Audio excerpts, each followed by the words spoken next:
Angels, sons of God is what it's translated to. These were Nephilim. These were soulless people. That's why God said to wipe them all out. The very first prophecy in the Bible, when Adam and Eve broke the commandment of not eating, you'll get your chance, dude. Y'all been 2-on-1 people for the last 45 minutes. He said, I'm going to put enmity between your seed and his seed, meaning Satan was going to have a seed as well, which was the Nephilim. Satan's whole plan was to mess up the DNA of man so that Jesus couldn't be born. That's why God had to wipe the world out with a flood. So these weren't these people that the Evelites and all them were not human, fully human. They were Nephilim.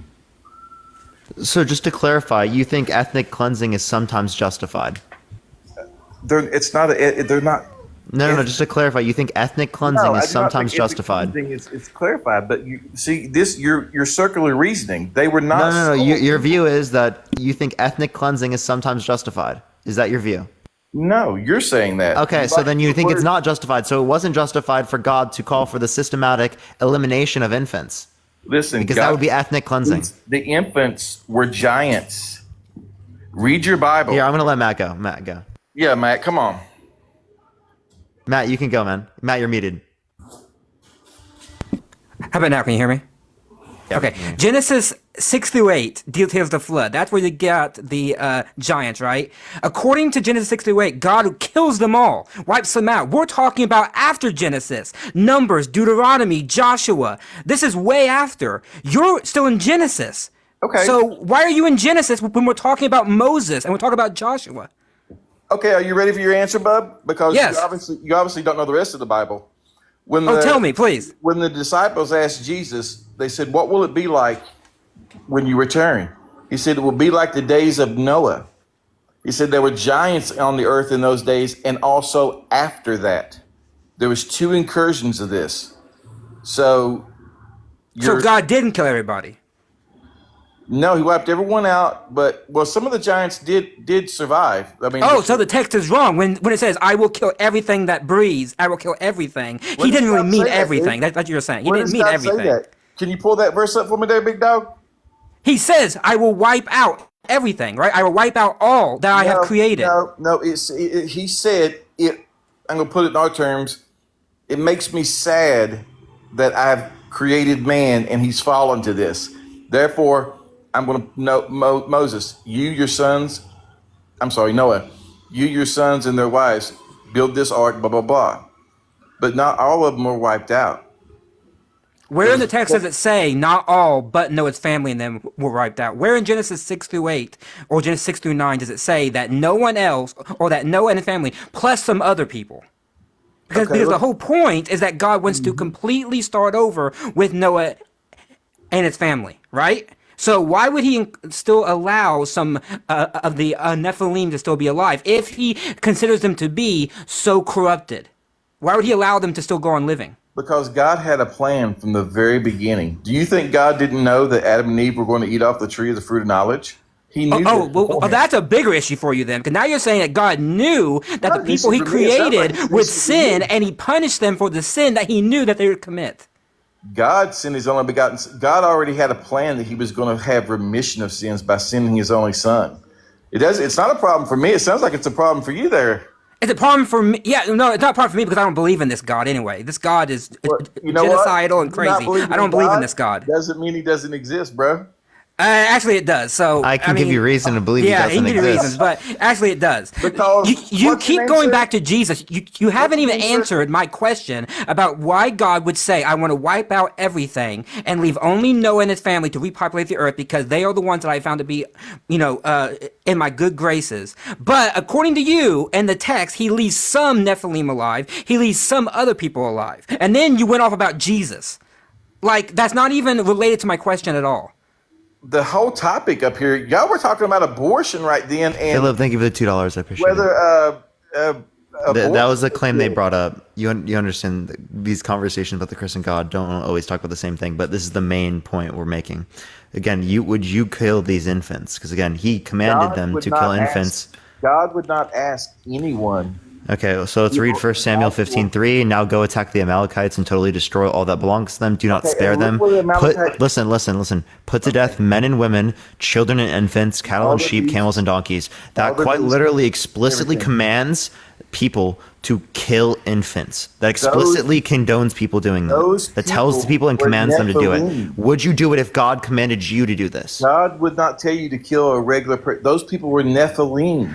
What proof from your Bible? No, how what? do you Okay, even know? give me the verse. Give me the text that says that the people of Amalek were Nephilim. Because I want you to tell me first who Amalek was and who they descended from. Because the Bible tells us who Amalek is from, like who they are from, right?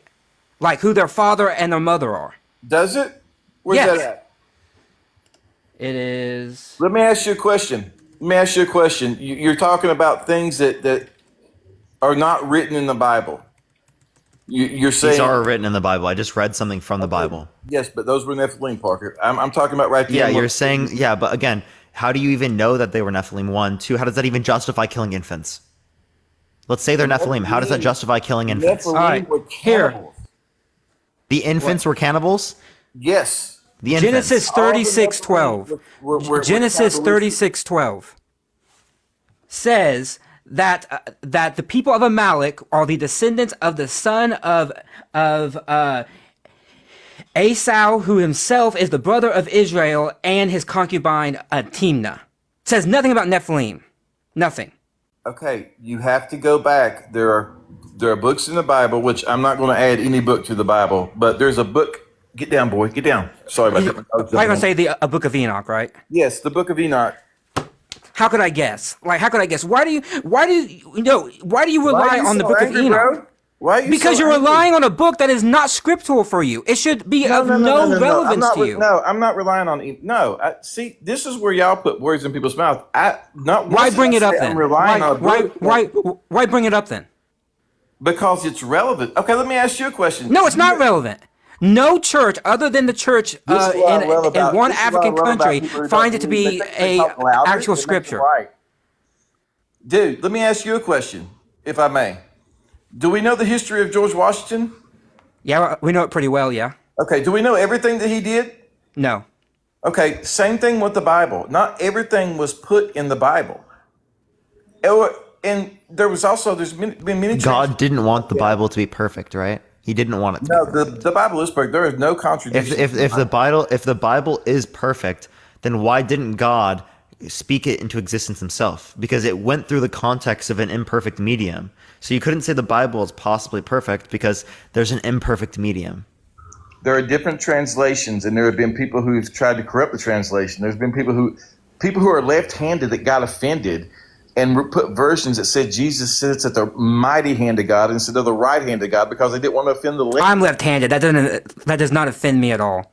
Well, I'm sorry, but I'm just telling you facts here. There were people who were offended that it said right hand of God. Yes, because left-handed people were thought to be evil. Believe me, I know the history of the persecution of left-handed individuals. That's why they changed it. It's because left-handed people were thought to be... What does the Bible say in the very back? Any man who adds or takes away from this book, all these plagues will be added. Well, then you got a problem then, because some of your earliest manuscripts have things that are added into them. You're the one that has the problem. You asked me why God... You don't have a problem because you haven't studied this stuff.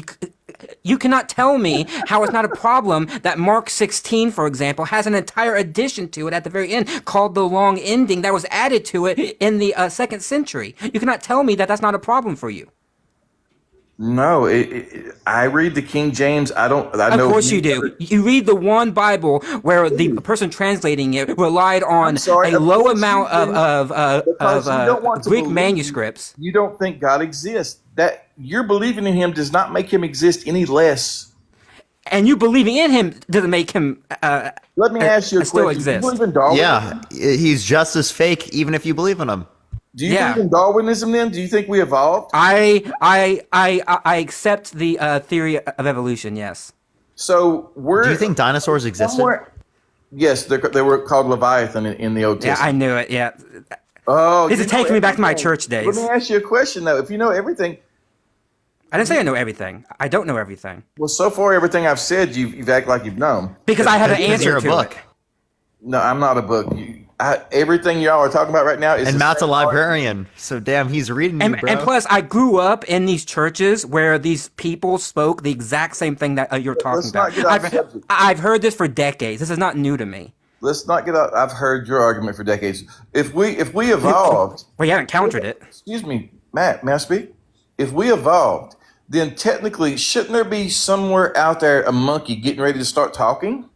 No, that's not how evolution works at Well, how all. does it You work? Fundamentally, it's clear that you have not picked up a textbook on No, evolution. God made everything after its kind. There's micro. Kinds don't exist. Kind is a word. There is no scientific literature that. Why do my cousins exist if I exist? So real, There's dude. micro evolution. There's, say, birds, for instance, whose beaks were once one size. Why didn't my cousins adopt the same traits as I did? And by the way, changing beak size in order to adapt to one's environment, called microevolution. when then one changes into a new species, that's not microevolution, that's macroevolution. That's the whole point of the changing of the beaks. Microevolution is on the gene level, not on the phenotype level. You're thinking of the phenotype level. Okay, but even Darwin, before he died, said, just looking at the human eye, everything it would take to create the eye.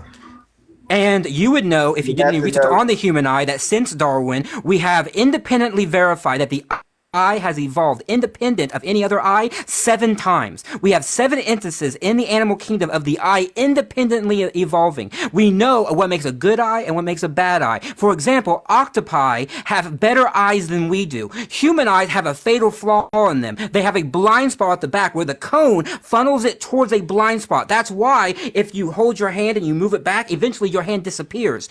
In other animals, God's they don't have intelligently that. designing us so much that he made us have worse eyes than octopi. Yes, there are many species in the animal kingdom that have far better eyes than we do. Far better. That's awesome. It still doesn't change the fact that God created it all. Not true, because guess what? We can explain it all through evolution. Every instance of the eye evolving from the God basic made it eye so that to I can't our go eye, more we can than 3 explain. days without water. What All right, let me- intelligent design? Intelligent design that I can't go if 3 we- days without water. If we evolved, how come some of us evolved with one part, the female group evolved with another part, and you have to have both those parts to have a child? You're talking about the evolution of sexual selection. We know when sexual selection started. Why it started, God doesn't we aren't exist. sure. Why the fuck do we have reproduction? Yeah. Wait, hold on. If God did exist, why did he want a sexual reproduction? There are many animals in the animal kingdom that don't need it. They can just spawn their own To new. go and multiply and populate the earth. Hold on, that's not true. There are many animal species from the That's not lowest true. to That's in the one of Bible, the bro. high. You said you know it. Yes, I know that. I'm not talking about that. I'm saying Oh, God okay. chose This is one of the most good. complicated mechanisms for us to have offspring, and yet He creates other organisms that don't need that same way. There are many organisms that don't need a female or a male. In fact, there are many species where all there are just females, and the females can populate their own. They can And guess make what, a new Matt? copy. They don't have souls. We are different. We're a little under the angels, but we're the apple of His eye. Hold on. Animals don't even go to And heaven. souls Animals are go back to irrelevant to the this dirt conversation and they because sin. other higher order animals also have sex. like- Animals don't go like to we heaven, do. so your dog isn't going to go to heaven? No, sorry. It says that the animals will go back to the dirt from whence they came. Damn, dude, that's rough, dude. Rip Leah. No heaven for Leah. Yeah. Well, I'm sorry, but heaven wasn't created for animals. Oh, okay. Wow. So why did God create animals then? For one, for us to eat. 2, for companionship. Wait. So God created dogs for you to eat them? Dogs have been bred from coyotes and No, everything. country. I'm just asking you. Did God create dogs to eat, like for you to eat them? Well, personally, it wouldn't be on my dinner plate, but there are some countries, sadly, that No, I'm have asking to. you. But is that God's intention when He created dogs? No, I don't think so. But No? He didn't create dogs. He created. Wait, but you just said He created wolves. animals so that we could eat them. Yes, He did. Okay, so then God created this animal so that we could eat them, right? God created monkeys so that we could eat them, If you want right? to look at it that way, Parker, sure. You think God created monkeys so that we could eat them, right? If you want to look at it that way, sure. That's your view? No, that's your view. Evidently, I'm not eating. Steph, thank you for the $5, man. Thank I'm you just so asking, much. a loving God creates monkeys so that we could eat them? God created monkeys. It's called the food chain, and there are still people who eat monkeys. Not me personally, but if you want to say, does God Thank you create for the monkeys to rose. eat? And there are some cultures that eat them. Yes. What about poisonous animals? God created poisonous animals for us to eat them, right? Like what? Like snakes? Yeah, like say poisonous snakes. God created them for us to eat them, right? There are some. God created poison ivy for us to. What did God create poison ivy for? From the bushes and stuff. And get down, boy. Get down. Yeah. What was the reason God created poison ivy? I don't know. I don't have the mind of God. I don't pretend to know the mind of God like y'all You do. should get that rash. Which is, again, another reason why I reject it, because, again, the theory of evolution, biology can explain why poison ivy exists, or why it has that type of mechanism. So you might not be able to explain it, but I can explain it. So I don't like living in your ignorance here. Like, you might not know, and you just might throw your hands up, but I will go out and I will study it, I'll experiment, and I'll actually try to find out an answer. Live belittling anyone who believes in God. Hold on. I'm not belittling anybody that believes in God. There are billions of You're so people. angry. Look at your face. You're like 9 shades of red.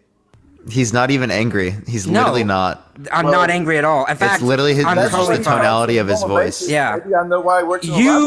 People often confuse anger with passion. That's the problem. You think I'm angry when I'm actually passionate. I'm passionate about these issues because I have seen so many people corrupt these texts, because you're one of the reasons why, for example, I left the faith, is because you have violence and you believe in that stuff, and you believe that it's okay. For example, as the title says, that if God commanded you to, you would go and kill an infant, and then you would make up excuses. Well, it was not this or that, but you would have to say They're that if soulless your God did infants, it, so it's okay for me to kill them.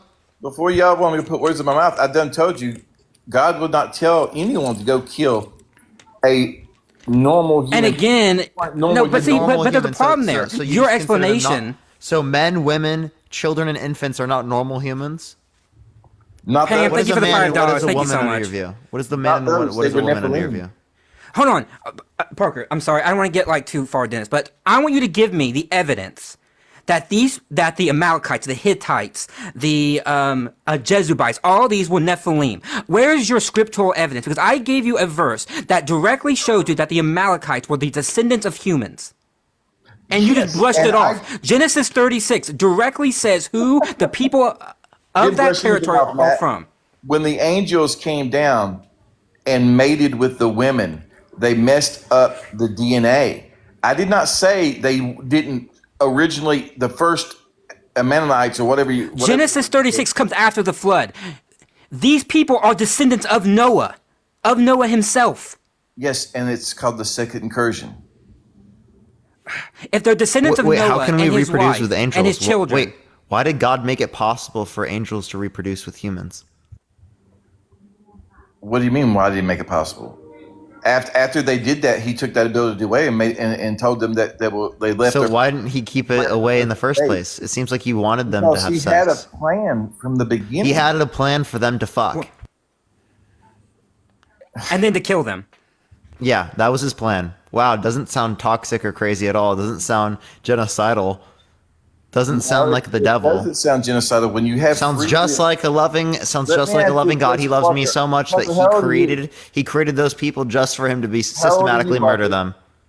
How old are you, Parker? I'm 21. Do you have children? I have 10, yes. Now you're just being a butt. Do you have children? What are you talking about? Bro has been out there, you know. Do you have kids? Yes. Actual kids? Or you like you're 21? You said you have 10 kids. When did you start? If that's Yes. okay. I was pretty young. Okay. Well, you obviously don't want to answer the question, so it's all good.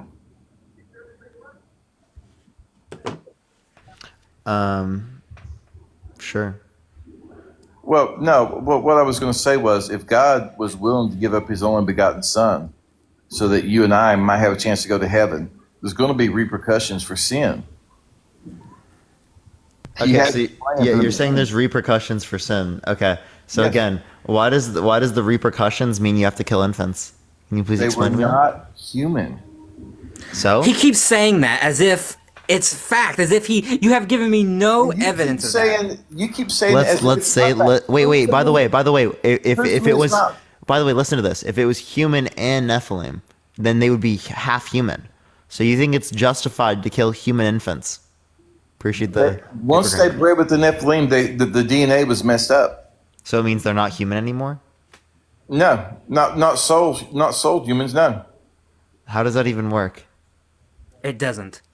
It does work. Where in the Bible does it say that? Say what? Which part? What you just said. About them mating? No, about the effect of them mating. Kaylee, thank you for the don't- $5 on Cash App. Thank you so much. Yeah, like that they don't have souls. Because that's where the giants came from. This was an No, answer me. immortal- What scripture says Nephilim have no souls? What scripture says Nephilim have no souls? Yeah, tell me. I can't tell you. I can only tell you that God said it was an abomination to wipe them out. Okay, so you don't know that they're soulless. Then why the fuck did you tell me I'm Well, not they allowed were that they were soulless. soulless? Only things with souls have an opportunity to go to heaven. So it's Okay, called so reason, again, how do you know that they were soulless? because they You didn't. don't. You don't. You just said that. You How do you said know that they do because you have have no souls, Parker? reason why it's okay for God to do you know they command do have souls? individuals to systematically they do murder have souls? infants. How do you know they do have souls? Tell me where they have souls. I would any human, right? You would assume that under no. your worldview they Get have your souls. guy I don't back believe down. in this. You know Not. what you do? I don't believe in souls. Wait, hold on. Okay, I don't even let's believe think in that. Well, yeah, I don't believe in souls, but let's think about this. The Bene Elohim, they are spiritual beings. Do they not have souls? What's that? The angels? Yes. Do the sons of No. God, the Bene Elohim, do they not have souls? angels don't have souls. So they are spiritual beings that don't have a soul. So wait, so the devil doesn't have a They're soul? messengers. What's that? So the devil doesn't have a soul. No. So how does he have free will? What's Because controlling God the free will? God gives everybody free will. Your soul doesn't control your free will. What is your soul? Wait, if your soul doesn't control your free will, so then when my soul's gone, do I no longer have free will? Like You have once free I'm will just a now, bud, soul. because you're using it very good by being dead wrong. No, we're asking you if the soul is not where free will sits. When I die and my soul And is there, you're using does that soul yours to have not free answer will? questions. Yes, he's been evasive. I've been evasive. I've sit here and listened to you pop off. You have given us no evidence for your claims. You have just made You claims have and given claims. us no evidence that he doesn't exist. That's hold on. That's not the Give you plenty of that. We're Yeah, just showing okay. the absurdity of your view. I can use that we're- right now. Yeah, but like when we make a claim, you just bring up another claim. You don't give the evidence for why we're wrong. You just bring up another claim. That's not how this works here. Tell us the evidence that we're wrong. The way it works Now, on your life is what you say is 100% true. I never said that at all. No, I've been proven wrong many times, and I hope to be proven wrong because I like learning, and so I want to learn. So you're just making Yeah, assumptions. the issue about is me. you're not willing to accept that an atheist knows more about the Bible than you do. I doubt that, my friend. Well, let me take that I back. would put money on that. He Excuse me, definitely let me- knows more about the let me- Bible. Let me than take that back. Let me take that back. He may be more knowledgeable with reading, but he definitely doesn't have more knowledge of understanding it. I would bet on that. No, I don't have knowledge of your type of understanding of the Bible. You want me to understand the way you understand. That's the difference. No. I have a different understanding. The way I understand. I mean, I would like for you to. I would like to see you go to heaven. I'm not going to say that, but No, because it doesn't- because you sorry. and many of Go your other Christians who will come up here and try to defend this and say, yeah, it's okay, anything, I other find that Christians, understanding to be you are abhorrent. So I'm not going to hold to so it. much, dude. No, I'm just speaking. I'm just speaking. Very angrily. What's No, wrong? again, he's literally not. You have speaking not heard angrily. anger from me. I have been angry. This is simply passion. This is how I talk. If you don't like it, He then you can get off the He live. does not even sound angry at all. You're just being a snowflake. I'm being a snowflake. Yes, you're being a snowflake. If you think Matt's yelling right now, you're a snowflake. Oh my Yeah, god. I've yelled. At sorry, people bro, what? For saying some. Yeah, this is just me being passionate about it It's because I literally like just this. him speaking issue. I normally. like this subject. Yes, this is how I speak. If you don't like it, then leave. Dude, it doesn't matter to me how you speak. I'm just pointing out the obvious. You get very fast talking. You get very Okay, loud. that's because I have a obviously stutter. believe- I have a stutter. I have to talk fast sometimes in order to get over that stutter. Okay, you also As you have can to speak very tell. loud. Wait, no, this is how I talk. I've talked like this for 30 years. If you don't like it, then fucking leave. Did you evolve that way? No, this is how I talk. Mostly because when I stuttered as a kid, people would put me down, and so I would have to talk aloud to get to have anybody actually be able to hear me. So I talk aloud so that fuckheads like you would actually listen to me. Wow. See, this is what I'm talking. But you're not angry. You just cussed me like that. That's cool. No, using swear words does not mean you're fucking angry. Yes, fuck. Jay, I'm thank you for angry. the $6.66. Thank you so much, W. Jay. They said, And see, as love soon as I Arrow, say hail stutter, Satan. And as What soon do as you I feel say about that stutter, country? look at all the Christians I bet you in chat who are going to be making fun of my stutter, because that's how it goes here. The first thing people One person go say to is anything my about voice. Stutter. To be No, honest, I was explaining why I talk the way I talk. well, I was to explaining be it. honest with you, I didn't even know you had a stuttering problem. That's not what I was listening. Well, that's good. That means my years of therapy have worked. You're a very angry person, dude. You really are. You don't Literally not know even angry. angry You don't right now. know He's angry. literally not even angry. You right don't now. know angry. Country, what are you talking about, bro? I'm talking about he's like 3 shades of red. When I start to say anything, he gets louder. That's Talking. No, That's it's what the his skin lighting. looks I'm like, not bro. red. In fact, I'm actually kind of cold right now. Like, what? No, I'm fine. Dude, your blood pressure is Betty, up thank there. you so much. Dude, yeah, dude, you're just gaslighting, bro. Come on. Yeah, You- he's That's just- like anything. Yes, What you I'm are, saying bro.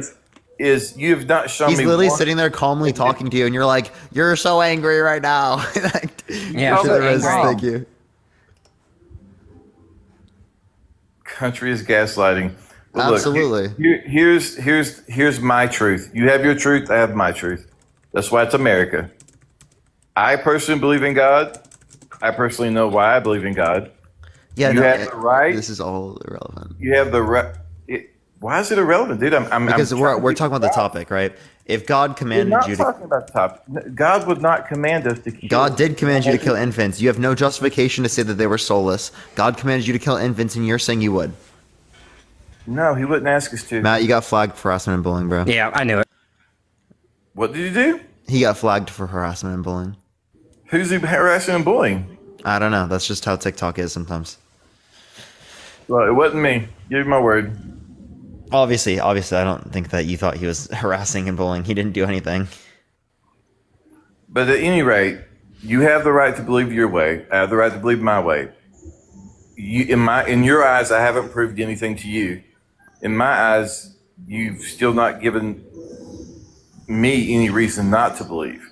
There's no way we evolve. I can give you reason not to believe, but the point I'm asking you this question is to show the absurdity that you would take your faith to, that you would follow anything that your God commands, right? And again, in this scenario, you can't indicate that these infants are soulless. You had no scriptural evidence to indicate that. So if you have no scriptural evidence to indicate that, well, then your belief here is very clearly not grounded in anything that you could relate No, to reality. it is. It is. Under your own view, even. I'm not as scripturally smart as other people, but I have listened and heard the scriptures that say what I believe.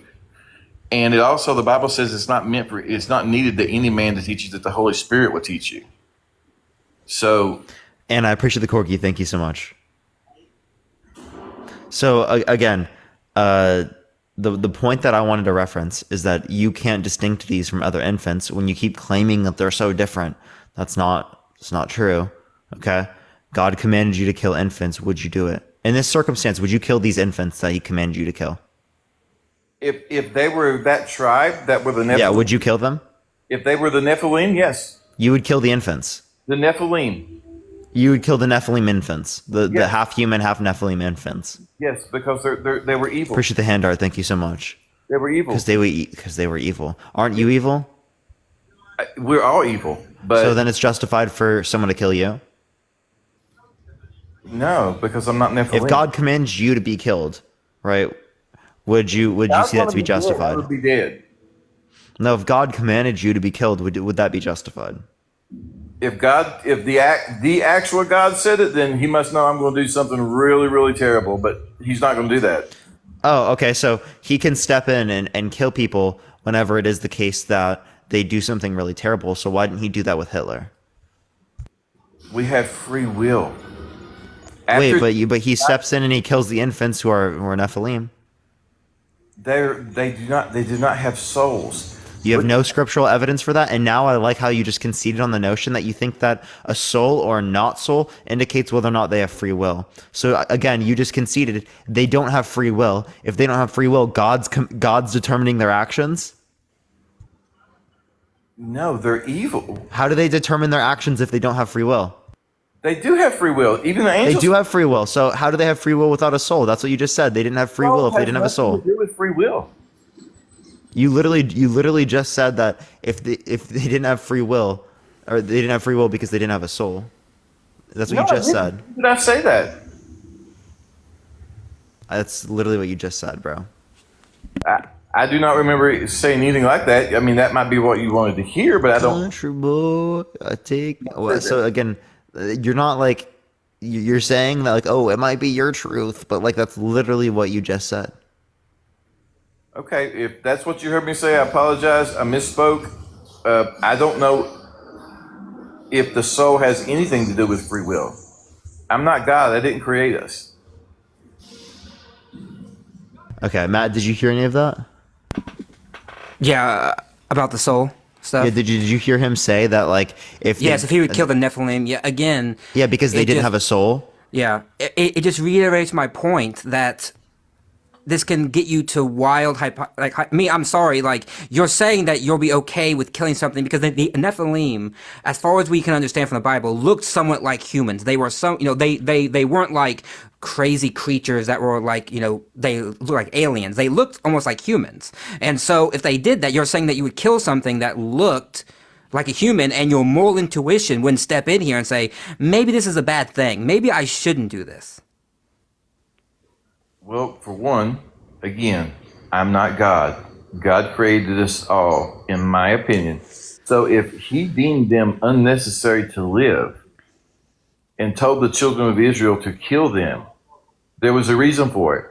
My reasoning, what I know to be the reason, is they were Nephilim. Whether you want to believe that they were Nephilim or there's proof that they were Nephilim, that's neither here. Well, see, because in my in my readings of the literature of all the Christian apologists and the evangelical scholars who try to wrestle with this question of the conquest and of these genocidal commands from God, I have not interacted with these individuals that have PhDs in this that believe everything that you believe about Jesus and all that say that they're Nephilim. This is the first that I've heard that the Nephilim existed and in fact bred after the flood. Like, this is a new interpretation that I'm hearing, right? Because I could explain it from a text critical analysis of why the Nephilim would still be existing, but from a theological point of view, I don't get it because the text clearly says that God wiped them out. And now you're saying that the Amalekites and the Hittites and the Jebusites and the Canaanites are all derivative of these Nephilim. If that's true, then that means that the text in Genesis 6-8 is incorrect, because in Genesis 36 it says who these descendants are. They say who they came from, and they're clearly humans. That's the problem here, right? Is you haven't addressed that. Genesis 36 gives a genealogy of who these tribes are. And you haven't addressed the fact that when the disciples asked Jesus, what's it going to be like in the last days? He said it's going to be like the days of Noah. There were giants in the earth on those days and also after that. That's a good point, but that's a point that can only be held if you hold to a text critical analysis of the text, where Jesus is reading a different reading than what we're reading in our current Bibles today, because Jesus is clearly getting different information than what we have. Right, and again, I said to you, I can explain why the Nephilim would have existed after the flood, but only if you adapt a methodological naturalism and a text critical analysis of the actual Bible, which you do not hold. That's the problem here, is you haven't given me a reason why Jesus would say that, and yet Genesis 6-9 says something counter to what Jesus says. No, I'm going to say this for the people in the back row. We started out, God made Adam and Eve. They populated. The angels came down, mated with men and mated with women, corrupted the DNA. They started out human, but the bloodline got filtered out by the angels that mated with them. That's the Nephilim. Yes, I agree with you. I know the story of Genesis 6, 1 through 5 or something like that. I understand that, right? I understand that. But then you're ignoring the text that comes immediately after, where God says, I'm going to wipe off everything that breathes on the earth. I'm gonna start over. I'm gonna wipe, and that's why he has Noah choose certain animals, 7 of this kind, 2 of this kind, and he has only Noah and his family. And according to the text of Genesis 6 through 9, God floods and kills everything, animals, the Nephilim, humans, everything but Noah and the animals that are on the ark. That's according to your text. Right? But you still have not given me an answer about how you can explain from your methodological framework, right, how the Nephilim still survive after the flood when God himself says in the text, I'm going to wipe them all out. I've said it like 5 times, Matt. There was 2 incursions. He said there were giants on the earth in those days and also after that. Okay, and where is that second incursion? Where is that second incursion in the within the Old Testament? Where does it say in the Hebrew Bible that some of the Nephilim survived from the flood? The Nephilim didn't have to survive. The angels were still surviving. That created the Nephilim. But the whole point here, right, is that the Nephilim bred with human women. That's why you say it's okay to unalive them. Because they are half-breeds. They are breeding between the Nephilim and human women. Those creatures were killed by God in the flood, correct? If that's true, that means that they stopped breeding. There are no more left. No. So then there's no one left to kill. No, Matt, listen. Those Nephilim that was there before, most likely, I don't know, I didn't live then, were gone. But the angels that started the whole thing, that mated with the women to begin with, were still there. Okay. So what you're saying is that the Amalekites and the Canaanites and the Hittites were the literal Nephilim. They were the giants. They were the Bene Elohim. They were not half-breeds. They were the sons of God. That's what you're saying? No, they were not angels. Then who were they? Who were the Amalekites? Who were they? They were a group of people that their DNA got intertwined, mingled up with the angels, which made Nephilim. Okay. And for the 6th time, I told you, Genesis 6 tells us that God wiped them out. Look up the meaning of some of their names. The long necks, why do you God wiped them out, country. Yes, there were 2 incursions, Parker. Why do you think he keeps saying that, but he hasn't proven it? You keep saying it, but you have not pointed to any text that actually gives you the evidence to back that up. Washington had wooden teeth. We know he did because history tells us. No, and also because we have his teeth. His teeth survive. We have them in a museum. I'm making a point. We know certain things happened in his life, but we didn't see them. I don't need to see them then. I can see them now because they survive. Well, there's also giant bones. Where did those come from? There are not giant bones. That's entirely made up. That's entirely not made up. It's made up. Yes, it is entirely made up. I'm sorry. I have seen those claims. Again, I have seen these claims, and it's entirely made up. Speak, dude. I mean, Yo, honey, thank you for the $6.66. Thank you so much, honey. I know that you like to, speak, but there are over 100 and some articles in older newspapers that got wiped out, but they're still there in the older copies, that shows giant bones. L.A. Marzulli went over to, what's the isle, the Kataman, I don't know the proper name for it.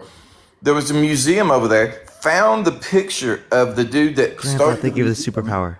That there was an 8-foot skeleton, a 9-foot skeleton that he found, and then the Smithsonian came, bought the museum, took the picture off the wall. Pat, thank you for the $6.66. Thank you so much, Pat. W. Okay, one, they would. Why did they not publish this in academic journals about finding this great instead of like in newspaper articles? I will tell you exactly why, Matt. Because the educational system is based on the Darwinism form. Not back then when this thing was being found. It used to be that it was based on the Christian form. And thank God we changed. Thank the God that doesn't exist that it changed. So what are you thanking God if he doesn't exist, man? I just said thank the God that doesn't exist. I know, because you caught yourself. Yeah, because it's a turn of phrase. So Let me ask you a question. When a child gets scared, the first thing they always holler for, "Oh, God, help me." What makes you think they instinctively know how to say that when no one's taught them that? They don't. Yes, don't. They do. Yes, they do. Do you think a child in a tribe that has no conception whatsoever of religion says, "Oh, please, God, help me"? The Greeks didn't say that. The ancient Sumerians didn't say that. The ancient Sumerians worshipped about 20 some different gods. Yeah, God. and so they wouldn't just be saying one God, right? Well, they wouldn't even say thank God or please gods help me. That's not how it works. They would sacrifice a lamb or something. So they wouldn't even. That's how they would get their favors. Appreciate the good afternoon. Thank you so much. So like let's shift the topic a little bit here, right? You think it's good, right, for God to command anything that he would command, right? I think God would only command what he knows needs to happen. What he knows needs to happen. Okay, so what do you mean by need?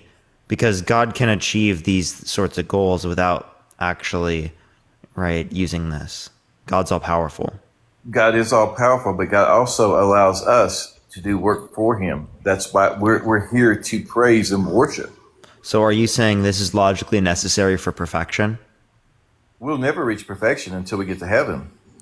Well, perfection already existed with God existing alone, right? God's perfect. So if God existed alone, the state of affairs that would exist would be perfect. So there would be no reason for God to create, because that would be going from a perfect world to a world that will become imperfect.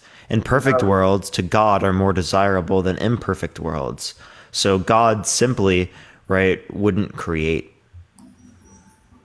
Adam and Eve were perfect before they ate off the tree of the fruit. No, but God knows they will become imperfect. So the point is that God wouldn't create, because it would take the state of affairs that exist from being perfect and make them imperfect. 2.5K people in here right now. If every one of these 2.5K people believed exactly like you did everything you said, believed the exact same way that you do, it'd be kind of boring, wouldn't it? I mean, they would literally be robots. There would be no free will for anybody to think for themselves.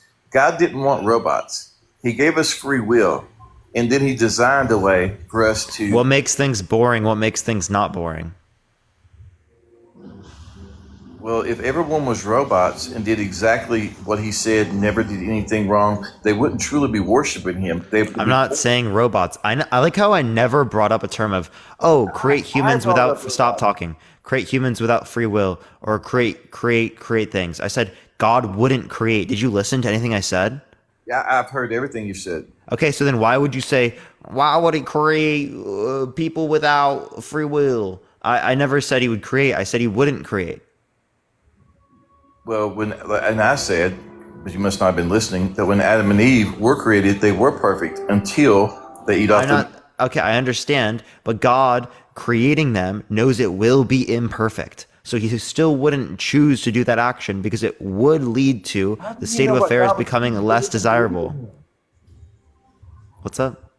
How do you know what God would choose? You don't even believe in him. Again, I'm just saying, given these conditions, it is the case that God would clearly pick the perfect over the imperfect. Unless you're saying that imperfection is sometimes more desirable than perfection, which would contradict the whole idea of what imperfection is to God, as what imperfection is would entail that they have flaws. Flaws are not desirable, or actually against the desire for God. Matt, our little minds cannot even begin to know what God does. You have no comeback, and now you've resorted to saying, I can't comprehend what's going on.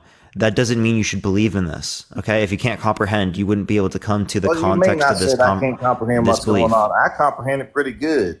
No, you're not. That's what you're saying. You're literally saying, we couldn't comprehend this. What about what I just said could we not comprehend? You're sitting here trying to say that, if God is perfect, then this is exactly what he would do, this, and this, and this. You don't know that. Yes, I do. Again, Okay, flawless. so you're How God. is it defined? Are you God, Flawless. Parker? I don't need to be God to have basic IQ. Okay, flawless. What does it mean? Without sin. It means okay, without things that are considered undesirable. Flaws. What are they? Undesirable characteristics. Yep. Why would God choose a imperfect world over a perfect world if the imperfect world includes undesirable characteristics and the perfect world does not include undesirable characteristics? Because God didn't want, and I'm using the word, not saying you're using it. God does not want If you say robots again, I never said, I said God wouldn't create. Use your brain, country. I said God wouldn't create. I never said about anything about God creating fucking people that are robots. None of that's relevant. None of that is relevant. I asked you a specific question. Can't comprehend that I said that. I asked you if you would create or not create. Like, I didn't ask you anything about robots. You just did, dude. Okay, the whole point is that God wouldn't create because it would be creating a world that would lead to undesirable characteristics. You don't know what God would do. You don't even believe in Him.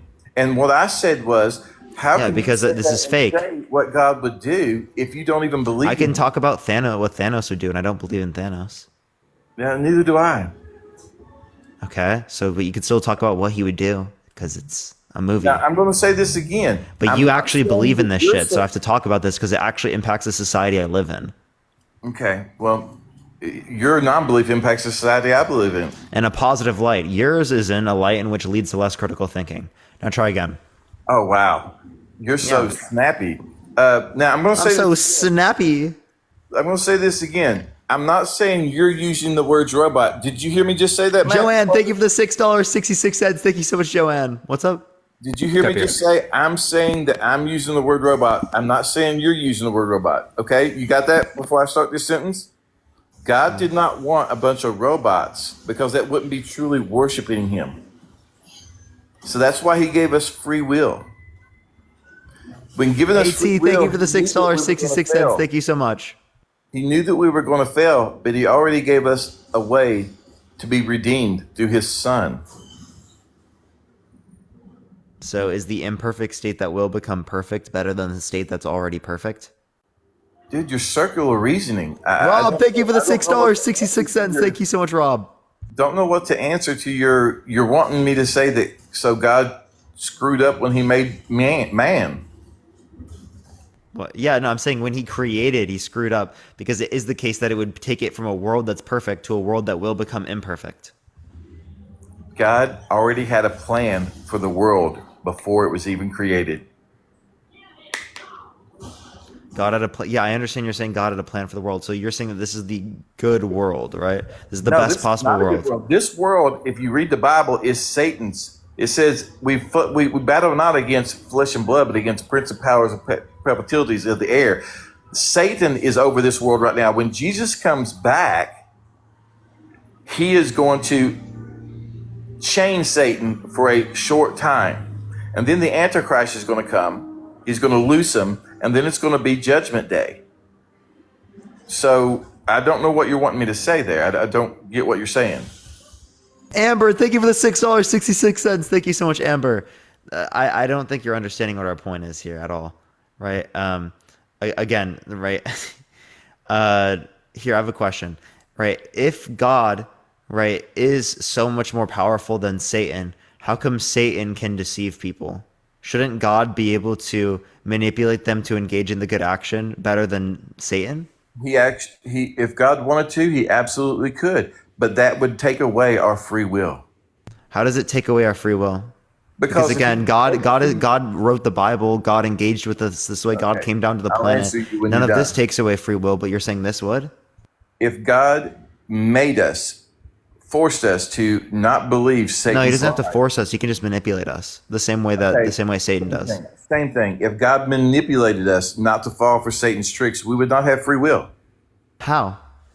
Because He's taking away your very thinking and making you believe something else, not to believe what Satan is putting out there. Yeah. So how is that different than what Satan would be doing? And how is that different from what he did in the Bible in terms of interacting with human beings by convincing them that He exists? How is that any different than the Holy Spirit? He hasn't convinced everybody He exists. Y'all don't believe. No, convince certain people. I never said everyone. You said people, so I'm just taking it as Yeah, dude. Come on. No, dude, I'm just going by what you said. Dude, I'm sorry if you don't know what I said. Then that's a skill issue. You're right. You have no skill. You just have one argument. No, I'm not on my end. Not on my end. No way. It's not a skill. I promise you, it's not a skill issue on my end. Yeah, it is, because you're basically saying if you don't believe that God doesn't exist, you're pretty stupid. Well, I'm not saying you're stupid for not believing this. What I'm saying is that if you are not willing to engage with the facts and the reality, right, your ideology is making you stupid on this belief. My ideology is making me stupid. Okay. Yeah. Well, because your confirmation bias, how we're in my socialized. opinion, your ideology is making you blinded to the fact that one day you will, whether you want to believe it or not, you will stand in front of him and give an account.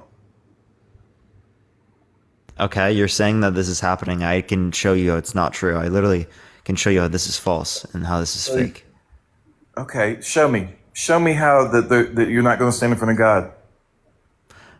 If it was perfect, there would be no reason for God to create, because even if the state of affairs that would exist from creation would be perfect. You're not answering the Listen, question, just like I am finishing. God now would. You're going off on this whole perfect, imperfect. No, this is the proof. He's giving you the proof right here. So just listen. He just like. not died. Yes, He's giving you the argument that's going to prove to you. So just listen to Parker. Okay, I'll listen to Parker. Okay.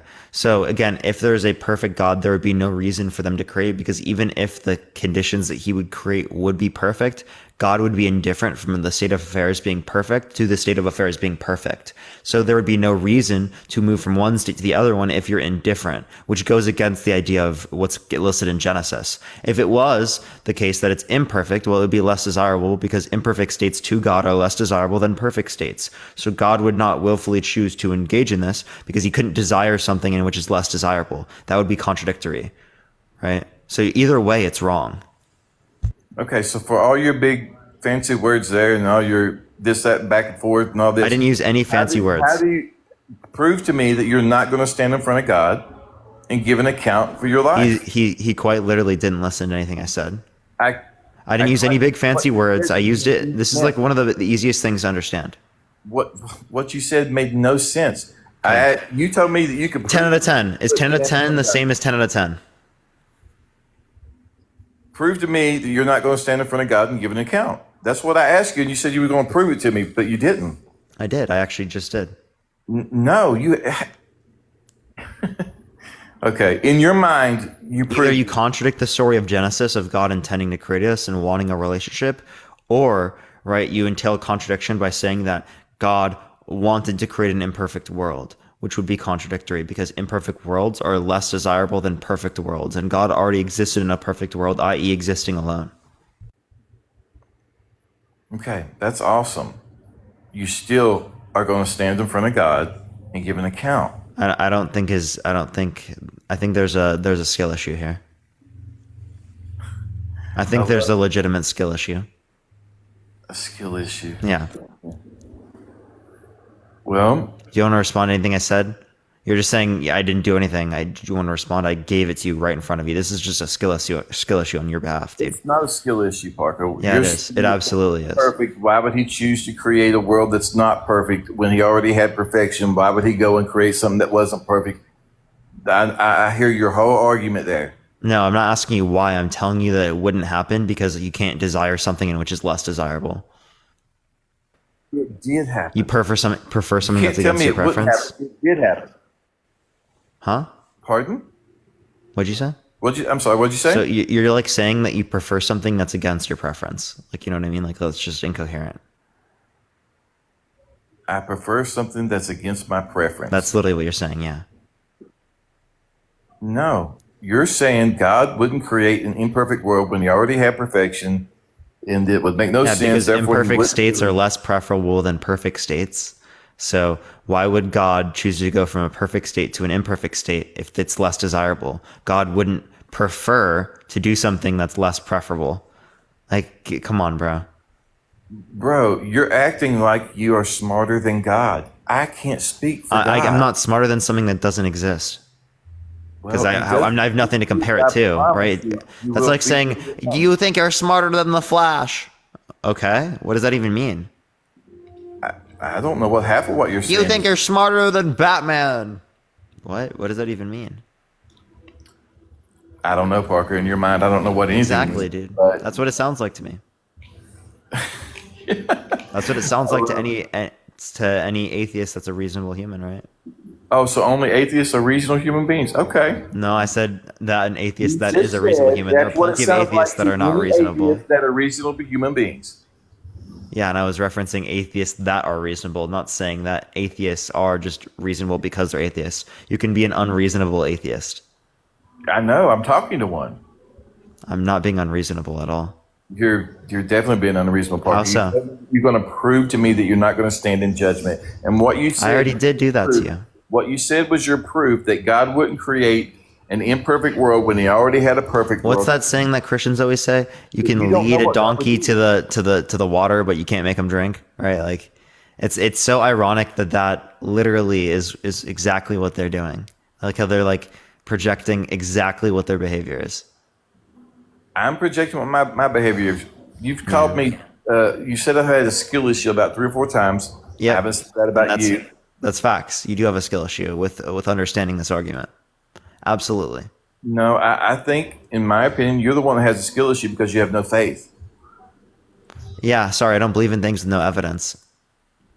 So you don't. Yeah, believe like in for example, if I were to believe you were. Do you have evidence for the wind existing? Yes, you can. Can you see the wind? Yes, you can measure it. No, I'm not asking if you can measure it, Parker. I'm asking if you can see it. You can see the measurements. Can you It depends on how cold it is. It depends on how cold it is. Can you measure God? Now you're seeing moisture in there. Can I measure God in any way? In my opinion, yes. Look, How? gives us. Look. When a woman has a child, that is a miracle. How can I measure God? When a woman has a child, that is a miracle. There's no way we I'm just asking how I can measure It's God. like a tornado going through a junkyard and pulling out a Corvette on the other side. And how can I measure Just all God? happen to go together perfectly. That's How a can I famous measure argument God? right there. How can I measure God? No, can you see the wind? You said you don't believe in things. I can measure the wind. Can you I see never it? said I don't believe in things I can't see. What? You just Sight is did, only bro. one of my senses. I can use my other senses. There are You plenty of just other said- things I can use to said prove you didn't have things. No faith. I said I don't. That's right. I don't believe things based. No, faith is not just believe in things that you don't see. Parker, Faith is belief in listen, things now with no you're backtracking. evidence. Now you're I never backtracking. backtracked on anything. Yes, I said. I talk because about you this have all no the time. faith. I'm obviously not backtracking. Can I? You're back. You're definitely backpedaling. I said Parker On because what? you have What no am I faith. backpedaling on? I'm trying to tell you, and you keep interrupting me. I said Parker because you have no faith. You said that's right. I don't believe in things I cannot see. That's not what I said. Oh my God! Even your chat's saying that's what you You said. want to bro. bet? I promise you I didn't say that. Yes. Yes, I do. Because that's exactly what it is. Exactly what you said. You said, I have a skill issue. I said, you have a faith issue. You said, that's right. I don't believe in things that I can't see. Like, See? literally read the chat, your- bro. even your I said chat- no evidence. Like, what? Yeah, my chat is saying that I said no evidence, not see. No, you said see. Country, Right there, you I did. think there's a skill issue on that behalf as well, dude. Oh my God. Is everything that you're wrong about a skill issue? No, just your memory here is going to be a skill issue. It's fine. I have that skill issue sometimes too. I forget things all the time. But like, I'm not forgetting something There's here. a bunch of people who are saying that you said see. So I'm just going off what I Who, remember. dude? Read. You're reading what comment? Everyone's saying they're I going said by evidence. they're going by pretty fast. Hang on. Let me pull Everyone's back. saying evidence. Not everyone's saying evidence, my friend. I saw one Someone person said say boomer C. I saw memory. 2 people say C. Josh Gamari said you Yeah, said I know. That C. was one of the 2 people. That's not, dude. Go back. Everyone else is saying evidence. Everyone else is not seeing evidence. Not on my end, from what I'm seeing anyway. A lot of evidence. I see a lot of evidence. Dude, I don't even like what. 26 Like, occurrences, Will 29, said- 32, 34.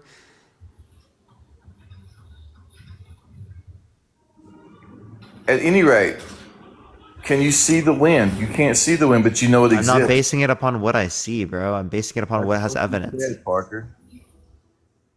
Why would I believe what, dude? I never said C, bro. Like, that's like the dumbest thing to say. Well, I'm And sorry. if I did, I wouldn't have meant it. Like, I clearly don't believe I said that. And that's not what I meant. So can you understand that? Like, what I meant was belief without evidence, even if you think I said that, when literally most people in the chat are saying I said evidence. 164 people said that, bro. I also see a lot of C's. If you said evidence, my apologies, but I could have sworn you said you don't believe in things you can't see. Okay, well, I didn't mean that if you believe that I said that. So can you acknowledge what I mean now? You want me to say that you've seen evidence? Yeah, I say faith is saying belief without evidence. I need evidence to believe something. Okay, so do you have evidence? Can you go find me any supposed animal or any creature whatsoever that is right now evolving to something else? Again, what do you mean by evolving? Because evolution is relating to the change in allele frequency over time, and the existence of evolution is not contradictory with Christianity. Then, yes, it's very contradictory. Okay, well, you're making your view seem even worse. So you just reject all of science. Wow, you sound And by like the a way, rational human. transitional animals, if they did exist, we would not recognize them because they had not evolved into the next species. So we would not even know what to look for because that next species has not evolved yet. So we We can't. can just look at the fossil record, bro. Yeah, You can literally see a the transitional transitionary species stages. now is just a Have we species. never found the missing link then? We have found many missing links, No, we haven't. dozens of them. Yeah. What? Oh, yes. Wait, country. What missing link are you referencing? Because he The doesn't one know. It's just a talking that the point. schools always want to put up where it shows the man walking on all four, the monkey on all fours, and he keeps getting a little taller, and all of a sudden he starts walking on his. I don't know what, bro. Our biology textbooks have changed in the last 40 years. I don't know if you've seen the textbooks lately with the updated evidence. Like, that picture is no longer really used anymore. Yeah, because it got proved to be wrong. So No, because it's outdated. Because back then we did not have you're many saying- okay, missing links. okay. Now we have many missing links because we got better at finding these fossils. You meant to say other way around. Before we had many missing links. Now we don't have many missing yes, links yeah. because it is the case that we have better abilities to determine this and find this. make a good point, Matt. So what you're saying is that that's no longer shown because we've learned better. Yes, and that's what science is. Science is constantly evolving, So what you're changing, updating its evidence. What was hardcore fact at one point is no longer hardcore fact. Give me an example. The picture I just spoke about. Where, No. That picture was not fact. That was a line of evidence to Why would we support teach the in fact school? of evolution. But Why that would we evidence teach in changed. school? In fact, the evidence got better. Why were we teaching it in school if it wasn't fact? Why would we teach our kids? We something wrong? teach the theory of evolution, which on its base is fact. How all that supplemental stuff that is on the periphery, that is not fact. That is constantly evolving. We are changing that every year. Right? Same thing with physics, same thing with chemistry. We are constantly evolving the evidence, but the fundamental theories, right, don't change. Once they are established, they don't change, they evolve. That's what science is. It's a progression. That's why we can update it and we're not afraid to say that we were wrong. I'm not afraid to say that Darwin got some things wrong. None of the best available evidence indicates that God spawned us in. So, like, that's just why are we going to hold to this? Well, appreciate you letting me come in. You can call me skill challenged all you want. You literally are not going to answer my. Can you answer my question? Oh, what was your question? I didn't hear you. What was your question? I didn't hear it. You didn't try to listen, and you just instead we're going to run. What are you talking about? This is why I say that there's a skill issue because you're not even trying to engage with reality. No, You're not able to be trying helped. get- Appreciate the all handout. you Thank do you so is much. like Most little people, country. I didn't hear what you said, and I asked you. I'm sorry. You what acted said. like you did, and you were trying to like end it. Why would you just end it without Why even would I trying sit to here and engage? stay in the discussion with people who are basically, if you don't believe like they do, then you're wrong and you have skill issues. We're giving you reasons to believe that. No, you're not giving me no, brother. Listen, you're not giving me reason to believe that. You're giving me all the more reason to believe that Satan has done a very good job in fooling people that he doesn't exist. Yeah, you're just assuming this, and you're not engaging with any reason because you want to keep believing your delusions. I'm gonna be totally real with you. If you want to believe what I believe is a delusion, that's your right. And I've already shown you how it is, and you didn't engage with any of my argumentation. You didn't show me anything. I did. I literally showed it to you. Your version. No, I showed you how it didn't make sense for your God to even create. You don't know what God would do. You're not that smart, bro. I don't need to be that smart to show that this is fake. Okay, Oh, you this is need fake. about above an 80. I appreciate the cap. Thank you so much. Engagement points to be able to do this. And by engagement, I mean you just need to engage critically in the arguments. Well, I gave my argument. You don't want to hear it. You don't want to believe it. So, according to you, I'm just unskilled and cannot even. You're not. Yeah, you just don't engage with argumentation. Wow. You're not skilled because your ideology produces confirmation bias that then limits your ability to critically think. Yes. No, I do critically think. I don't think it's something with you feel sorry for intrinsically. you. That's what I I think feel. it's something with the way that you've been socialized here. I Because have you not been cannot socialized get by past anybody. this. You do not know my past, dude. You think I was brought up in church? I can tell this just by engaging in this argument with you, right? You think- Regardless of whether or you not think you I grew was up in brought up in church, church? you still grew up in a society that socialized you to believe that these beliefs are Wow. normal and okay to believe. See, this is why you have a skill problem, Parker. Because Appreciate that mustache. I Thank did you so not grow much. up in church. I never said you did. You just said I grew up in a society that socialized me. No, I did not You grew up in a predominantly Christian society. Well, America was founded on the Bible. Clay, thank you for the $6.66. Thank you so much, Clay. I appreciate it. America was founded on the Bible, so yeah, you can say that. No, it wasn't. Yes, it was. No, it wasn't. Okay, I'm sorry. My bad. So all men are created equal.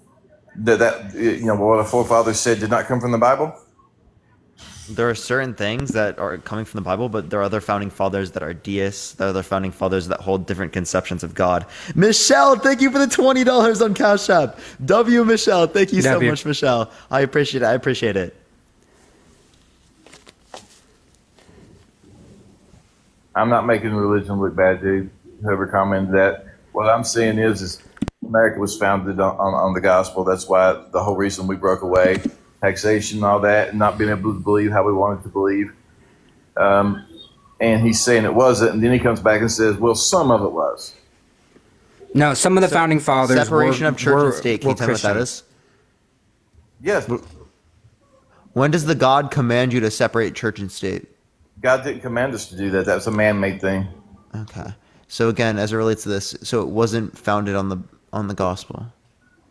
You're just saying it's been influenced by the gospel. Sure. Yeah. Most people in this country have been Christian. It was founded, the basic principles were founded on the Gospels. What principles? Excuse me? What principles? All men are created equal in the eyes of God.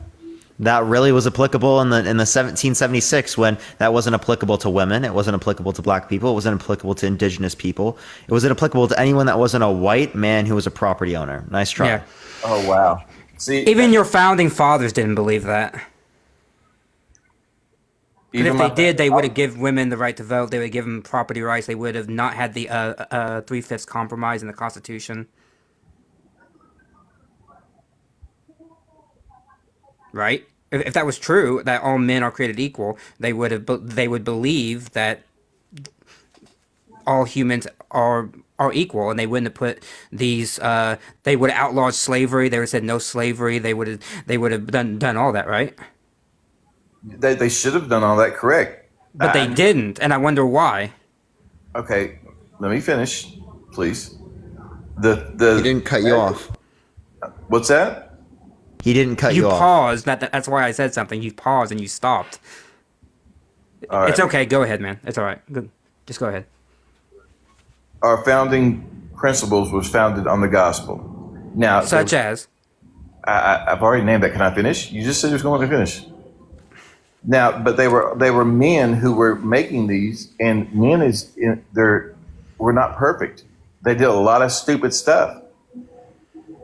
You named one principle, that all men are created equal, right? You named one principle. And we disputed it immediately. And we disputed it, and we showed you why. And even your own Bible doesn't hold that men are created equal, right? I mean, we've been talking about how God doesn't like foreigners.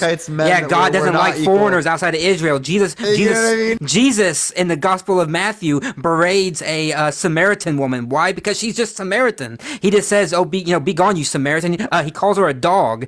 I mean, this is like no. Pull that up. Read that in context. Sure. Read that in context. The context is that. I can tell you the context. Where Jesus I know the story. I can tell you the context. The context is that a Samaritan woman wants Jesus to help her, to heal her, and he won't do it at first. But then she shows great faith in him, and and he says, "Oh, you are correct. I will now heal you." But at first, he rejects her simply because she is a Samaritan, who were the great enemies of Israel. He didn't reject her simply because she was a Samaritan. She was a non-believer. She was a non-believer until she saw the miracles he was performing. Hold on. No. Now you got it backwards, because she comes to Jesus asking for help. Jesus then says, "I will not help you, you Samaritan dog." And then she says again, what translation are you reading? Well, I can read the Greek, so I mean just to recite it in Greek for you. Because again, as Parker mentioned, I know the Bible pretty much because I know ancient Hebrew and ancient Greek, because I was once a believer that thought I was going into seminary, thought I would be doing this for the rest of my life, and it turns out I had different plans. So I learned these languages because I was very interested in them. That's why I can recite to you this parable, this story.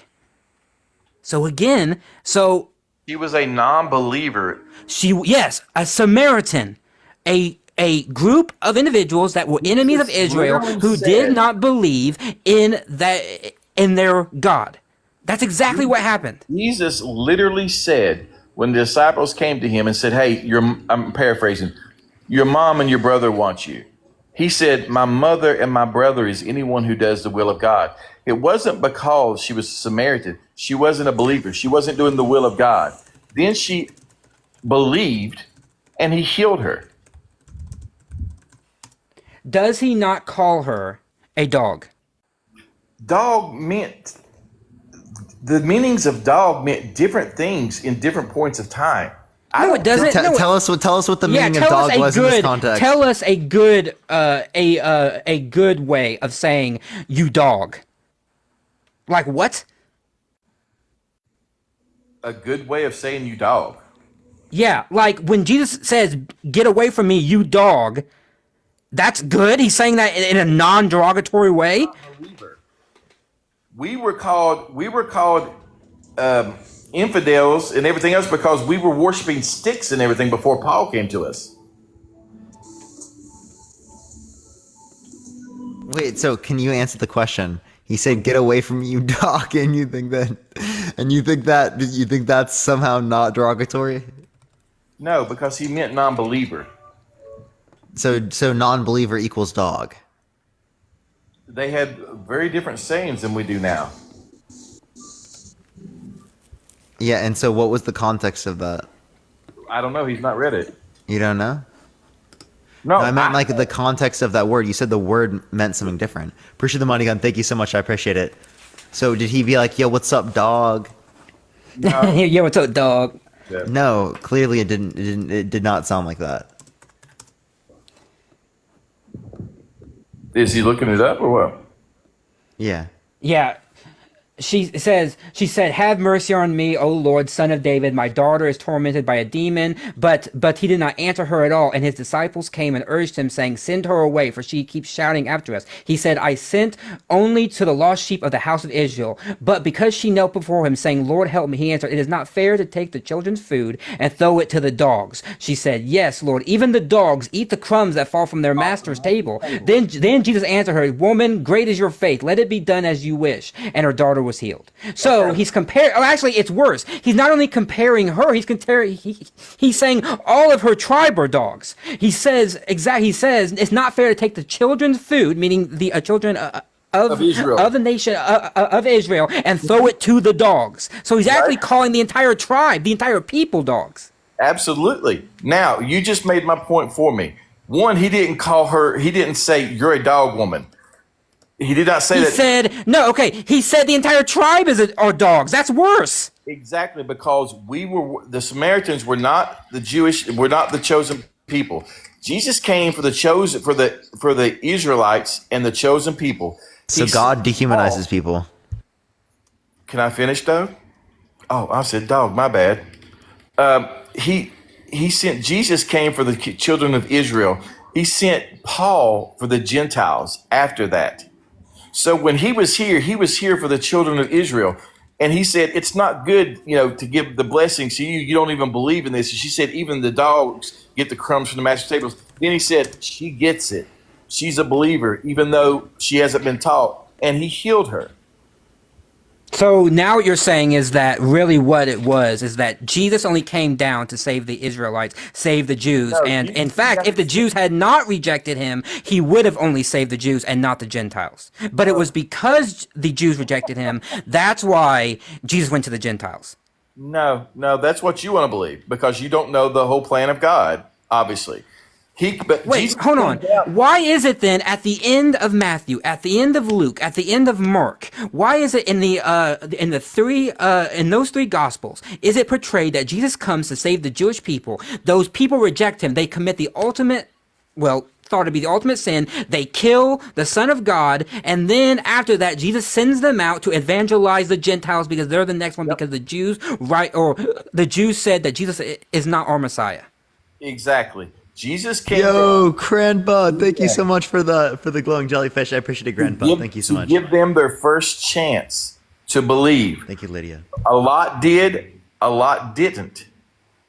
Then he said, because of their unbelief, I'm going to send this out. And he always knew he was going to do this to the Gentiles, which were worshiping sticks and rocks and whatever they could worship. He sent Paul out to evangelize to the Gentiles. But he was going to do that from the very beginning. But y'all are acting like, oh, no, if the Jews would have believed, he already knew they were all of them going to accept. But when he comes back the second time, they are going to accept. Yeah, I don't understand the point that we're making here. So, yeah, I'm really confused. Matt, can you loop it in? He's... Okay, I mean, I can ask another question, Parker, but we're basically getting into Bible hermeneutics here, and so, I mean, we can steer it off somewhere else. So, do you have anything else, Country, really, that you want to add? No, I don't. I just hope that for everyone's sake, that before we die, they realize God exists. For sure. I appreciate you coming up. Thank you so much, man. Thank you. Let's go up to the next person. Everyone, only send a guest request if you do believe that the Christian God exists. We are just looking for some debates, y'all. Let's get this next person, everyone. If you want to support me or Matt, Venmo and Cash App is in the bio, y'all. Yep, Venmo and Cash App. Yo, what's up? How old are you? Never needed, but always appreciated. Hello? Okay, it's not accepting Colby. this person. Let me try the next. Only send a guest request if you do believe that the Christian God exists, y'all. We are just looking for some debates, everyone. All right, let's go to the next individual. It's not accepting this person. Yeah, thank you for that mustache. I appreciate it. Thank you so much. I like how I added them as soon as I kicked them.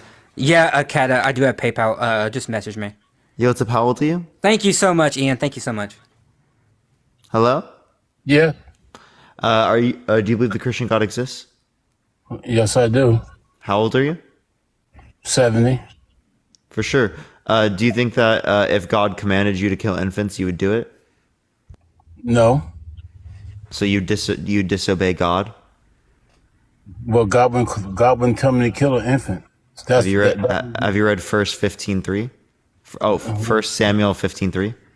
That's you said that was the God of Israel. That wasn't the Christian. You said Christian God. That was the God. This isn't the same God. We got a Marcionite. Yay! Wait a minute. Hold it. You said, do I believe the Christian God? So the Christian God is based on the fact of Jesus being the Christ.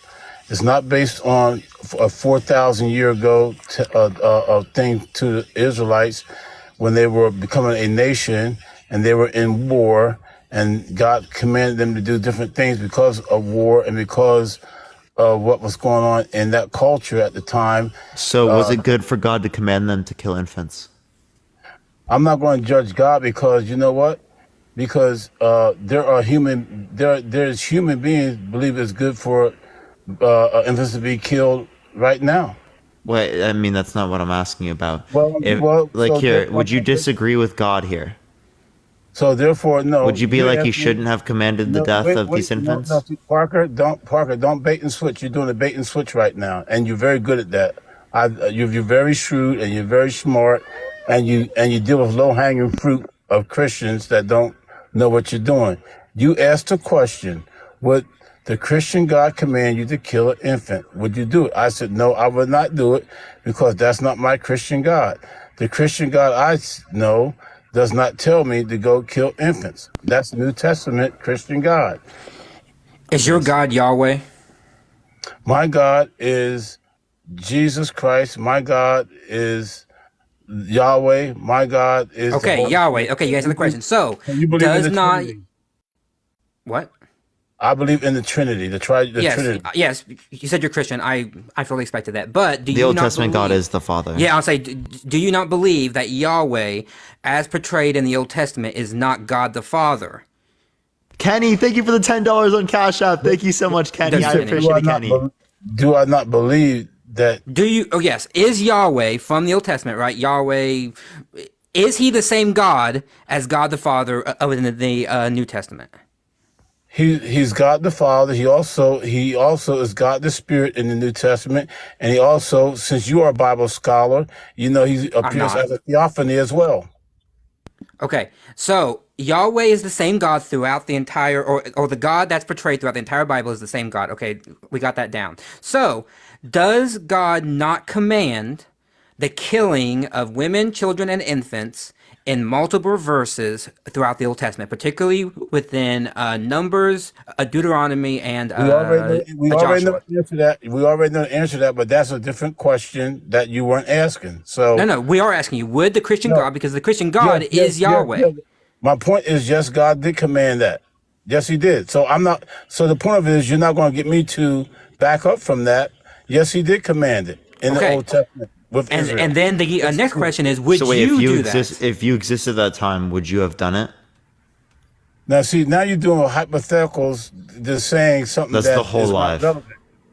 It's not relevant. This is absolutely relevant. It If is you were relevant. alive at this time and the Christian God commands you to kill these infants, would you do it? You're trying to present to me something that happened maybe 4,000 years ago and said, would I have done it? Yeah, The use your fact of the brain. ma- I'm asking you, the would you fact, do it? wait, Parker, don't overtalk me now. The fact of the matter If you is, answer my question, I wouldn't have to. yeah, well, I'm telling you that my Christian God, as you said, would not tell me to kill babies, infants, all right? Oh my God. If you were in this time period where he did ask them to kill infants, would you have done it? If God commanded me to kill an infant, if I was in the army and there was warfare, then I would have did what God had said to do. So you would have Okay? killed those infants? You just heard what I said, didn't you? I didn't stutter. Now let me ask you a question. Since you want to judge God in the Old Testament, do you believe that it's all right for babies to be killed in the womb? I don't care about it prior to sentience. Once it's sentient, then I care about it. No, okay. But Do you? I think it's important to acknowledge that you just said that you yourself, without hesitation, would kill infants. Right? Well, if your quote unquote Parker, God commanded you.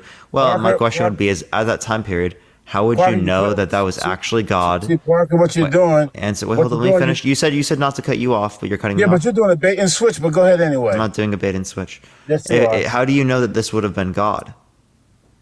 You're doing a bait and switch. How do I know if it would have been God? Yeah, how do you know that that specifically would have been God? Now, okay, let me ask you a question then. You said, how would I know? Yeah. The point of the matter is this.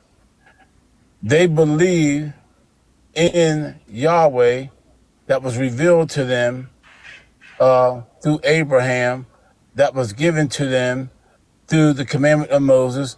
So therefore, they accepted that. And watch this. And remember this. They all didn't believe. You know why?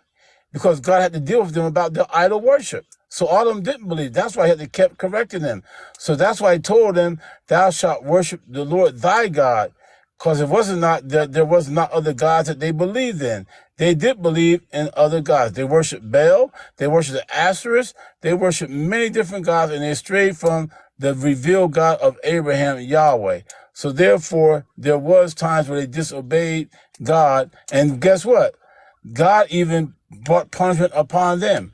So it wasn't that God just did something. So how do you didn't answer my question. How do you know that this wasn't, you should go to Congress, right? You're really great at evading questions. And you're very good at low hanging fruit and evasive questions. And that's why I'm talking to you right now. Well, so trap questions as well. So I got you too. So exactly why I'm talking to you right now. So again, I don't understand what your point is with that. Can you I don't understand what your point is either, because you said because what you're doing, you're saying hypothetically, would I do something 4,000 years ago that was not relevant to my culture now? Yeah, and you said you would do it. You said you would kill those infants with no hesitation. And you don't think you're crazy? And now you're being disingenuous because how is that disingenuous? Because of the fact that you did not include the fact that I said that was culturally something that was happening, not just among the Israelites themselves. Pretty sure there was so do you think some ethnic cleansing is good? Did the Assyrians wipe out children? This was a part of not just Israel doing war. It was a part of the Near East that did war as well. And as a matter of fact, not just the Near East, even in the Romans. And let's even go further.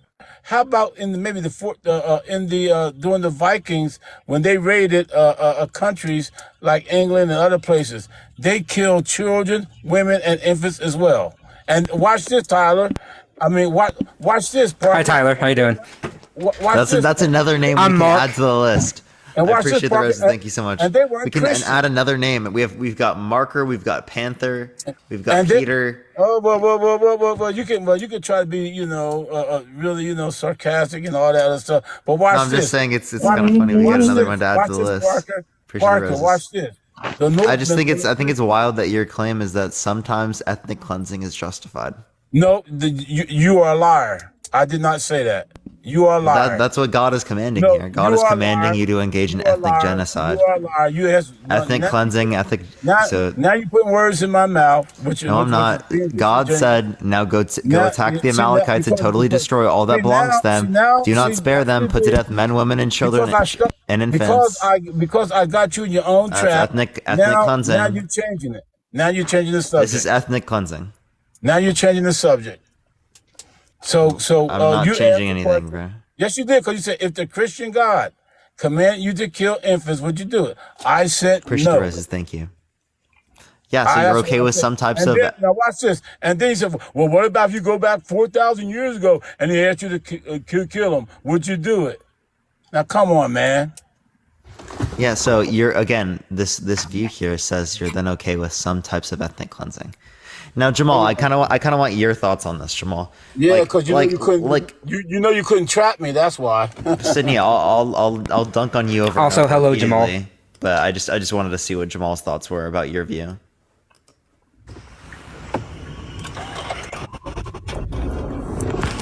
Hey, Jamal, you there, bro?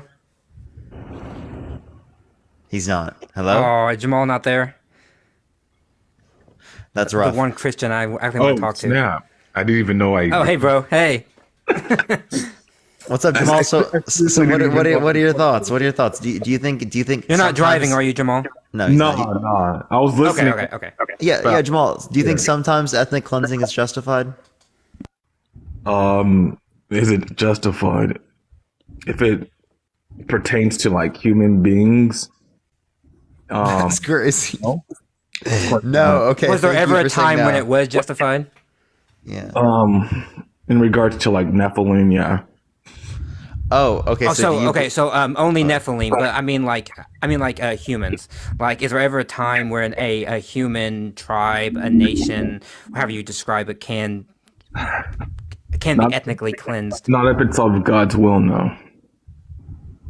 Not if Yeah, it's so what? again, your view is that sometimes ethnic cleansing is justified. Yeah, God has the prerogative to unalive anyone he wants. That's his right. He giveth life and he taketh life. And there's nothing. Yeah, this is just divine command theory. Well, yeah, okay. So be it. He can do whatever he wants. If God commanded you to eat babies, would you do it? I don't Everyone said you got to eat a baby. No, God would never command. Wait, but Okay, now anything here's a more God pertinent commands is one. good. Oh no, here's a pertinent one. Jamal. If God wanted you to sacrifice your child, would you do it? Jamal, you see how ridiculous the questions become? If God required you to eat a baby, Sydney, we're not you see asking how ridiculous ridiculous questions. Now be quiet. Jamal, you can answer the question. No, because that contradicts the character of God. It's like saying, like, yeah, it just goes against the character of God. Like, come on. So wait, oh no. So hold on. He asked Abraham to do it. So was that also against it? Even if but Abraham did not know at the time that God would send down an angel to say not to go through with it. So Abraham still did it with the full intention of doing it, but God still gave the command to do it. So if God came to you, Jamal, and said, I want you to sacrifice your firstborn to me, and you said, well, that's not his character. It actually isn't his character. He would just come down a little bit later and tell you not to do it. Okay. Right? But he wanted you to do it to see it as a test of your faith, right? It's not God's heart to do something like that. Well, then how do you reconcile Abraham and Isaac? Well, didn't God stop? Yes. I just said, Jamal, hold on, bro. Hold on.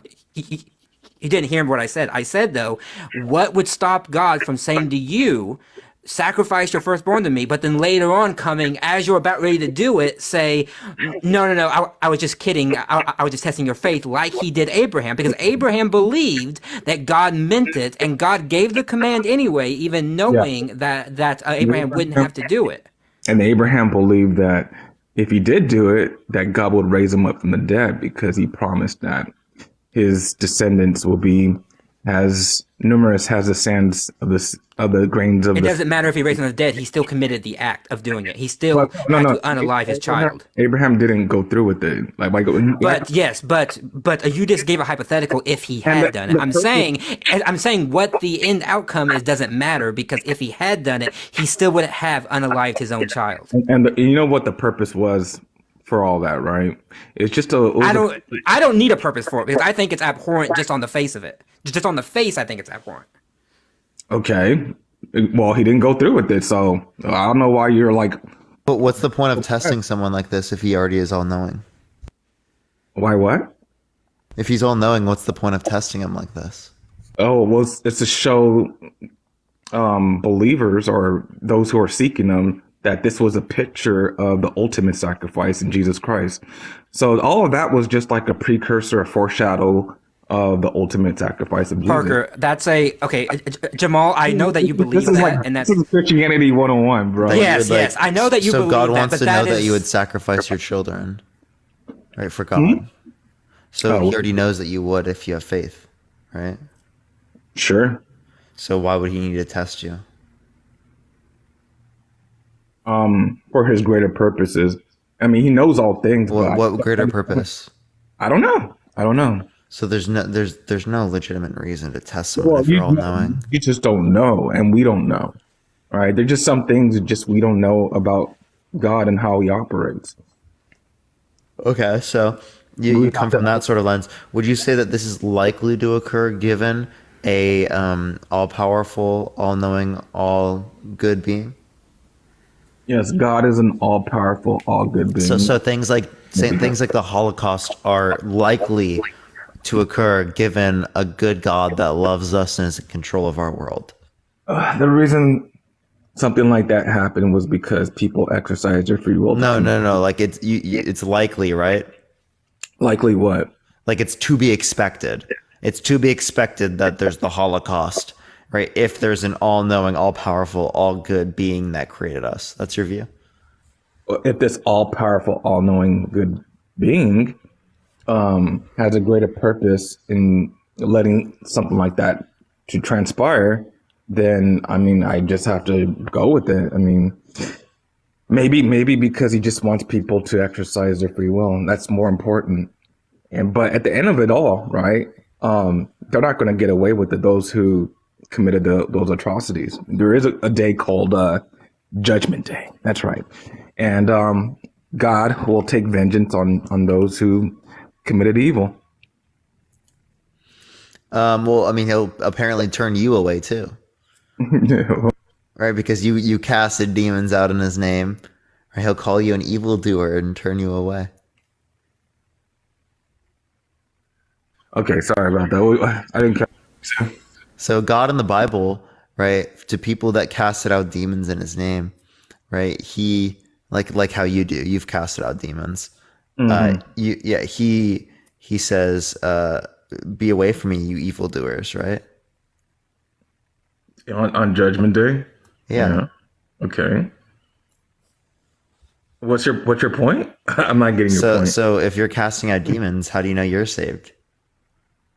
How do I know I'm saved? Because I'm born again. I received the gift of the Holy Spirit. He transformed me from the inside out. But he turned away people just like you right there. Well, not all people who cast out demons are going to be turned away. Those are the people who. But how do you know that won't be you? Well, because I know Jesus and he knows me. Yeah, when you really have that's a song with God, when you really have an encounter with God. Isn't that what those people claimed in the context of the Bible? They claimed, "Oh, I knew you," right? Like people heard your name in the streets. It could be people. I casted out demons in your name. Yeah, it could be people who claim to have known Jesus, right? Like you. But they didn't believe in the biblical Jesus, the real Jesus. So there are a lot of people in the world that or do it could be believe in you. Jesus, or not even Christians, right? Or like it could be you, Mormons, Jamal. Jehovah's Witnesses, even Muslims believe in a Jesus, but it's not the biblical Jesus. I believe in the biblical Jesus. The Jesus I worship is the Jesus of the Bible, who is God in the flesh, who is the King of Kings, the Lord of Lords, the Alpha and the Omega, the beginning and the end. Hallelujah. The life and the only way to the Father. Hallelujah. Hallelujah. Hallelujah. Amen. Okay, this is a total side note. How much you want to bet that poor Sydney is still talking and doesn't know that he's muted? You good, Sydney? You want to butt in? Why are you guys bullying Christians? It sounds like wait a you're minute. bullying. How are we bowling? Oh, that's my pastime, Jamal. It's what I do for my pastime. Being Christian. Okay, Sydney. Jamal, how are we bullying? Yeah, it seems like you guys are dogpiling Christians. They do, but I have no problem How with that. so? Can you give me like a give me? Hold on, a Sydney. name Mute for that? yourself. Hold on, Sydney. Hold on. You guys always mute me. Yeah, because I muted you once. Yeah, so you guys double team Christians who come up on here, and you try to like make them look like they don't know what they're talking about. We've done one co-host live where we debate against Christians. And the tone, Jamal, they do it themselves, Jamal. And the tone All we you ask them is a guys question. have is very condescending. It's like you're talking down on them, like, these guys don't even know what they're talking. And why do you guys? Sometimes they don't know what they're talking about. You don't, Jamal. And why do you guys focus on the Christian God? Right? Well, This is most kind of like prevalent in the Jamal, United why do you States. focus on the Muslim? Or why do you focus on Islam? You were doing a topic, Jamal. The last topic I saw that you were yelling about Muslims and stuff, and yelling about Allah and everything. Why do you do that? Well, that's valid because like Muhammad. Oh, well, it's valid to me, genuinely- Jamal. I think what you believe is total craziness. Wait, Jamal. If you're against this bullying, why do you continue to refer to women as THOTs all the time? I don't. You do that on your live all the time. No, I don't. Jamal, I was on your live a few days ago where you referred to women as No, that. If you've heard Jamal No, refer it to was- women that way, type 1 in the chat. If No, you've heard no, Jamal it was refer to Jamal, women hold that on, way, type 1 in the chat. Hold on. That was just like me halfway joking, right? The model was no, What, seriously, I was dude? like halfway joking with that. I said, don't say it, but I was just halfway joking. I said yeah, no, wait, hold on. I was just trying to be funny. Right? 143 ones, 161 I said- ones. Hell is hot. Don't be a thought. And people Yes, just dude, what are you that's just me being funny. Come on, man. Dude, you understand that's literally, but you. But I'm not even calling. I'm not even Wait, calling. Jamal, I'm women just being thoughts. funny. I'm just being funny. No, you're not. This is this is Christian phobia. This is Christian Well, phobia. that's atheist phobia. Atheist phobia. Are you guys gonna Shut let up. me- Everyone are you laughs guys when they gonna hear let you me say answer? Christian phobia, dude. Come on. Stop Christian appreciate that phobia. mustache. Thank you so much. Hashtag stop You guys- Christian phobia. Hashtag stop atheist phobia. Yeah. Stop atheophobia. Yeah. So Well, first of all, Appreciate first that. of all, Thank you.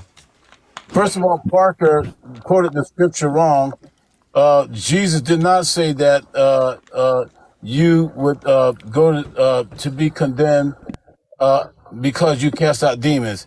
He said to them, "Depart from me, because I did not know you." And yes, they said, "But didn't we do it in watch it in your name?" They said, Yeah, so nothing they had a about knowing perception him. that they knew him. Wait, let me finish. Let me finish. They said, "We did it in your name." That doesn't mean that they had an intimate relationship with him. Therefore, he said, and he gave a criteria for what they should have done and they didn't do. And they do, Jamal, they do dogpile, but I don't have a problem with that. And therefore, he said, "I did not know you, and you would be judged." It's different than me, because I know that I'm not going to be judged because I do know him and he knows me. Yeah, so there's two of you right now, and also that person that we're referencing, they had a perceived notion that they knew them, right? Again, this whole idea that they thought that they didn't know them, even though it was the case that they said, "I cast out demons in your name, I preached your name." That's them thinking that they knew him, but apparently they didn't. That's exactly what I'm referencing, is that you can have this perceived notion This is what you that said. you know God, right? But how do you know that Jesus won't say, "Depart from me, I never knew you"? yeah, because you'll have an experience Well, with the Holy Spirit. He'll seal you. He'll change you and transform you. How do you know that's not Satan? It's called being born again. Right? How do you know that's and not that Satan? happened to me, and I didn't even grow up in a Christian house, so I didn't even Watch this, Parker. expect this wait to a minute. happen to me. How do you know it's not Satan? Parker, you just said something to Parker, you just said something that you should judge by. But you and Rockins, you all had this perceived notion that you think that God was evil, and you think that God was a murderer in the Old Testament, because you said that He told those to kill children, and therefore you all feel you had the perceived notion that God was evil and that God was a murderer, and therefore because God was evil and a murderer, He could not be all loving, and therefore we should not serve Him. So you have a greater mind. Do you think than God. Putin is all loving? You're doing the same thing. So you're doing the same thing, don't Parker and Rocket? Don't you got preconceived notion? I of said this nothing, by God? the way. You're just bringing me. Sure I you said do. nothing. Sydney, do you think Putin? Do you think Putin is all loving? Okay, Parker. What? Okay. Since you're in the background, Parker, what is your preconceived notion of God? He's lagging so bad he can't even respond. to Yeah, us. Sydney, your Wi-Fi, bro, is like really bad. Yeah, he has one bar. Oh, I'm sorry. I said, what is your perceived notion of God, Parker? It depends on the person's view that we'd reference.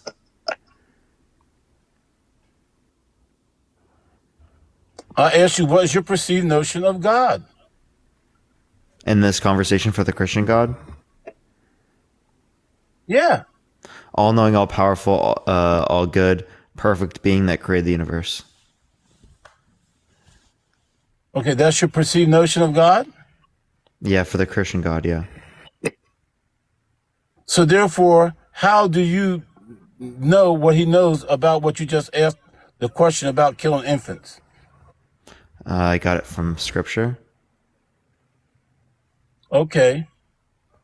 But do you have the mind of God in what you're asking? Am I God?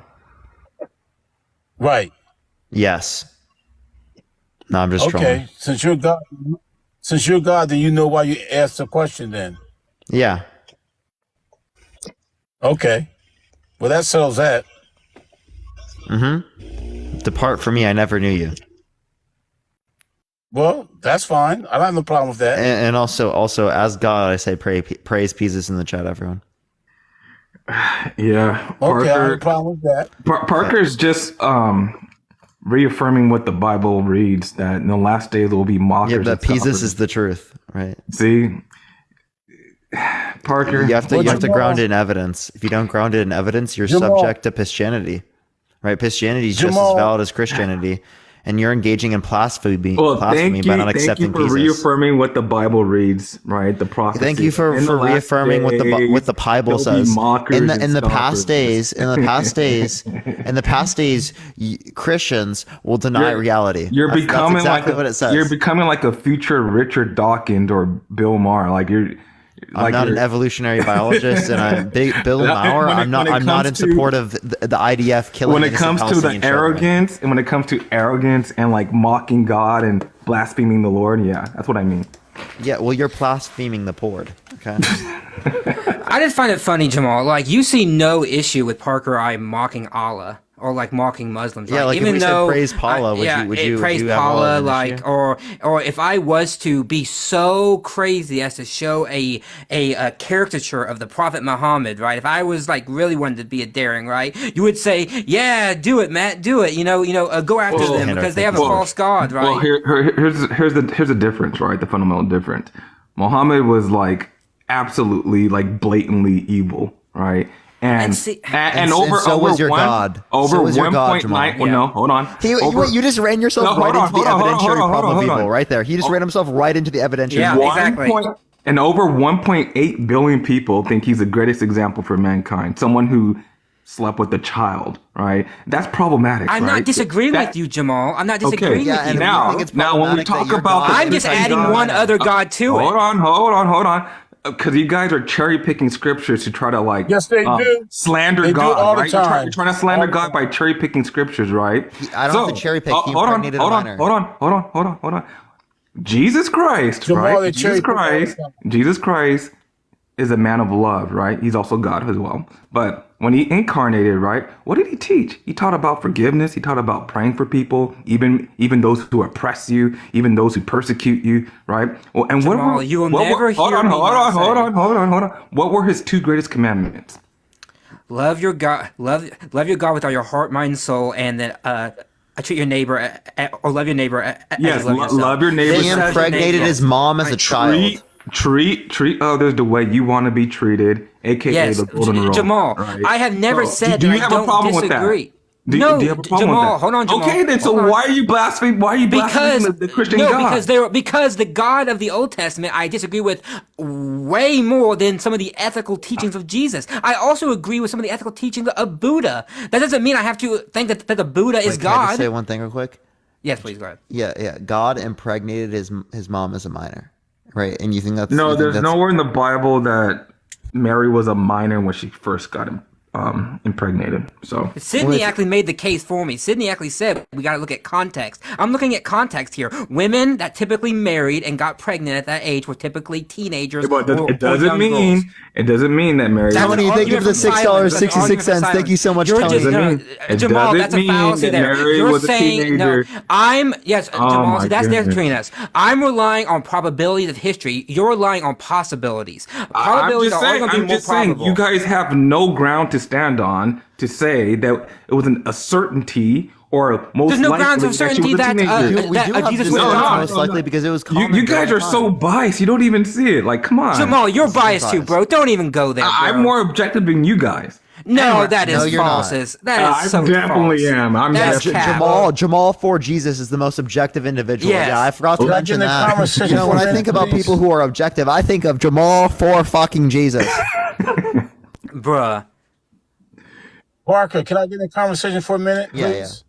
Parker says that that God, the Father, impregnated Mary. His mom and as a he's minor. being disingenuous because he knows. Because he knows he wants to rally you. So let's go back to what the scripture says. Oh, It thank you for says the that gift. Gabriel announced, and this young man who knows down in the bottom knows it too, because he's read scripture. It says that Gabriel announced it, and it says, and the Holy Spirit overshadowed Mary. It said nothing about God impregnating Mary. It said that it was overshadowed her. She became pregnant now. She became So pregnant. God did not impregnate his Wait mom a as a minute. minor. Wait a Mary minute. Mary was Wait a minute, betrothed. see? Hold on. Wait a minute, Mary was Jamal, I can handle betrothed. this. Yeah. Wait a minute. You see how you guys do this? You change it now. When I said to you, look at what the scripture said. The scripture said. and I you didn't. never- I didn't disagree with you, and but I'm she was saying she still married? became pregnant. So God impregnated sure she a became married pregnant because he promised it. minor who was his mom. She was not That a is minor. so We don't know fucked. that. betrothed. You don't know she was a minor. Jamal. You know what? I don't usually bring this up, but Jamal, I want to show you the kind of hypocrisy here. Right? There is evidence that is being put forward recently. The three M's, married, minor, mom. Married, minor, mom. There's evidence being put forward now by Christians and by secular scholars that are showing, and I don't believe this, by the way, I'm just saying it's out there, that the hadith about Aisha being 6 and 9 was actually a fabrication, and it was completely wrong.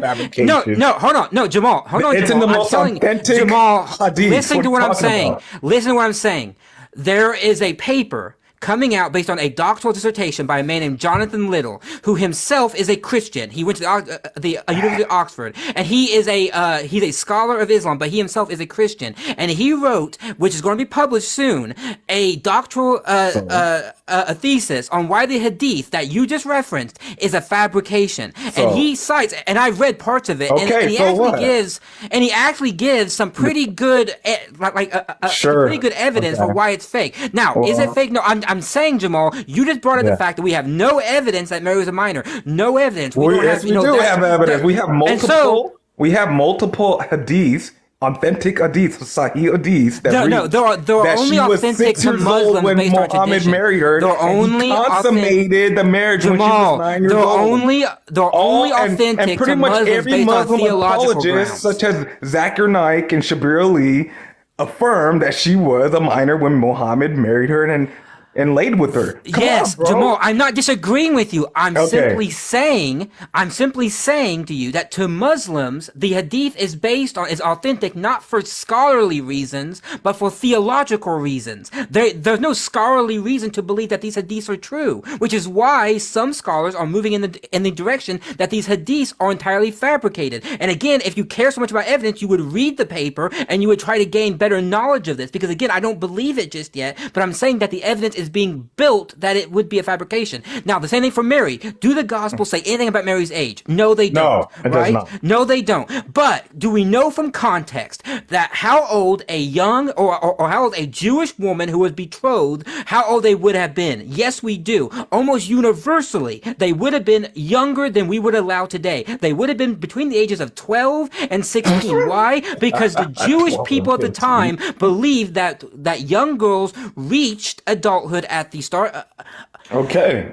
All right. Of the period even if that started around 12 or 13. Even if that was the case, right? Mary was betrothed, so she was going to get pregnant sooner or later anyways, right? That's still bad, Jamal. That's a bad thing. Wait. How? So you think it's objectively wrong for someone at the age of like has a teenager to get married? To an adult, yes. To someone else, yes. A 13 or 14-year-old. Jamal, don't tell me now. Wait. How do you know Joseph was an adult during that time when he was betrothed to Mary? Because we got some indication in the Gospels that Joseph had already had children prior. What? Where's that? What are you talking about? Wait, what? Joseph mentions, how do you think the Catholic Church, for example, gets the idea that Mary was a... No, hold on. I'm not saying it's true, Jamal. I know that you hate Catholics. I know about Catholic tradition, but I don't care. I'm not going to get your hair in a bun here, okay? Just calm down. I'm saying they believe that Mary was a virgin in perpetuity because there are some verses... I know you don't, Jamal. I'm saying that because there are some verses that indicate that Joseph may have been older than, or may have been way older than Mary, and may have had children already. Yeah, this is just conjecture and speculation, bro. So let me go back to the reality of it. Let me go back to the reality. The several things were said that we're putting our culture on a culture that existed that has no relevancy to it because of the fact of at that time. There was no such thing as teenage boys or teenage girls. When they reached a certain age of maybe 13 and on, they were considered to be coming into adulthood. So we're trying to put... And that's wrong. You believe it's wrong. Yes, that's wrong. I'm sorry, that's wrong. No, wait, I will say this. I will say it's objectively wrong. I was waiting to talk, and now you guys are interrupting me. Oh, sorry. Go ahead. I waited. So let me say this. The fact of the matter is this. I will agree with what's his name, between the age of 12 and 16. We don't know how old she was. the fact of the matter is she could have been 15. They say she was 15 or 16. But being 15 or 16 then does not mean that in that culture she was considered a minor. It was the culture now, bro. Bro, we're saying It's the she's a culture minor. now. Let me finish. She was in that culture. I'm asking, what's his name? Would she be considered an adult? It doesn't woman? matter. I don't care what they consider it. I don't care what they. My grandfather married my grandmother when That's she was different. 14, That's and my different. grandfather was 19. That's Guess what? different. They had to go to Mississippi to get married because That's it was outlawed different. in Illinois, where I'm from. And guess what? It was still wrong for him to Guess do what? it. Because of our laws, young man, you know that. Yes, of because of American law. secularization, we found out that a 14-year-old Exactly. child cannot consent. They did not have that back then. That's the point. Jeez. You Yes, even agree that with it. it doesn't. I don't care if they didn't have it. It still makes Okay, it all wrong. right. It still makes it wrong. So she was 16 years old, and it made it wrong for her for the Holy Spirit that God had promised that it should be overshadowed. And watch this. And you guys try to make it like it was a sexual act. There's no type of sexual act involved. Come on, guys. My Forced God. impregnation or forced insemination, however you want to describe it, forced pregnancy is wrong in my opinion. I believe that forcing someone to become pregnant against the will, especially as my a child when they Yeah, can't forcing consent, is wrong. forcing This your is mom who is crazy. You're really married. going. You guys are going. Right, wait, You guys are crazy. No, Jamal, 3Ms. you Okay. believe that it's Married minor okay. mom. No, Jamal, you believe it's okay Can everyone for your stop yelling? God. Can everyone stop yelling for a second? Parker. I just want to you acknowledge Parker. Sydney. Be quiet. Parker, you admit Sydney, this I let you is speak. ridiculous. I let you the speak. argument. Oh, come Sydney, on. I'll let you speak. Okay. You're the one saying ethnic cleansing is sometimes justified, and you're saying it's justified for your God specifically to engage in impregnating his mom, who has the 3 M's, who's married, who's a minor, and his mom. Okay? Now look how Parker just changed everything. Proof she was a minor. No, Jamal. Again, Jamal, we already told you what was Jamal. common given the time. This is the best indicator Jamal, we here's have. what That's not proof. Jamal, That here's is what Parker did. is most likely. Jamal rejects history, the probability of history when it's not on his side. Jamal. I reject the Jamal, that's conjecture. why it bothers me, Jamal. Jamal, I reject actually the do like conjecture. you a lot. No, I would like you a lot, Jamal. But a lot of history is conjecture. A lot about your Bible is conjecture. A lot about the history that scholars use to justify your Bible, that I agree with, by the way, is conjecture and speculation. But when it doesn't come in your favor, you reject it. That's called bias, my friend. That's exactly what you're doing, Jamal. You're saying that you're rejecting the vast preponderance of the evidence that tells us that Jewish girls were married to adult men at that time. And it would have been a rarity, a vast rarity for a adult woman to marry an adult man. And you're rejecting that because it goes hold against on. your sensibilities and what you believe. No, didn't I think. reject I it. think. Yeah, I go did not ahead. reject that. So why are you saying I did not reject that? I said it was true. So what are you talking about? I didn't reject I'm not talking to you, Sydney. that. Okay. Did I so say the name Sydney? I never heard you this seems angry like- before. This is Yeah, funny. it seems like, I shouldn't be it seems like laughing you're though. really angry guy. Yes, no, now I'm actually am angry because Jamal, who I actually like, is he's dismissing history in order to confirm his own bias. Dismissing- this is not history. We You're don't dismissing know the history. history. You're dismissing what we know about history because you don't like You're making an extraordinary, audacious claim. No, I'm not. As if No, it's- I'm not. as It's if a claim backed factual. up by As if it's tons of factual texts history. of the time. We don't know that. It's Jamal, speculation. at nothing in best. history is fact. Nothing in history is fact. This is commonality. This is Nothing. Oh most my likely to be goodness. true. Wait, listen. If it's commonality, it's most likely to be true given the set of circumstances. So if it's most likely to be true given the set of circumstances, that's what we would consider to be true. If you're disputing that standard, well, you're disputing basically everything we consider to be true. Okay. If she was 15 years old, right? If she got first pregnant when she was 15 years old, would you say that's like objectively wrong? I don't believe in objective morality, but I think it's wrong. Okay, well, I don't think it's like objectively wrong for like a 15-year-old to like marry. For God to another, like, 15-year-old. impregnate his married mom who's a But minor. she was gonna get pregnant soon after, anyways, right? 'Cause Yeah, she was no, betrothed. again, impregnating his married mom who's a minor. You think that's justified? Oh wait, you don't even know if like She was not a minor. True, if she was a minor, we just don't know. again, we do again the commonality. You're not acknowledging This that. this is you guys Completely being disputing commonality. disingenuous. Like seriously, not- I'm not This is Jamal. ridiculous. You have how not are you- critiqued. No. How are you guys going to like assert something? Right? He's so that's mad. He's so based mad on that this is conjecture? applicable. Yes, he does not like the fact that history is on our side here. That No. you can read any text of the ancient world and find out Well, that women and girls were married and impregnated very, very well, young. Listen, my That's just how response it to went, that, my unfortunately. response to that is I'm a biblicist. I stand on the word of God. It's not in the Bible that she was a minor. All right. And so again, you reject anything that is going to make you look bad. The fact that she was a minor It makes doesn't look you me look bad. bad, Like, and you don't like that idea. if So what she- you if she do was- is you reject history. It doesn't look- it You doesn't reject make me what we bad. know about history. But if she was like, Where in the Bible does it say George Washington existed? It doesn't, right? So you get history facts outside of the context of the Bible. Now, this is a history fact outside of the context of the Bible that indicates a likely age for Mary. If you want to keep denying reality and denying history, you can do so, but that does not help you out in establishing the historical prevalence of Jesus and his dying on the cross and resurrecting from the dead. If you deny history here, you're denying the entirety of the basis of your religion. no, but well, what you guys are claiming is not based on history, right? It's not. This is based on history. It's absolutely- It's not a historical fact. Maybe Yes, it is. There are no historical facts. Maybe what is a historical fact is that during that time period, they did get married. They did What get we married mean by young. historical fact is what's most likely to be true given the set of evidence. that doesn't make given that the doesn't make it a preponderance of fact. the evidence. That That's doesn't make what it a fact. we're going That to doesn't consider. meet. That does not meet the criteria of fact, right? What do you mean? What's a fact?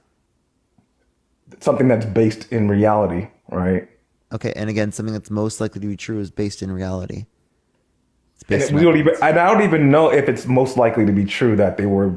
We do did because get it's married. based upon commonality. It was I don't extraordinarily know. rare for them to be an adult at the time. Yeah, you guys are just trying to slander God. Right? Oh, you just can't accept that the 30 M's apply. that's Again, what you guys are trying to do. You're Skits, just thank you for the trying to galaxy, bro. slander God. Thank you so much, Skits. I appreciate it, bro. This is what you guys are trying to do. No, I'm slandering, or what I'm trying to do is I'm trying to give a critique of your God. The fact that you don't like it, I don't You care that guys- you don't like it, Jamal. I don't like it the guys same are way that you don't enemies care of that the a Lord. Muslim doesn't like it. You guys are enemies of God. You guys are just You're proving an what enemy the of the Bible Lord. Blah reads. blah blah blah blah blah blah. You're I've an heard enemy it of so the many Lord. times. I just Yeah, instead of being an enemy of God, why don't you be a friend of God? Right? no, You be a no, friend of I Jesus. can't. I'm sorry. Well, he loves you guys and he cares about you. He died for you. I mean, I wouldn't die for you. He Pod died dabbed you. for your sins. Okay. Yeah, why don't you talk about the goodness and the love of God? How he demonstrated his love for. Yeah, for it's you so loving sinners. for him to starve children and drown them. No, the one. It's so he it's died- so loving for him to suffered for you. He command suffered- ethnic cleansing. He suffered for you, and he it's so died good, for you you. know, for him. Can to you name impregnate his one married king- mom who's a minor? Can you name one king that will get off his throne and come down with his people and serve his people and die for them? Can you name one king that would do that? I don't. I don't rest think my I case. determine I rest my standards case. based upon I rest who's my kings. case. But Jesus, Even who's the if there King of wasn't a king Kings- that does that, that doesn't mean he's good. Jesus, who's the King of Kings, did that for people like you because he loves you and he cares about you. But what do? You guys metaphorically and even sometimes literally like flip them off. Like, what does that say about your moral character, Parker? You metaphorically flip off Allah. What to say about your moral I don't character? stand for genocide and ethnic cleansing, and your God does. That's what it says. My God emphasized LOVE, love, love, love. Treat others. And the way loving is want when to be you treated. literally you suffocate and drown all babies on the planet. Yeah, you that's don't- you literally- don't- you don't when you quote that engage part in of the the flood, Bible. when you drown and suffocate every baby on the planet, that's how you know you love them. You don't quote that part of the Bible, huh? You don't quote the part of the Bible where God emphasizes charity, to forgive others, all right? To go the extra mile for others. He could do all of that and then drown babies, and I still think he's bad. See, you have selective. So you reading here. don't think drowning babies is bad and suffocating babies is bad. I don't know what to tell you. He Well, literally ethnically listen, cleansed it's all God's humans. prerogative to unalive anyone he wants. Okay? Yeah, He giveth life and he taketh life. All right. Yeah, and you're fucking crazy. Okay? Oh. If I created a simulation Yes. What do you mean? You think it's crazy? You think it's wild for me to call out that it's crazy for your God to just wipe out everyone on the planet? You don't think it's God's right, his prerogative to do whatever he wants with his own creation? No. Who are you? Who are you? Parker. No. Who is he? Who is he? Who is he? He's a creator. Who's this ancient god of Canaan? I'm not going to worship the creator an asked ancient you god to of eat Canaan. babies, would you do it? No, you wouldn't. See? If there was a creator that told you to eat babies, would that be a good creator? So see, Parker, and this is a reason why. Answer the question. Would that be a good creator? I'm not even saying it's your God. Would that be a good creator? What was your question? A God that tells you to eat babies, would that be a good creator? No, I wouldn't. So there could be bad creators. So you just saying he's a creator is not a good fucking argument. No. Parker, this is the reason why you never had an encounter with God, because you're arrogant, you're prideful. The Bible reads that God resists the proud but gives grace to the humble. See? So maybe one day when you have your back to the wall, you'll humble yourself and you'll cry out to God and he'll show you mercy and grace. I'm being serious. I'm not gonna have a relationship or something with that's literally fake. I don't have imaginary friends. Yeah, you've been manipulated by the devil. He has Jamal, you guys. You have imaginary friends. He has you guys, all right, raging against an entity that you don't even believe exists, right? And you've been manipulated by society and by power dynamics so much that you have an. You do the same thing, Jamal. The devil is using you guys. You're an adult with an imaginary friend. All your little fanboys and fangirls who are giving you money, right? So you're all them. Devil, and you're doing the devil's work right now. Ava, thank you for the $6.66. Thank you so much. See what I mean? Thank you so much. That's the type of followers you guys have. See what I mean? This is the type. Thank you for the $6.66. What people that support us? I know. You have nurtured a following. We love our Satan worshippers, our fans. This is crazy. Satan worshippers. Really, Mike, thank you for the $6.66. Thank you See so what much, I mean? Mike. I appreciate it. Philip, thank you for the $6.69. We wrestle not against flesh and blood, people. We wrestle not against flesh Eli, and thank you blood. for the subscription. I appreciate it. Thank you so much. You have no arguments. Parker, all that money you're getting will not save your soul, my friend. I'm not trying to be saved by something. There's going to be a day. There's going to be a day when you're going to take your last breath, and all that. Anna, thank you for the $6.66. Thank you so much, Anna. Thank you for the you're amazing. I appreciate it. Kristen, thank you for the $6.66. Thank you, Kristen. All your thank you for the $6.66. Thank you so much. All your slander against God will be used against you on Judgment Day. Thank you for the $1. I appreciate it. So I hope it's not going to be used against me by something that doesn't exist. I hope you take it back. I hope you repent and turn to Jesus. And repent to who?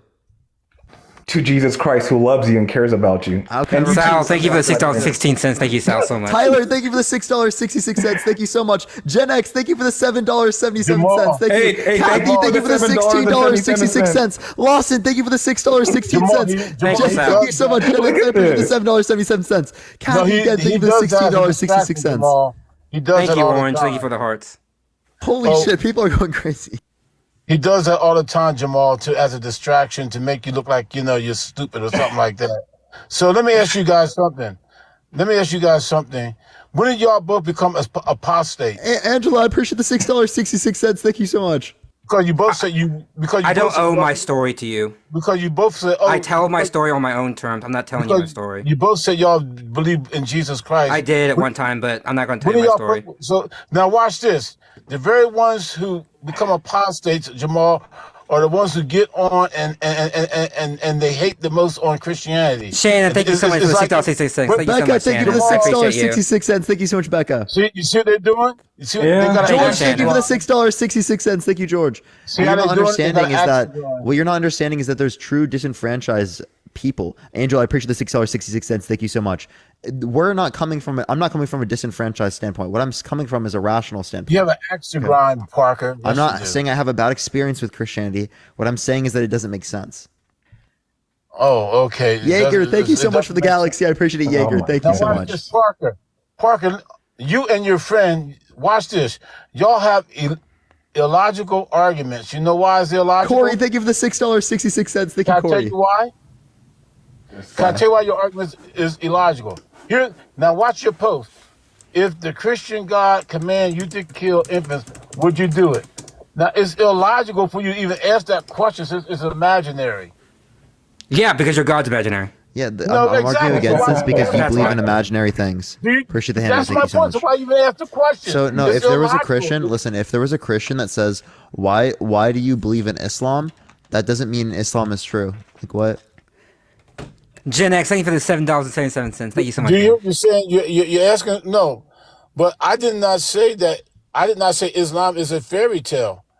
Now, just because it's not a fairy tale doesn't mean that. Well, you have it to can't- believe it's false because it wait, contradicts your let me religion. finish. Let me finish. But it can either be true or false. But a fairy tale can't be proven to be true. Do you see how illogical you guys are arguing something that you? No, you have to say that Islam is false. You No, have to say that. no. What the fact of the matter is that Islam is a known religion. You're saying that Christianity is a fairy tale and it does not really exist. So you argue against a fairy Wait, no, tale. I'm not saying that the Do you belief see how doesn't exist illogical- with No, it's not technology. illogical because guess what? If people what? still today believed in the Greek myths, Corey, which thank you for the I- $16.66. which I loved as a Well, now child, the right? If Greek people, myths- if that was the predominant religion, I would be arguing against Zeus and against Hera and against all those other fake gods. I would have been arguing against those because I believe the stories about them are also abhorrent and terrible. So Oh, so I consider wait, all of that Can to I be ask a just fairy question? tales. Can I ask a What's your question? name again? What's your name again? Sue, Thanks, thank Matt. you for the $16.66. Matt, Let's go. listen what you just said. To Kathy, thank you for the in $6.66. Jesus Thank you so is- much. Matt, listen what you just said. To believe Thank you, in Kathy. Jesus is abhorrent. Listen to what you just said. I said that God. I did. Hold on. Were you here 30 minutes ago when I conceded to Jamal that there were some it God ethical Jesus? commandments and ethical traits of Jesus that I liked? Did I not say that? Did I But not isn't say God- that there were things of Jesus Matt. that I liked? Matt, you watch this. I'm gonna get you in your own trap. You and Parker asked me, "Is Yahweh the God of the New Testament?" I said yes. Is so and so the God? So I'm saying to you that you are saying that you would believe in Jesus of the New Testament, but that New Testament Jesus is God in the flesh. So what you gonna do? Is he imaginary too? No, I don't believe that Buddha is a god or is divine, right? But I Never can claimed to read Buddha's ethics and get some knowledge out of it. I can read Jesus without believing that Jesus is the Son of God and get some ethical ideas from him. I like, So for do you example, believe- Matthew chapter 5. That doesn't mean I have to believe every single thing that Jesus says. I'm a Matt, free do thinking you human. believe I can like Parker- decide what I Matt, like and what I don't like. Sure, Matt, do you believe, as Parker believes, that Jesus Maggots ears was officially a fairy subscribed. Thank you tale? so much. I didn't hear you, Sydney. Do you believe the same way Parker believed that Jesus is a fairy tale? Jesus? No, Jesus Yeah. existed. No, Okay. no, Parker never believes said that too. Jesus didn't exist. Parker believes that At least too. he believes Jesus existed. that. I don't believe that Jesus is God. I don't believe Jesus was divine. I believe that he was just an The notion that he's everyday God is a person. fairy tale. Oh, the notion that he's God is a fairy tale. Okay, I got Yes, you. I never said that Parker- Jesus didn't exist. In fact, Okay, Parker, I'm in sorry, fact, I just- Jamal, to show for Jamal, wait a minute, who wait, said, hold hold on. on, I'm explaining something to I show wanna that apologize, just how Parker, I less misspoke bias I on have. I often argue with mythicists who claim that Jesus never existed because I think they're just as crazy because they also reject history. So I argue it both ways. Okay, at least I'll give you a thumbs up there. At least you believe in the historicity of Jesus. I'll Yes, give you that. because I accept the probabilities of history, which is why I accept that Jesus probably existed because the weight of history is on that side. The same thing I say with Mary, for example, about why she was probably admired because the weight of history is on the side. You don't have to believe that, but I'm saying that that's why it shows that I am a little bit less biased than you because I at least apply history where it's likely. If history shows it to be likely true, I'm going to then lean on that side, which is why I hold some conservative beliefs about the Bible. Right? There are some Matthew- beliefs I have about the Bible that are actually more conservative than Pi Parker has or than many of my other friends have. Matthew, you and I agree on this, except for one thing.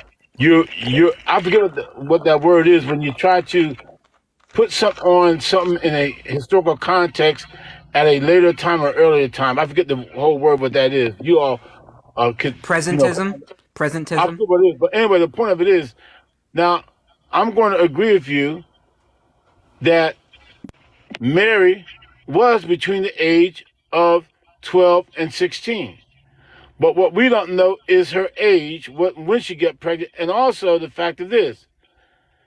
We cannot put on her on our basis of our laws and our culture of her being a minor, when in that culture, and even you said it, in the Jewish culture, they were considered to be women when they reached a certain age of, probably when they, had their, whatever, because you can't say it on TikTok.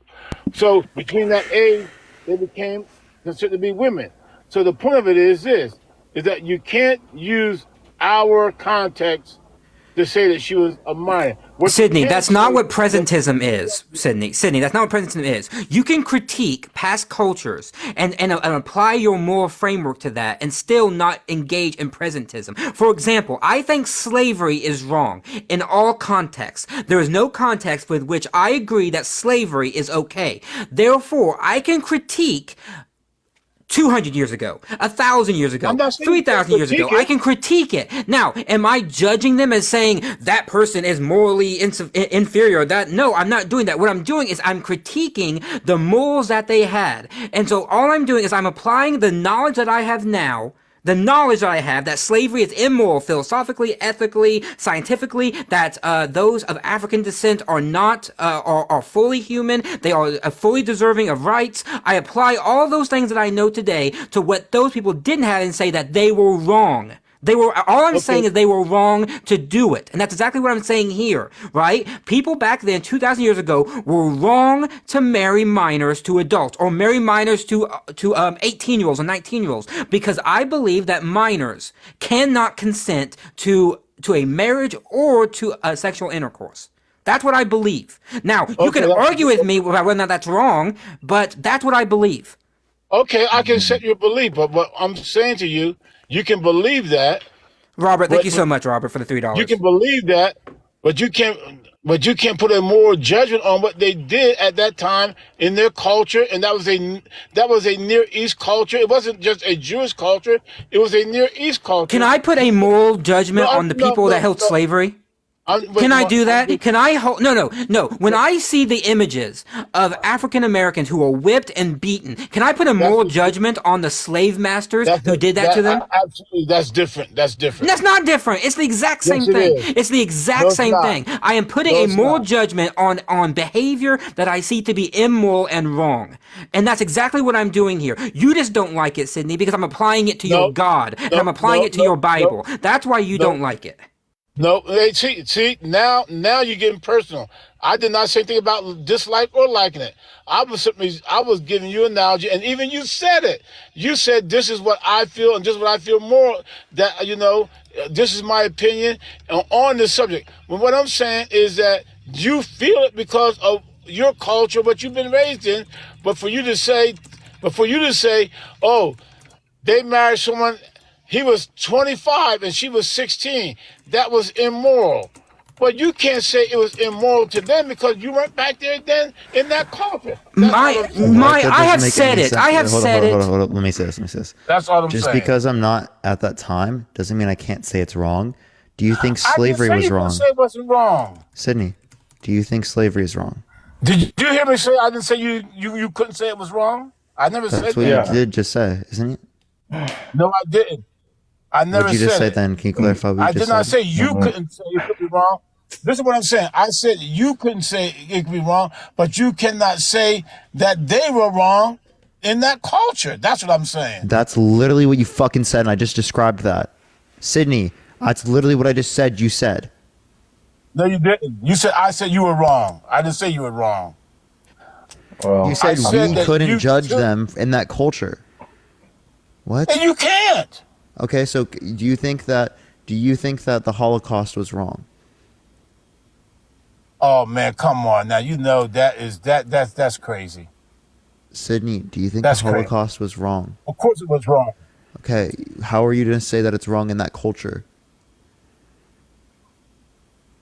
It wasn't. You see how ridiculous of a statement that is? Obviously, even if it's in a different culture, you can say it's wrong. You did not let me finish. You did not let me finish. So can I finish? Fucking speak, please. Thank you. To commit genocide is different than marry someone. Would you not agree? What? How is that even relevant? Because we're dealing with morality. What is that? What does that even mean? What is he saying, bro? I'm saying was the that fact of the response to? matter is that I'm saying where I'm off to, thou shalt not kill. Thou shalt not kill. Thou shalt not commit genocide against someone. That was wrong. But to say that to compare is a moral inequivalency to compare marrying someone at 16 to killing 6 million people. Come on, guys. Do you, Now, no, know that. Sydney? I have to know. You know, Do you think now, you know that's today, not a moral morally? Do you think today, morally, Matthew, it is wrong? Matthew, No, is hold on, that- Sydney. I'm Matthew, asking. wait. Some people just can't Is that a- conceptualize No, Sydney, of hypotheticals. I That's have really to. No, sad. I want to get this out because there's people in the chat that I'll say I am angry right now, and I actually am angry because that a Sydney, what moral you're doing equivalent, is you're saying you are saying that the forced marriage, that the lack of consent Visions think does it's not I did not matter. say That I forced. cannot Nope, critique nope. these people, and that does I did not upset say me that. because I did not value say that. consent greatly. I did not say You forced. might not, No, but I Matthew. do.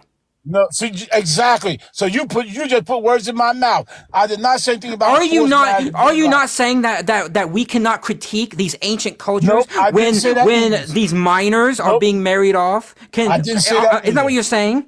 Nope, I didn't say that either. So quit putting words in my mouth. Then what are you saying, Sydney? Then be I did very not clear. say Don't be either on one of the. them. Say it exactly as you want to say it.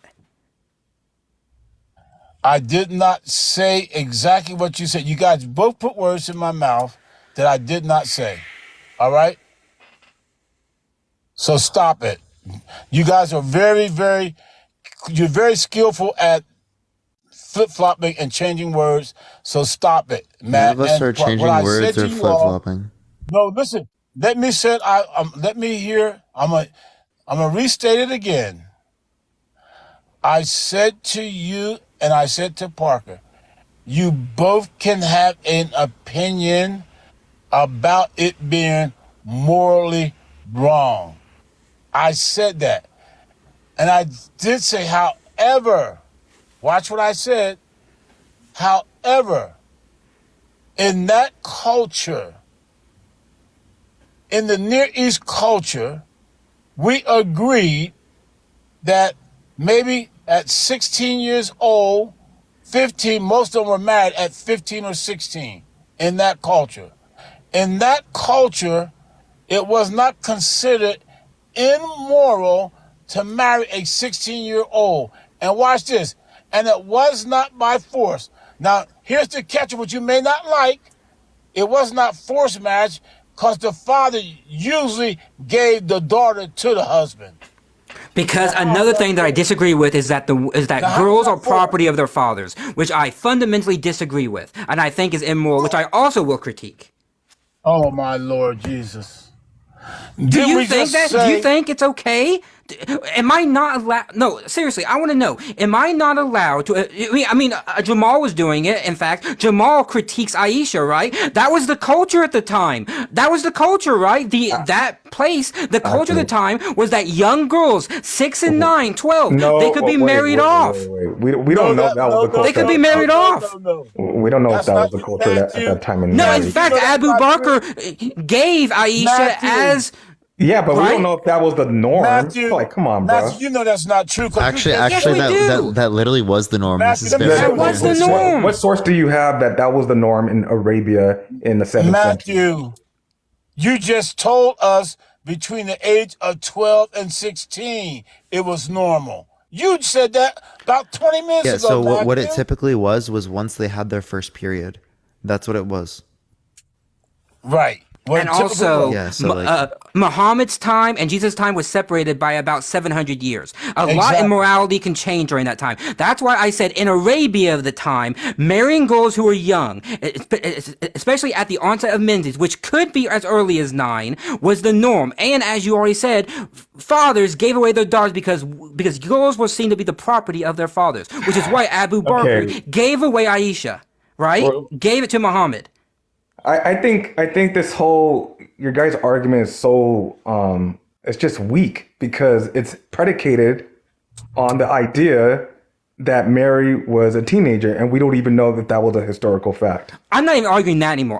I'm saying flat out that minors marrying back then Marrying to adults was wrong. That's what I'm saying. And Sydney's saying, I cannot do it because it was the culture of the time and it was this and that. He's saying, I can't do that. I'm saying I'm critiquing the practice that was being engaged. I'm not saying that those people deserve to die or anything. What do you consider a minor?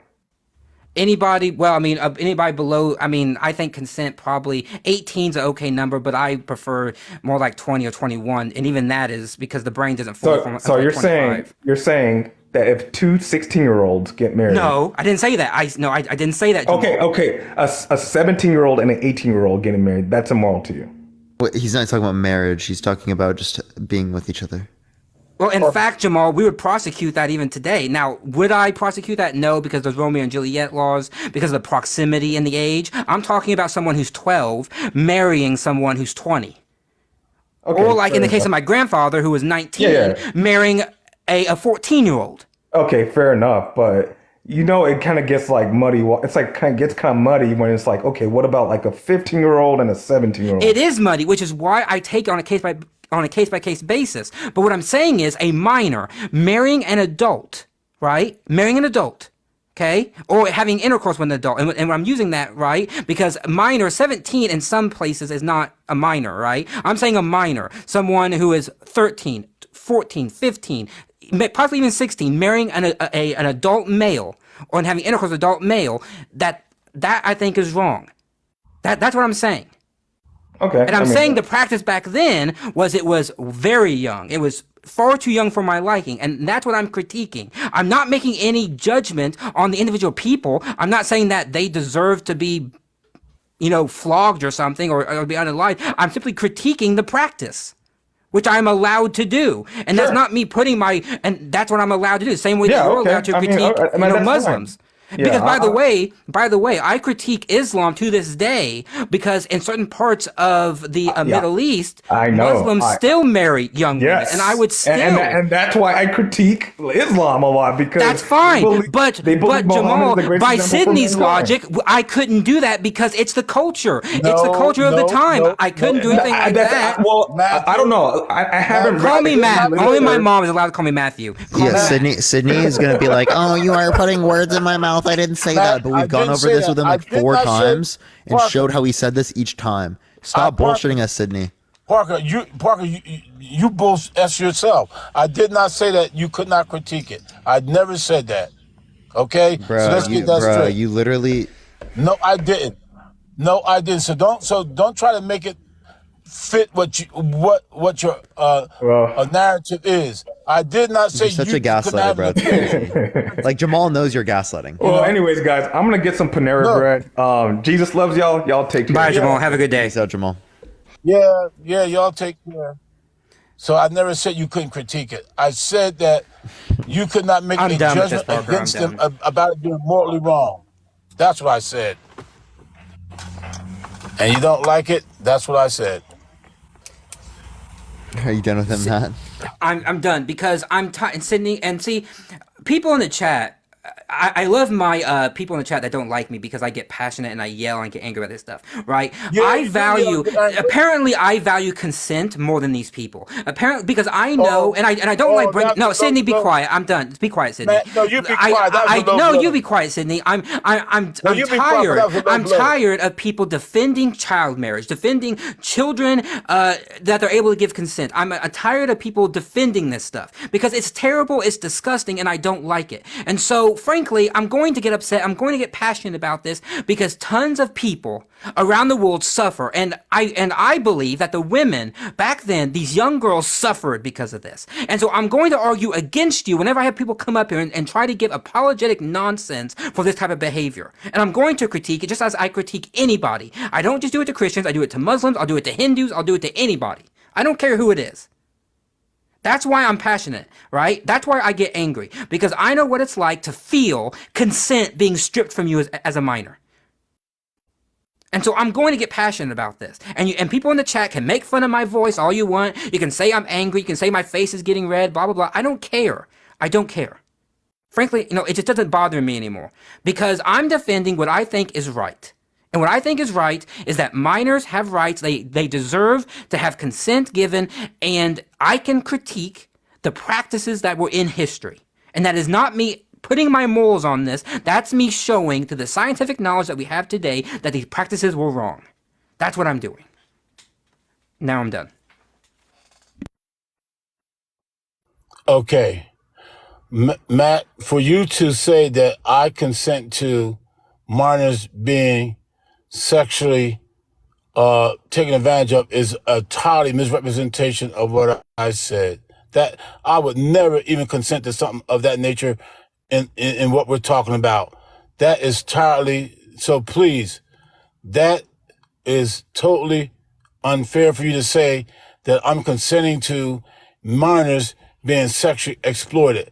As a matter of fact, our church works and our denomination works against sexual exploitation.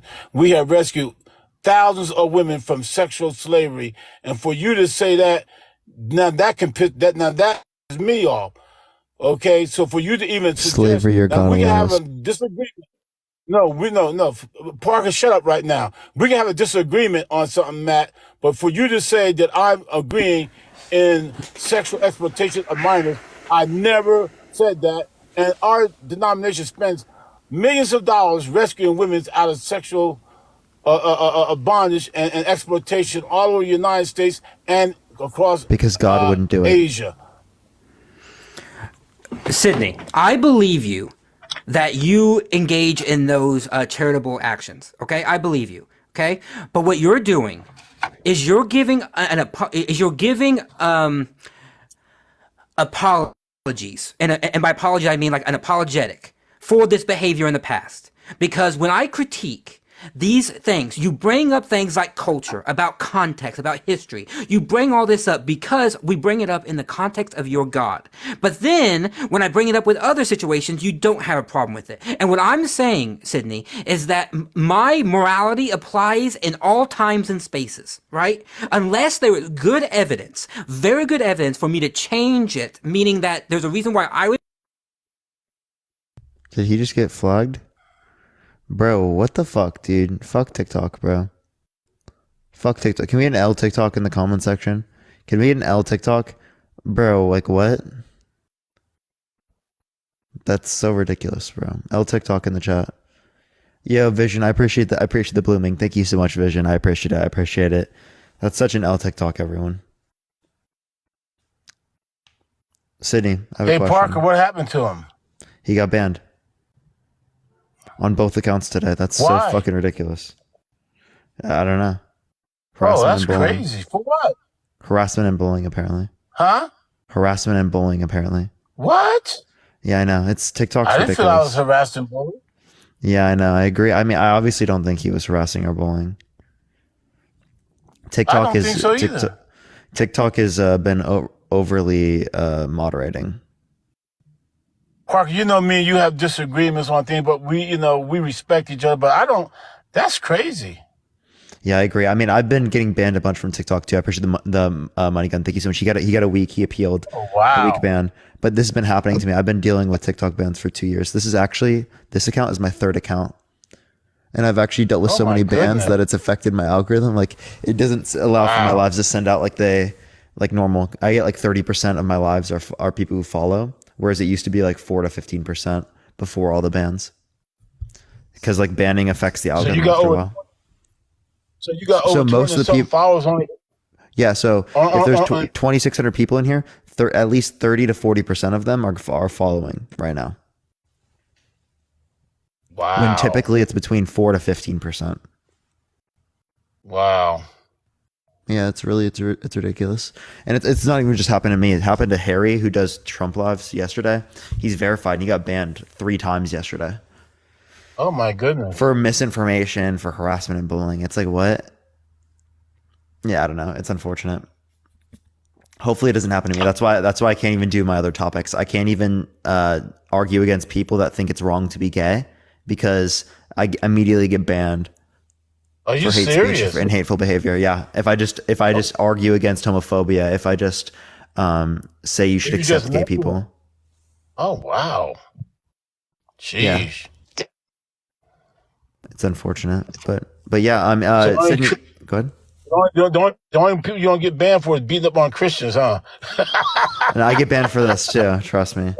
No, teasing you, man. the ones I get banned least for are the Christian topic and the Trump topic.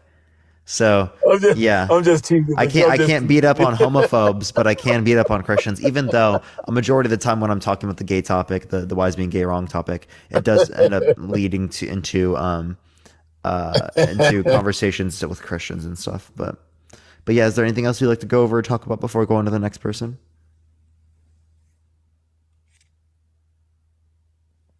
Hello? All right, we're gonna go to the next person. Everyone, I think it's glitching and stuff, so he's lagging out. We're gonna go to the next person. Only send a guest request if you do believe the Christian God exists. Let's get the next person up here. Keep tapping that screen, everyone. Let's get to 500,000 likes. We got about an hour and 50 minutes left on the live, everyone. Yo, what's up? How old are you? 28. For sure. Do you believe the Christian God exists? I do. How old are you? I'm 28. For sure. If God commanded you to kill infants, would you do it? I could not, and I would discontinue my belief if that was the case. Okay, well, have you read 1 Samuel 15:3? I have not. I am not as well versed as I would like to be. I'm in the process of trying to be more well versed and study as I go. But from what I do know as I've been going along, and I don't know if you know who Cliff Netchell is. He's a senior pastor at the Grace Community Church in New Canaan, Connecticut. I watch a lot of his stuff where he goes to different campuses and challenges people's hearts, and the way he explains things just makes a lot of sense to me.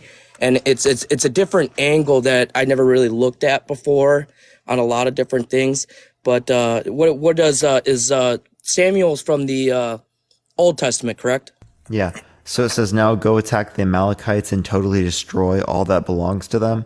Do not spare them. Put to death men and women, children and infants, cattle and sheep, and camels and donkeys.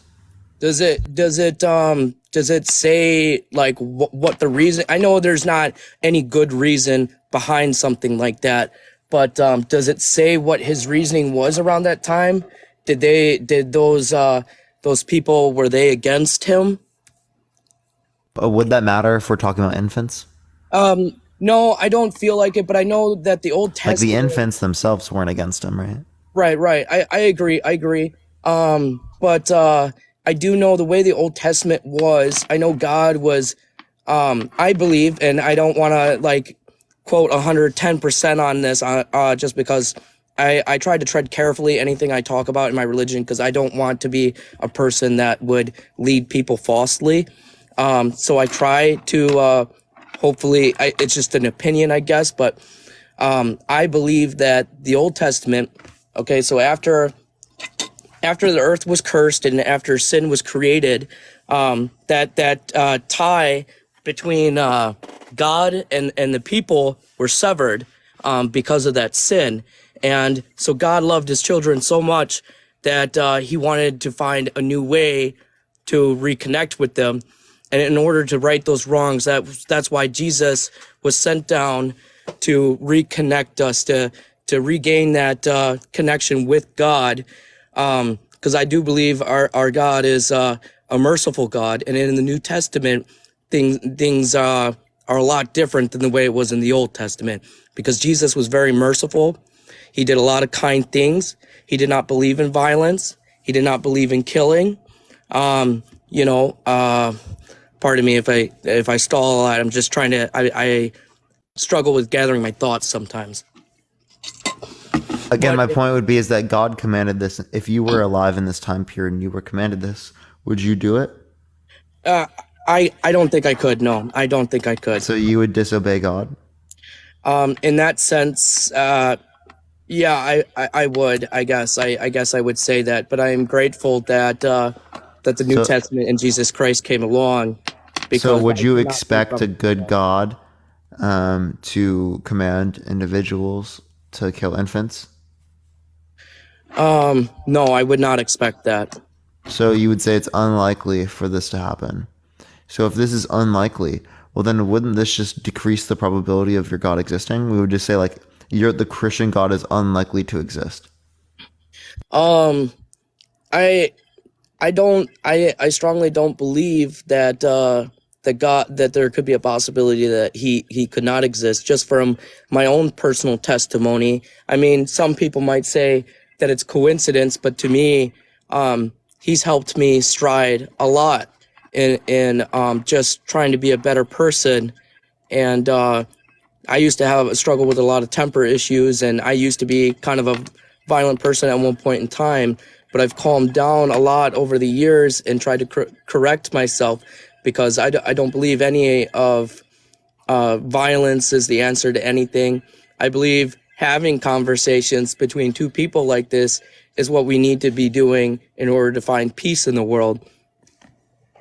Yeah, but what this demonstrates specifically is that your God is unlikely to exist. So if your God is unlikely to exist, wouldn't it be the case that you probably shouldn't believe in this? Well, there's a lot of good that comes from it too, you know, because God also commands his followers to be very generous. You know, for example, like one person I was watching this podcast, I forgot his name. I think his first name is George I forgot his last name. But Cliff Netchell was on this podcast, and the question someone had asked the podcast was, why does God bless the island boys while people starve? Well, the correction on that was God doesn't bless people in that way, you know? So, you know, it just shows in a situation like that we are born into an unfair, unjust world, and that, you know, and there's a lot of people, and God's solution to starvation is by commanding us to be generous. And the solution is we spend our money to buy food to feed those who are starving. Yeah, I understand you're saying that, but again, it is the case that these people wouldn't starve if God didn't make our bodies in such a way in which if we did not eat food that we did not starve to death. God could have made our bodies that we required topical face cream in order to survive, right? And we could have been restricted from topical face cream, right? That means that we die, right? So wouldn't that serve the same purpose? How come God didn't create that, but yet God created thirst and starvation? Well, I wouldn't say he created that. That's something that we end up struggling with on our own, because in the Garden of Eden, what led to that existing? When Adam and Eve decided to sin, and God had at that time, we were on our own after we severed that connection with each other, with between man and God. So, and God gave us, he respects us and takes us so seriously that he respects our free will. And he wants us to believe, you know, he wants us to willingly believe in him on our own. He wants us to love him on our own, because if he was to force us to worship him, if he was to force us to love him, that would be taking away our free will. Yeah, so again, I'm not talking about forcing or anything. I literally just asked, why not topical face cream if he gives us thirst and starvation? Because you're saying this is a byproduct of these particular things, but I'm asking you, how does, my vocal cords, the reason why I have these and they work this way is because your God made it that way, right? I guess, yeah. I guess you could say Okay, so if it's because your God made it that way, well then how is this any different? Well, I guess coming back to the scenario where you were like, why didn't he make face cream, right? Well, in a sense, you can look at right, face cream that we need. But I guess my question for you is, we do have face cream that we need now, or that, you know, we can use, correct? So who's to say Alexandra, I appreciate the $1. Thank you so much. Dude, I said that we need. Right. Alexandra, I didn't mute you. So who's to say that God did not, working through people, did not help create the things that we need? Because God works through people in mysterious ways. May I share? I'm so confused with your response, Matt. Do you understand what his response is? No, sorry, I came in a little bit late, so I'm not even sure what we are. Can you restate, John? Which part? So Parker's asking about the necessity. So Yes. You brought up, John, the face cream. Yeah, I mean, we don't need face cream though. We have it because it improves our face, right? But it does, but like we don't need it, right? So Parker's critique is like, why would God build us in such a way that hunger and thirst are the outcomes of us not eating or us not drinking? Well, again, coming back to the Garden of Eden, at that time before sin had been established, it was never an issue. So, would you say that all of humanity is deserving of those outcomes simply because of the choice of one man and woman? Is that collective punishment warranted? That our bodies fail and we get hunger, we get thirst, we get disease, we get all that stuff because of this failing from just two people? I would say that because of the actions that were chosen at that time, it had cursed us, it cursed the earth, and that's kind of how it went, I guess, in my opinion. But like I was telling Parker earlier, God found a way to reconnect us and to try to. Sorry, I'm not very good with vocabulary. You're good, John. But Alexander, thank you for the $6. I appreciate it. Thank you so much. Oh, I apologize for that. But I believe that God works through people, and being that because we were cursed and this is how it went in the Old Testament, the New Testament is something completely different. Though Jesus is God in man form, and if you read on which I know Parker's a very knowledgeable guy, and I don't know you, Matt, at all, but I imagine that you sound pretty knowledgeable yourself, too. Parker's way smarter than me. Cap. Matt knows that's cap. Matt knows that's cap. Nah, being humble is the key. No, okay, I'm going to try to redirect it a little bit here. If that's okay, Parker. I'm going to just redirect a little bit here. I don't know if you actually answered the question that is above there, whether or not... at that time, I couldn't do it. Oh, okay. So you couldn't do it. At that time, I couldn't, but I do know that it's not something God commands of us now. So do you dispute then the texts in the Old Testament, in Deuteronomy, in Numbers, in Joshua, and Kings and Chronicles, all the verses that tell from Yahweh telling? Yo, Jack, thank you so much. I appreciate the dinosaur. Thank you so much, Jack. Yahweh telling, whether that be Moses or Joshua, or telling his people, Saul, telling them to unalive men, women, children, infants, animals, and to utterly destroy them because of X, Y, and Z. So I mean, like, what I'm asking you is, like, do you say that those weren't commands by God, or that something changed, or like, what's your argument for why God would command those things then but not now? That one's a tough question. I'm not, like I was sharing with Parker earlier, I'm not as well versed in the Bible. I'm still in the process of trying to study myself, just getting into it. But I watch a lot of Cliff Netchell, which he answers a lot of these difficult questions. And I'm not quite there yet on his level, of course, but everything, if you look up Cliff Netchell, you should try to get Cliff to debate me. Appreciate the hand art. I would love to. I would love to. But I have no idea. I'm trying to get a hold of him myself because I'd like to ask him a lot of things. If you ever do, ask him to debate me. I definitely will. If I do, I definitely will, because I would love to watch that debate, and because I'd love to see how he would answer those questions, because they're really good questions, and that makes me curious myself. But I will strongly stay with my belief, though, just from my own experience. And again, my testimony from a situation that I had, some people might look at it as coincidence, but I'll leave it up to you guys if it's okay or not if I share that testimony.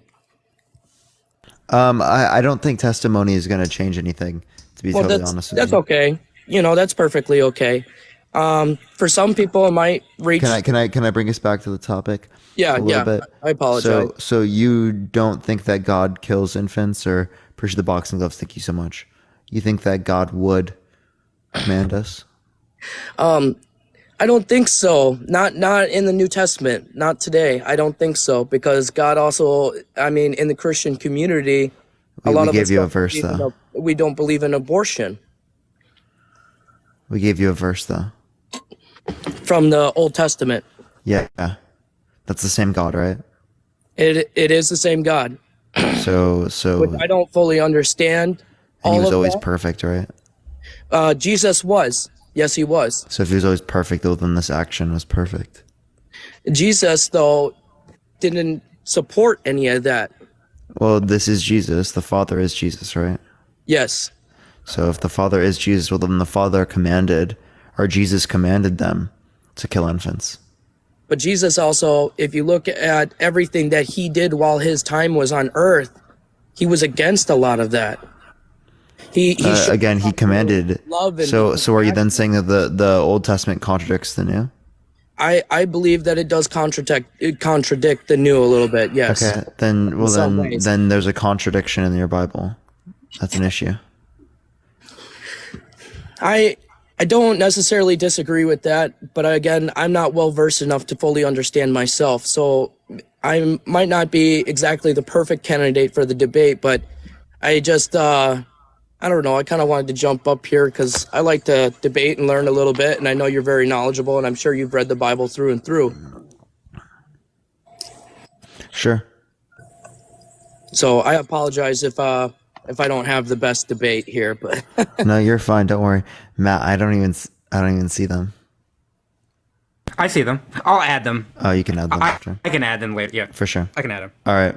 Well, is there anything else you want to talk about or add, John? no, I don't think so. But I appreciate you. Appreciate you coming up, man. Jump up here. Yeah, you guys Have have a Bye, good day, John. man. Have a good one. Yo, what's up? How old are you? How's it going? I'm 19.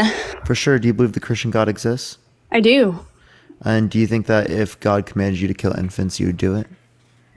If I was living in the Old Testament times and that was a commandment from God, I would go through and fight the battles that God called me to do. But I was just listening to that past. So you would kill the infants? It's not just infants. It's God in that verse, 1 Samuel, I guess, 15 is what you were referencing, about how they were sent to like kill another army. To put and to I death just- men and women, children and infants, Right. cattle and sheep, donkeys and whatnot as well. Yes, and it's not that I would want to do that. I would, I would struggle doing that. But if that was a commandment from God, I would have to follow that. So you would do it? Unfortunately, I mean, I don't think that's something that applies to now. That's again, referencing what that guy just said. So you wouldn't have to do it. You could say no. Yeah, but God is sovereign, and the context behind that chapter is very important because that army and that city was very wicked, and God had warned them. You're thinking of another through. tribe, not the Amalekites. The Amalekites were different. It tells earlier what the Amalekites did, but the Amalekites were not the Canaanites. They weren't the Jebusites. They were different, and so their sin was different. And I can tell you what their sin was, but it wasn't being wicked, quote unquote, being wicked. But it had to do with opening up Israel, and that was a part of God's Yes, greater plan. they stopped, or they tried to stop Israel from coming into the land of Canaan. That was their crime, is they attacked Israel as they were coming into the land of Canaan. And so the question is, though, is a tribe attacking another tribe, right? Attacking them and trying to stop them from coming into their land. Is that justification for then God commanding the utter destruction, the complete genocide of that tribe? Down from the man, woman, child, infant, oxen, sheep, all the way down. It depends on the circumstance. In this circumstance, it ended up having to go the way it had to go because it was a consequence of their actions. And God is a God of justice, and He had to. So it was good. for It was greater good for plan. them to be killed. I don't think it's good for anybody to be killed, but that's. But Well, why well, did he that's what not you do are that with the doing here. Egyptians? Testament. Well, why did he not do that with the Egyptians?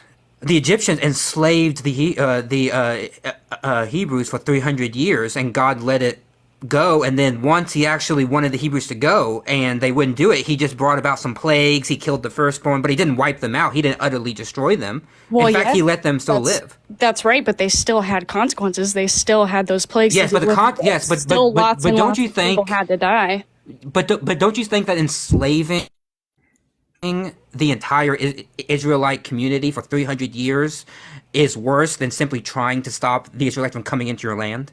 Like, is not the crime a very disproportionate here? Where trying to stop them from coming into your land, by the way, right? This is your land. You existed on this land prior to the Israelites. And simply because your God says, well, I'm going to give this land to you. And the people justifiably, right, say, no, this is my land. Where am I going to go? Then all of a sudden, God can say, then, well, let's just kill them all. Let's So just in man, terms- woman, child, infant, all of them. So I was just looking at the family tree of Jesus and everything, and it traces back all the way to the garden, Adam and Eve and their bloodline, and each of Adam and Eve's children ended up going down the line and possessing tribes, and the tribes that were involved in these sorts of things were very important to Jesus's bloodline. And I believe that God did what he had to do in the Old Testament to ensure that Jesus's bloodline was not corrupt. So, do I think that that's appropriate in this scenario for this day and age? No. But there were different laws that applied in the Old Testament that don't apply now because of the coming of Jesus. Well, Matthew 1 and Luke 3, I think. Luke 3. Oh, no, it might be Luke 2, which traces the a genealogy, right? I mean, Matthew traces it back to Abraham, not to Adam. Luke traces it back to Adam. But even if that was the case, why would this have anything to do with the Canaanites or the Jebusites or the Hittites or the Amalekites? Because of they the weren't tribes. interbreeding. No, but they were interbreeding anyway because the law of Deuteronomy already outlawed interbreeding. So they were already not allowed. And Abraham by this time was long dead. His people wouldn't have been interbreeding with the Canaanites. So where's and plus Matthew 1 and Luke 3 trace Joseph's bloodline, not Mary, but Joseph wasn't Jesus' father by blood. It was So only Mary. we can't assume that all of that they were inbreeding, because there's also lots of children, that came from Adam and Eve that were not described in the Bible. All we know is that there were more children, whatever, that passed down. So that we can't assume that they were still inbreeding, or at least God's people. The laws of Deuteronomy didn't apply to Adam and Eve, though. Which laws specifically are what do you? I don't get your point. It doesn't matter. I mean, the Levitical Jack, I appreciate the laws or corgi. Thank you so much, Jack. Or the Deuteronomical laws didn't apply because they came way after Adam and Eve. Right? I mean, Adam and Eve are in Genesis, right? The Levitical laws and the Deuteronomical laws are in Moses' time. This would have been thousands of years, according to the chronology, after Adam and Eve. Adam and Eve were not under the Mosaic law, according to this theology here, right? So they could interbreed with whoever they wanted to. God didn't care because God did not give the Mosaic law yet. I don't really know what your point is. This is about your bloodline point, because you brought up Adam and Eve and that they Right. couldn't and that they interbreed. I said yes, they could, because God I'm said it was talking fine about- because He didn't give the Mosaic law. I'm talking about the tribes of Canaan and everything else. Those came from Adam and Eve's bloodlines, and God had to preserve the bloodline. So, let's say the flood, God instructed Noah to build the ark to preserve people, that would be in Jesus's bloodline. And so, you could say that, well, how could a good God, use a flood to wipe out the earth? It's because that there were these, wicked beings coming down and mating with human beings and creating these, hybrids of demon humans. Trust me, we and- know the story. And by the way, the sons of God were not wicked. They were just sons of God, quote Right. unquote angels, who happened to come down. Like, but nowhere within Genesis 6 does it say that they were wicked. But it It was does say the the offspring Nephilim. that was wicked. The Nephilim. Yes, was yes. described The as wicked. Nephilim were the offspring of these or these Bene Elohim and the Right. human women. It was the Nephilim that were quote unquote wicked, but the sons of God themselves were not wicked.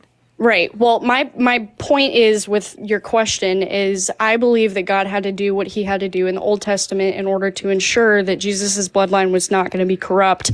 And that's why a lot of wars took place. That's why the flood took place, at least the ones that God instructed, or I guess you could say encouraged, because of Okay. that preservation.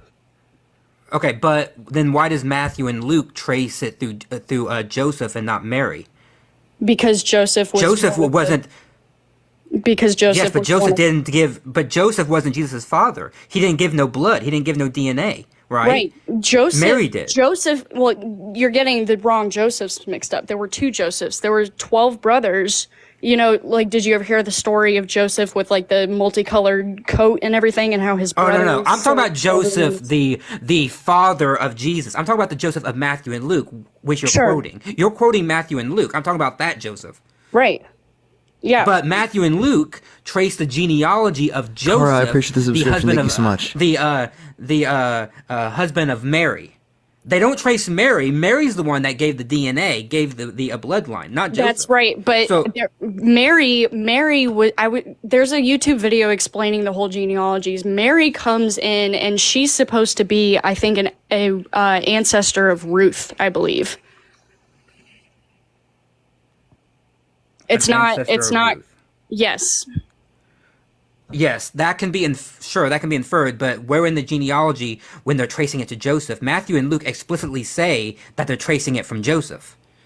So again, they're not focusing on Mary because the laws of the time, the context of the time was that women weren't the property holders in the tribe and everything, so they weren't the ones that had the genealogies traced. It was the men. So that's why they traced Joseph, even though they say later on in the next chapter that Joseph is not the father of Jesus. It was the Holy Spirit.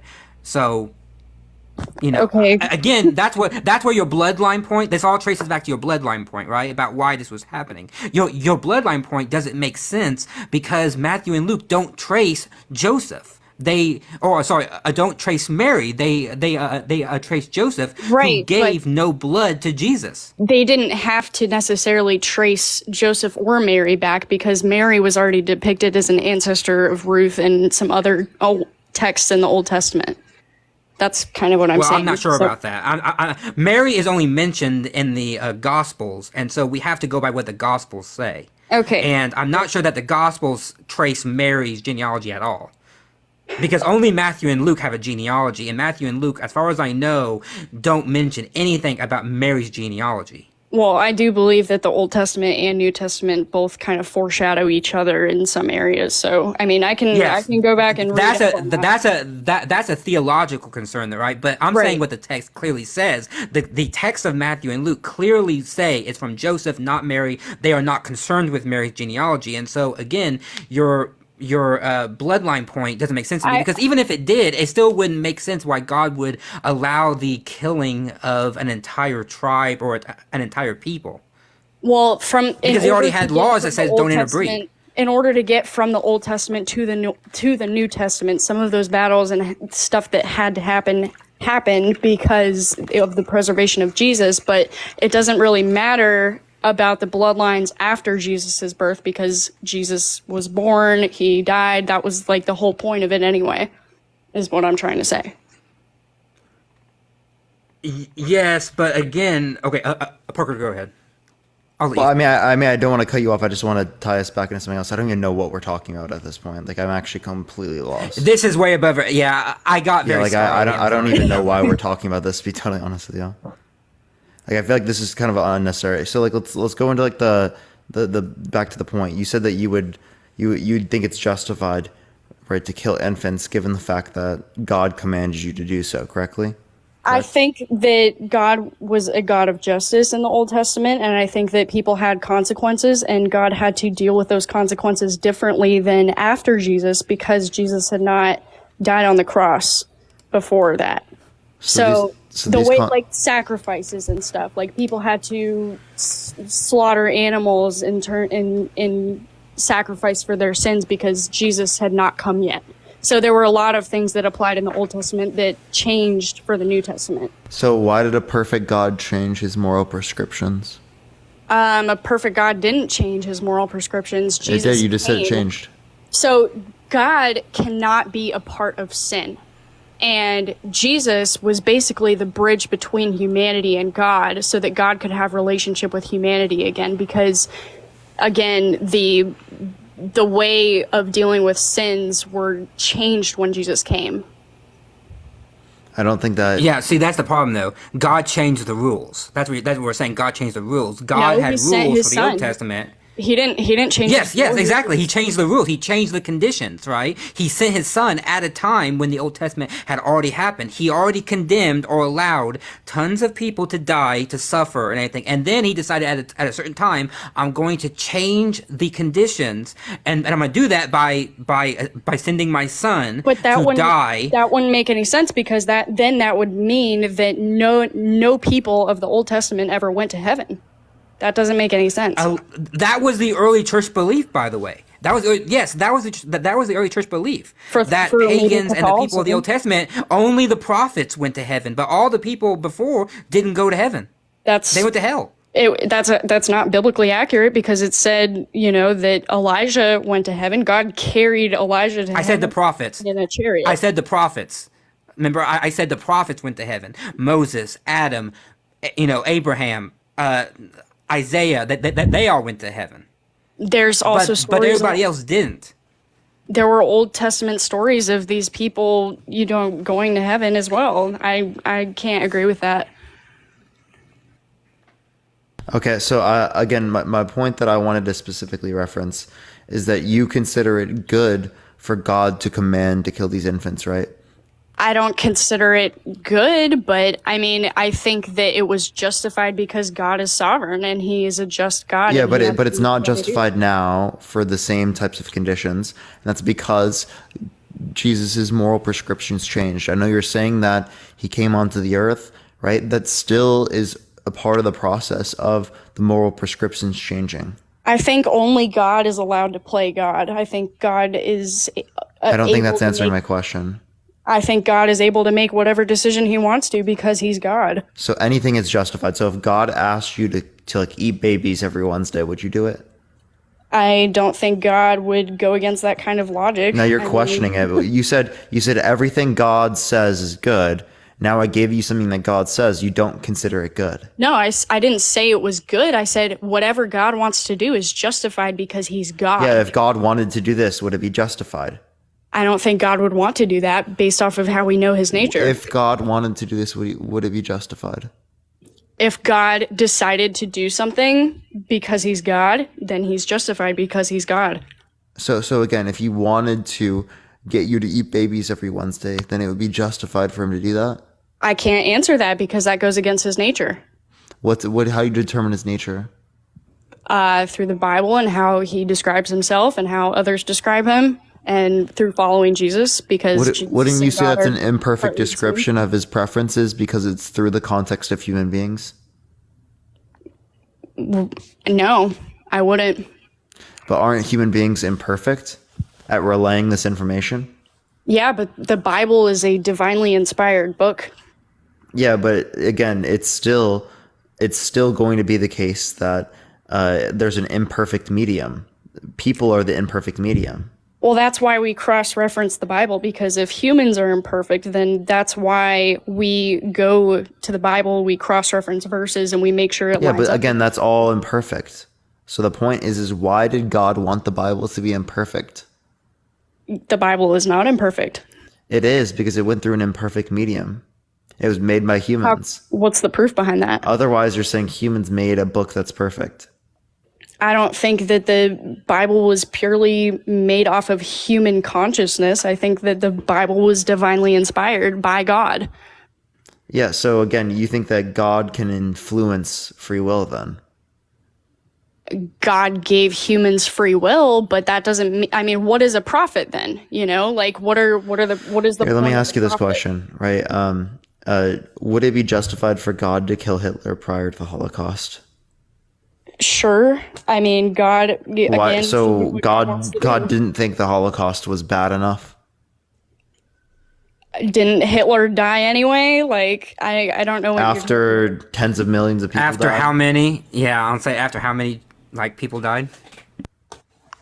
there's cases of that's part of fallen human nature. I don't believe God necessarily wanted the Holocaust to happen. I believe that human nature Then why didn't he stop it? created evil. Then why didn't he stop it? Are we still having a Jewish Holocaust today? I mean, not. I'm asking why didn't he stop it when it was agree. happening? I don't know what you're trying to say. I mean, What? Why did God stop certain bad behavior that happened back then, and He intervened then, but He fails to intervene today? because of the Why? curse of humanity. No. The well, hold on. The that curse existed during the time of Moses and everything. Right. I mean that curse existed, but yeah, but he still intervened. In fact, he intervenes all the time, and he intervenes with he goes against free will. He tells people what to do. He gives them laws and rules and everything. I mean, he goes, he saves them in battles. I mean, he does great things like that. But apparently today, the 20th century saw some of the greatest genocides in all of human history. He apparently decided to sit those ones out. Well, the Bible in Revelation talks about how there's going to be wars and rumors of wars before Jesus' return. So, I mean, it's not, God doesn't have to. There's been rumors of war throughout Intervene. the context of history. What? There's been rumors of war throughout the context of all history. Exactly. That doesn't identify a specific subset of history at all. And by the way, Okay, they didn't but answer my that doesn't mean question, that God too. has to intervene. That doesn't, I mean, who's to say that God didn't intervene? I mean, a lot of Jews. The Holocaust happened. A lot of Jews were Christian back then, and The Holocaust happened. That's how The Jews were Christian? apparently. I don't think, know what you're trying to say. you think there's a lot of why does Messianic Jews here? Are you guys trying to say, like, why does God not intervene in war? Does No, Why he didn't have God to? stop the Holocaust? Because you said it was justified for God to kill people and to save future people.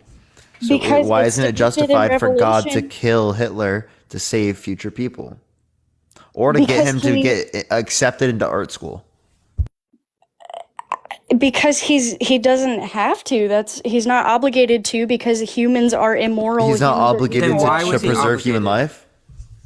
Oh my gosh, because there's a curse of humanity, and God doesn't. That's our own But consequences. if he human can, he would beings. want to preserve it, right? He wants to preserve human life. He wants to have relationship with us. Yeah, and having relationship with us requires us to fucking exist, right?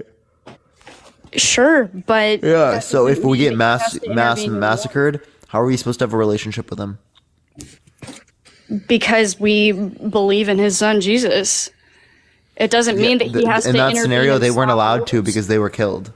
He doesn't have to intervene and stop wars. It's literally depicted as a warning that he gives us that wars will happen, and we need to be prepared for that, and we need to follow God him. allowing the Holocaust is to prepare us for war. No, God literally foreshadows that wars are going to happen. He just doesn't need to intervene because that is the curse of humanity. But he intervenes in other scenarios, like he intervenes with the flood. That's not the curse of humanity. That's the Old Testament. Okay, so you see it to be so again, his moral prescriptions change. It is justified for him to intervene. Now it's not justified for him to intervene. That is a difference in his morality. That means a perfect God's morality changed. I don't think that morality is the right word for it. I think he sent his son Jesus, and laws were canceled and laws were made new, but that doesn't mean that his morality changed at all. Again, it did. It went from it's good to intervene to it's bad to intervene. Nobody said it was good or bad in the first place. He didn't say it was good or bad in the first place. It just happened.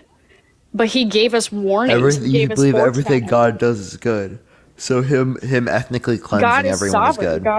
God is God. He can do what God wants to Mad do. Dog, I have a question. Are certain types of ethnic cleansing justified? What do you mean ethnic cleansing? Yeah, so when God calls for the wiping out of the Amalekites, that's ethnic cleansing. Is it justified for there to be ethnic cleansing sometimes? No. No, okay, so God commanded something unjustified. It was in different contexts. It was for a different motive. So sometimes ethnic cleansing is justified. That's your view? Not in this day. So sometimes in the past, ethnic cleansing has been justified. It's not even described as ethnic cleansing back in the Old Testament. It is ethnic cleansing. No, it's not. Yes, Because what is ethnic cleansing? We were all created. What in is God's ethnic image. cleansing? We'll give the Holocaust as an example. Yes, just define ethnic cleansing for me, please. The eradication of a certain ethnicity. Oh, the Amalekites? That's genocide, but yeah. I don't think God is trying to ethnically Amalekites? cleanse. He did. Well, it's not because of their skin color or where they came from. It was because they were wicked people, and it was for It's a Because of a trait. It was because of a trait, yeah. Yeah, their ethnicity. Like genocide and ethnic cleansing, yeah, it relies on a trait of the person. It can be religious, it can be ethnic, Like it them can be being the racial, it can be Amalekites? yeah, like them being why were they? It's because they were from Amalek. It's because they engaged in this behavior, and it was a trait.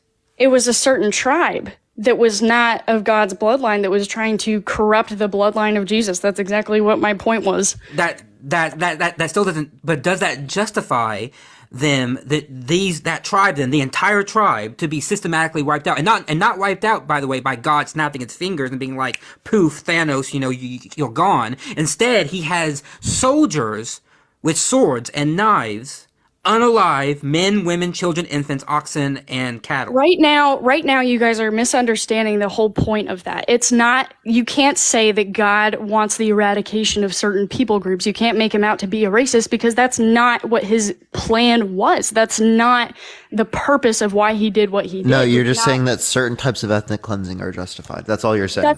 That's actually not what I'm saying. I'm That's saying, exactly what you're saying. will you listen to me for a second so I did can talk? listen. Okay, well, the ethnic whatever you're talking about, that's not why God did what he did. God is not racist. It says we are all made in God's image. That's what he cares about, not the fact. Mad Dog, you're misunderstanding. The word ethnic doesn't mean like just racial and like skin color. It applies to a trait of a given people, which is why it can be religious cleansing, it can be racial, it can be ethnic, it can be cultural, it can be all of those things. Sure. So the word ethnic here doesn't apply to like skin color. It means like a given trait of the people.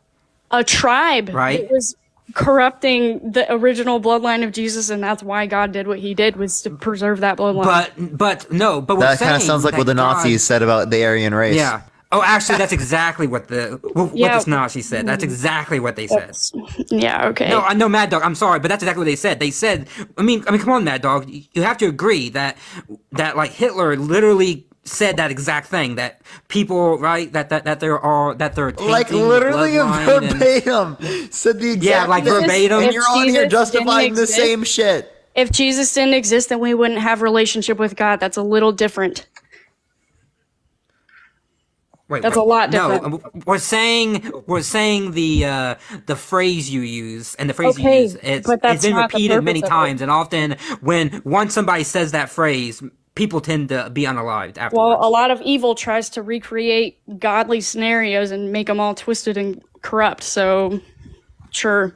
Well, I don't consider the slaughter to be godly anyway. Like, I just don't consider that, even that scenario. I don't care what the tribe does. I don't consider them to be godly. And I mean, you can say it's godly, but I don't think you're on justification of that. That's goodness, or that's good. That is godly. Jesus would not You're have existed. dehumanizing them. That's what you're Jesus doing. would not have existed if that stuff didn't happen.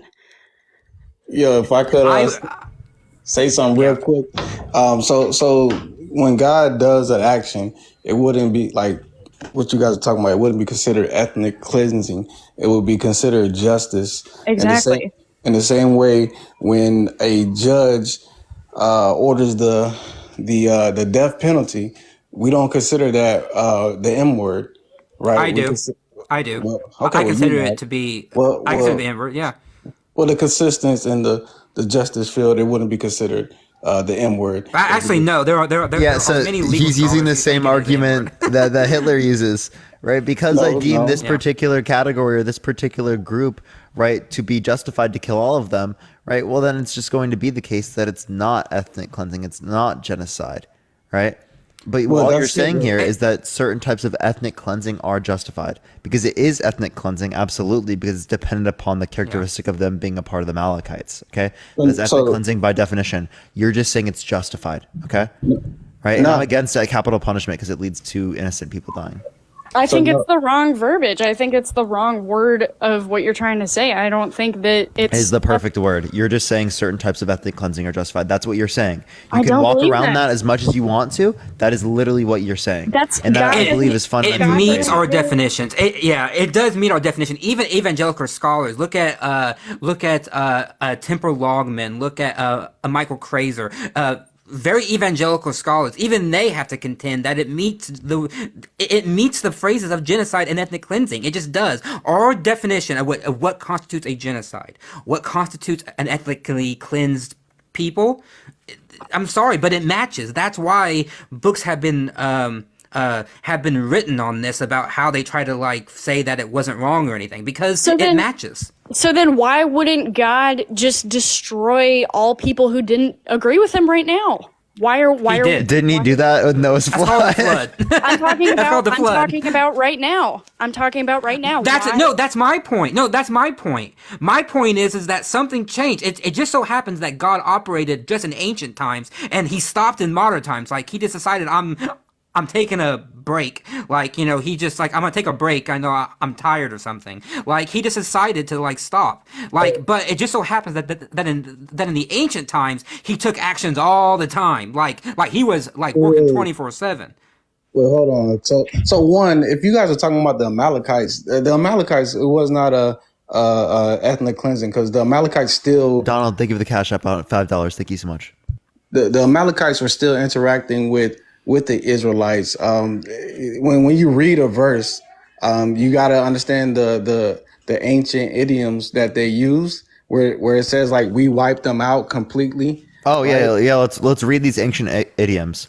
Now go attack the Amalekites and totally destroy all that belongs to them. Do not spare them. Put to death men and women, children and infants, cattle and sheep, camels and donkeys. Tell me what idioms exist there.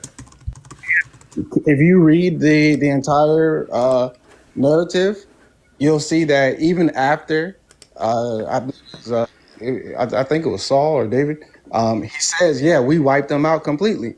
If you go a few chapters later, you'll see that the Amalekites were still interacting with the Israelites. So it's a hyperbolic language. It's not.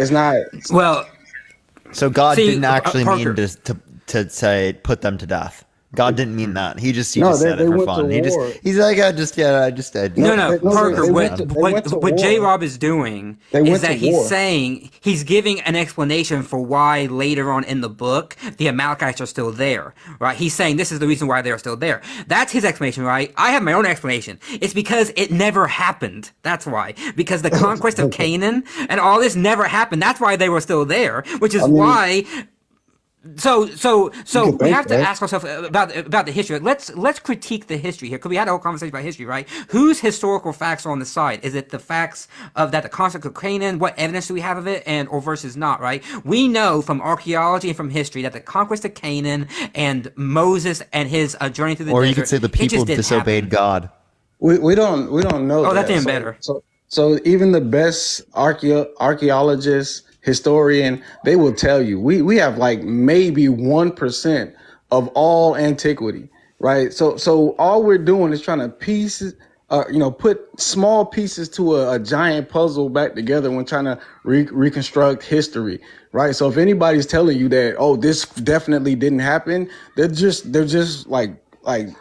just speaking. No, it definitely didn't happen. I said I don't believe it didn't happen because nothing that we have of the current evidence supports it. And by the way, you're using the argument that the absence of evidence, that's not the evidence of absence. I didn't say that. That's what you're saying. That's not even what I'm saying. That's not what I'm saying. I'm saying if you don't have all of the evidence, you can't make a conclusive statement about something historically. Oh no, I'm not conclusive. I'm saying based on the Okay, history then. that we have now, all they have, I'm saying that it likely did not happen because history is all probabilities, right? Yeah, but I what we agree. have now is that the probability is not on the side that these things happened, which is I agree. why you can read any. I mean, like, just name me an archaeologist. Name me somebody who's not steeped in evangelical type of a tradition that believes that the conquest of Canaan happened. I can name you plenty of archaeologists that think it did not happen based on the archaeology. Well, you know, a lot of archaeologists and historians used to say that King David never existed, right? A lot of that was pretty much the consensus, right? But in recent years, we found the Still Telly Dan.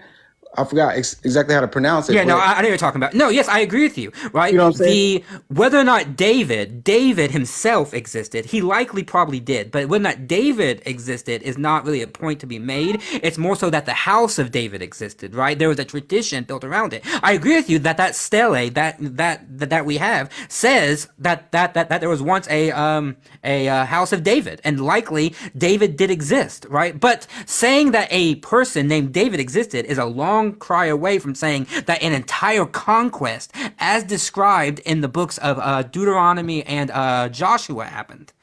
That's a long, far cry away. I'm just saying that the biblical accounts, the more information we get, the more we see how they actually do line up historically. Like even Sodom and Gomorrah, they used to say, yeah, this is all pure fiction. Well, they recently found Sodom and Gomorrah. You know what I'm saying? No, they didn't. No, they didn't. Yes, No, they- J-Rob, yes, no, they didn't. yes, they No, did. there are multiple sites, J-Rob, that are thought to be Sodom and Gomorrah. The one And near the even Dead if Sea. the site was found, that was thought to be Sodom and Gomorrah, even then we have multiple lines of evidence that show that it was not Sodom and Gomorrah. Because I know the place that you're talking about. I can't pronounce it, but I know what you're talking about, right? And I can give you archaeological evidence for why it cannot be the location of Sodom and Gomorrah. Because if you read the actual archaeological reports on this place, you'll see that they emphatically say this does not line up with the biblical evidence. It says it right in the reports. I would love to see it because it's literally by the Dead Sea as described. Sure. No, sure, yes, I'll be happy to, right? Because there are multiple lines of evidence that non-scholars cite, right? But as soon as you get into the scholarship on it, Paulo, thank you for the subscription. I whole appreciate it, point Paulo. falls Thank you away. so much. I don't think so. Yeah, J. Robbie, you are free to message me or like friend me on here, right? And I will send you those sources because I have them. I have my iCloud has more books than the books behind me. Like, it's bad. Like, I have a problem. The only thing like, I've ever heard. The only thing I've ever heard was the type of I believe they said it was some type of comment or something that struck that city. They're saying it's a particular type of comment that doesn't fit the description in the Bible, which I don't even see how they could. I haven't heard that one, but I've heard that the sulfur plateau that is in the area that matches the biblical account, but we have naturalistic explanation for how that sulfur got there. In fact, I have papers in my iCloud that describe the process by which that sulfur got to that area and how it got there and how we can date it and how we can map it out about how scientifically that sulfur got there and how it doesn't match up with the biblical account of fire and brimstone being hailed down from the sky. Okay. Well, yeah. I mean, you send me that information. I'll look over it.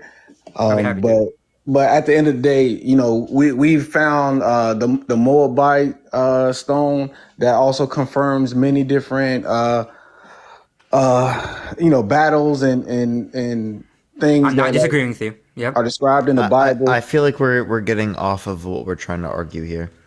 Okay. Well, so like what we're trying to argue is, right, if God commands you to do something, would you do it? Do you think that God's commands are always good? And if God's commands are not always good, well, that kind of runs you into the evidentiary problem of evil, because your perception, your notion of what evil is, what good is, right, generates predictions for what you would expect a good God to do. So I guess it depends on how we're trying to define this. Is God's commands always good? So, sometimes God's commands or what He is commanding isn't actually good. Will, I appreciate the subscription. Thank you so much. Isn't actually good, but obeying God's command is good. Okay, so God's command isn't always good. Oh, so God can command immoral things. Sure.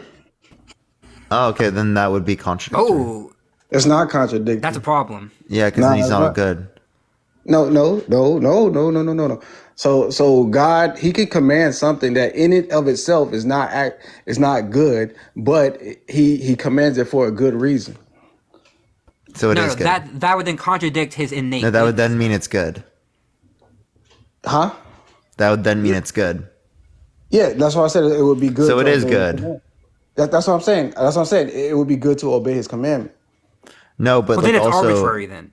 no, but also him telling you to do it and commanding you to do that is good because it is for good reason. Okay. All right. Well, then, yeah. I guess then, yeah. You're right. It's a matter of perception then. Yeah. So again, you believe that God commanding you to do anything is good. If there was a God that commanded you to eat a baby every Wednesday, would you consider that God good? If He commanded me to do what? Eat a baby every Wednesday. Would you consider that God good? Eat a baby? Yeah. I mean, It obviously, goes against his nature. Obviously- No, you but, have J-Rob when actually- she says nature, she's talking about expectations and predictions that you have for a good It's a God. logical fallacy because a lot of people used to Logical say, fallacies if apply to God- if arguments. God- What fallacy? If God is so strong, Mad then Dog, why what fallacy? Could God What create argument? a rock? Listen, could God create a rock that is too heavy for Himself to lift? That's a Appreciate the logical handout. fallacy. Thank you so much. No, that's it's not. a logical fallacy. Yes, no, it's it not. is. What Because logical why would fallacy? Why would he? Why Madison, what logical fallacy? would he? The You don't know You because got you me don't know there. what a logical fallacy is. yeah. So it doesn't. yeah, God- it doesn't make it's a sense contradiction. logically. It'll- Why would? it'll be- Why would it'll be he a do contradiction. What is that? it? So yeah, the point I'm saying is that He's that would be smart enough- contradictory. When someone is saying that God is It all would powerful, contradict His they nature. mean That's that God can do things that are. Exactly. It Listen, contradicts his nature. It appreciate doesn't the make confetti. any The sense. confetti. It Thank you so doesn't. much.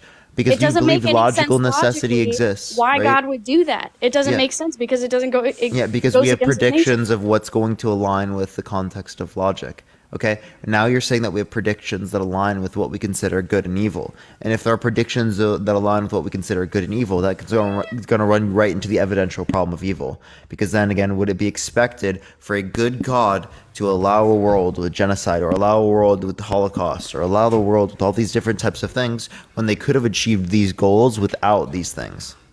No, He couldn't, because if the purpose of the world is for all humanity to have a perfect experience of love and the love for God or love and desire for evil, then he could not have it any other way.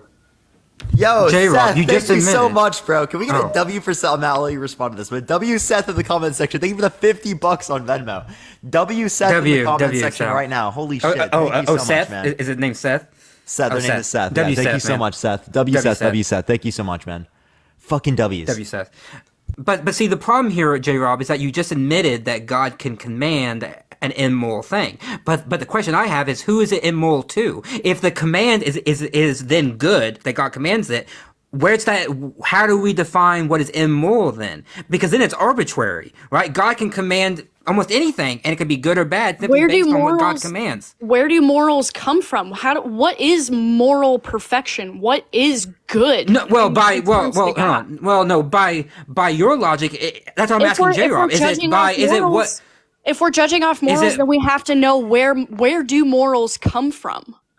Yeah, So it's a description of our psychological preferences. So it's a matter of perception, right? That's what I said. Yeah, and same thing under your view. It's a matter of God's perception. No. So God is Yes. perfect.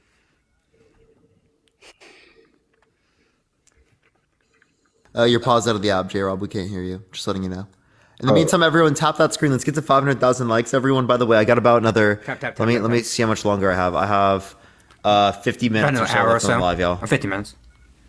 Yeah. So God is perfect. So His nature is perfect, and morality is objectively perfect. So morality just reflects God's nature, which is perfect. Exactly. Okay, again, but now you have generated predictions for what you consider perfect. Okay. That kind of supports the point I was making. Wait. It runs you into the evidential problem of evil. How? Because you have generated predictions for what you consider good and evil. Okay. That's Don't why know. it runs you into it. I don't know. I just told you. Did you hear anything I just said?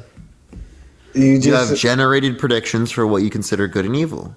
okay. But Right, so- our point is that we all get morals from God because God created Tracy, oh my, I'm sorry to interrupt. Tracy, thank you for the $20. Thank you so much, Tracy. Thank you so much. Yeah, so say that again, Mad Dog? I'm saying we all have morals because given by God because God created morals and morality. That being said, God is a moral, perfect being. who sent Again, his you have morally generated perfect predictions for what you son. consider perfect. Perfect would be flawless, right? So flaws are things that you consider evil, right? So again, generated predictions for what you consider good and evil. You're saying you know what to expect is good. That's what you're saying there. I didn't Carrie, say- thank you I for the didn't say $10 on any- Venmo. Thank you so much. No, I didn't say any of that. I said God creates morals and God is morally perfect and he sent his morally perfect Yeah. son. Yeah. So we get our morals from God. I didn't say anything about anything being good or bad or evil or whatever else. I just said What we does get our perfect morals from mean, God. Mad Dog? God. No, what does Jesus. perfect mean? Perfect means Moral perfection is Yes, different than means earthly good.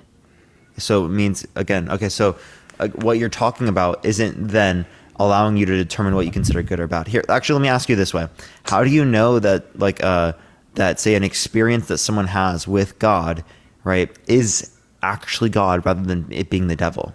I can't define that because it's subjective. that's based off of their own experience. You But don't know? we can deduce that with the Bible. Well, So yeah, you it don't know if depends. Jesus was Satan because, no, again, no. all of those experiences could have been Satan. Hold on, no. It Unless was, you have generated predictions outside of the context of the Bible that tell you what you expect to see is good and what you expect to see is bad. So it would depend on the nature of the experience, but ultimately, yeah, it wouldn't contradict the previous revelation. God, his Jordan, revelations, thank you for the subscription. his revelations are true and unchangeable, and they don't contradict each other. So if somebody comes with some type of experience, you would have to line it up with scripture. So if someone says that they had a revelation, That's the whole thing I'm questioning right now. Is this scripture coming directly from God or is it from Satan as a means to deceive you? Right? And what this gets you to do is it gets you to generate predictions for what you consider to be good and what you consider to be bad, to then say, oh, what is listed in the Bible that Jesus does is good. That's a prescription of good that comes from you. Well, no. So you would have to observe the evidence, right? If we're trying to decipher between, I have to interrupt. I'm sorry. Oh my God. Thank you so much, I Jack. have to interrupt. MK, thank you for the $100. Oh my God. Thank you so much. Damn, man, put my Venmo up here, bro. Thank you, MK. WMK. I honestly WMK. can't. Gen X, thank you for the $3. Can't thank you enough. Like, that's so kind of you. I'm sorry to interrupt, but thank you so much. But yeah, so basically, you would have to observe the evidence. The evidence points to Jesus being God over any other claim. What evidence? Yeah, the historical evidence plus the No. What's good is not based upon history. What's good is based upon prescriptions of your own, of what you consider to relate to in the Bible or what you consider to relate to in your own perspective. No, because again, that's all. I mean, while yes, I do agree that you can have a philosophical argument to make there, but ultimately, I would say is once you observe the evidence to point to which person is actually God. See, this is what I mean. You have generated predictions of what you consider to be good. No, again, I'm not Gen talking X, about, thank you for the $3. I'm not talking about Gen good and evil. I'm talking about who is actually God, right? Because you can have somebody who claims to be God, or you Right. can find a deity and he claims to be God. And let's say he says some good things in his book, but he has no evidence to support the fact that he's in actually God, right? Yeah, again, when you talk about evidence, you're talking about what you would expect to be good or bad. No, not good or bad. What is evidentially true, right? As it relates to what? Just reality, like the reality of our And no, existence. what reality are we referencing here in this scenario? The existence of God. Yeah, No, just- we're referencing whether or not it's God or Satan, which would mean Yeah. it relates to goodness or it relates to evil. no. So Tracy, so I that's appreciate what the I'm saying. subscription. Thank you so much, Tracy. Satan, right? Satan doesn't have the power that God does, right? God showed that he has power over life and death by coming in the flesh and rising from the dead. So Satan and no Satan other Satan being- does have that power, though. No, In no, fact, he God doesn't. gives him the power. No, he Yeah, doesn't. I mean, look at the book of Job. No, look at the book of Job. Satan asked for the power to take Job's family, and God gives it to him, which is how But God didn't Job's family allow- dies. God didn't How is allow that Job- equivalent to rising from It's an the dead? example of God giving Satan power over life Satan, and death. Satan can have some magical powers, but God is the author of life. That's and death. magical powers? You think that's magical powers? Yeah, our The spiritual. fact that God just simply grants him power over life and death? No, it's he did not not. power over life and death. yeah, God that's- grants power over life and death. God gave Satan a little bit of power to mess with Job, but he didn't allow Satan to kill Job. Yeah, Well, that's a whole other theological issue. what I mean by the way you power just of said life and that death- to mess with Job, I mean that sounds evil to me. It's saying- not. It's not like that in that sense. It's just God allowed Job to have trials in his life for different reasons, but God still Very had evil. more power over Satan. That's Yeah, the so- point. When I say power over life and death, I'm not just talking about the ability to unalive a person, because anybody could unalive a person, right? So Satan, okay, yeah, God gave him, the power to inflict, his trials on Job and his family. But I'm talking about Jesus, entering into humanity, in the flesh and being unalived and rising from the dead, which shows that he has that authority to give eternal life. Right. So no other spirit who has some type of magical spiritual powers has been able to display the evidence to support them actually being God. And rising from the dead is evidence. that Okay, he so is- we don't believe he rose from the dead. That's just a claim that you're going to base based upon your faith in the Bible. Okay. it's not based off my faith in It's the absolutely Bible. based on your faith. It's based on me accepting the evidence. Historical evidence does not indicate resurrection. Yes, it does. No, it doesn't. literally does. I would love to No, talk it about this doesn't. evidence. I It would love to literally talk about does. this evidence that you Yeah, have. yeah. So It doesn't. But I mean, we can talk. No, see, I don't want to make this is Parker's argument here, so I don't want to get. But like, no, I'm sorry. Like, I don't know what evidence you're talking about. Like for Jesus, yes. For his resurrection, no. So one, we have That's prophecies. it's entirely a faith claim. So one, we have prophecies that tell us exactly what the Messiah was going to do, what time he was going to come, and when the Temple of Jerusalem will be destroyed, to show that he had. Jews already disagree been- with you, by the way. Yeah. Yeah, so- Jews disagree with guess you. what? Guess what? Christians Jews- believe that. Jews do not. Guess what? The first Christians were Jews, and they understood those texts. And guess what? Even before Christianity came, I could show you ancient rabbis who also interpreted these very prophecies about, like Daniel chapter 9, which talks about, hey, the Messiah is going to come right before the Temple of Jerusalem is destroyed. Right. And, huh? I said right. Oh, yeah. Yo, And- Trisha, thank you for the $7 on Cash App. Thank you so much, Trisha. and we can- Messianic interpretations do not. They were the minority at the time. Because if they were the majority at the time, then the Pharisees would have had no basis to reject Jesus. Because if they were the majority, which you're claiming that the rabbis at the time that were talking about it, I don't know which rabbis you're talking about in the time of Jesus, talking about a reinterpretation of Daniel 9, but It's not a I don't know of reinterpretation. any Jewish. Well, Yeah, yes, no. it is, because Jews from the oldest time to the modern time, Jews do not hold that Daniel 9 holds to the Messianic Yes, they or did. type of text that you Yes. not wait, hold on. Just because a few Jews did does not mean that Judaism does. No, that was the primary view until yes, after the fact, right? Post hoc, they try to reinterpret, and even some Jews call Daniel a false prophet because that prophecy alone, right, narrows that gap to point to Jesus. So they say that that's a false prophecy made by Daniel, and some Jews reject Daniel because of that. So if we go prior to these events, yes, that was the majority view, right? That I don't know. Okay, you'll have to send me the evidence for that because I do not know that to be true. All that I have seen has shown, in fact, that Judaism did not hold that Daniel 9 has a messianic type interpretation to it. Look. If you just read it, it's there's no other way to interpret it. Right? I read Daniel 9, and unless I impose my understanding of Jesus and what happened to Jesus onto the text, I don't get anything out of Daniel 9 that talks about Jesus. If you listen, if you just literally read it, it says that the Messiah will come, and then the temple of Jerusalem will be destroyed. Like this is not like me imposing anything onto the text. I could read it for you, and it is literally a prophecy of 77s, and then we know that the temple of Jerusalem was destroyed in 70 A.D. and like he literally calculates the time period of when these events are going to happen, and it literally points to when Jesus came.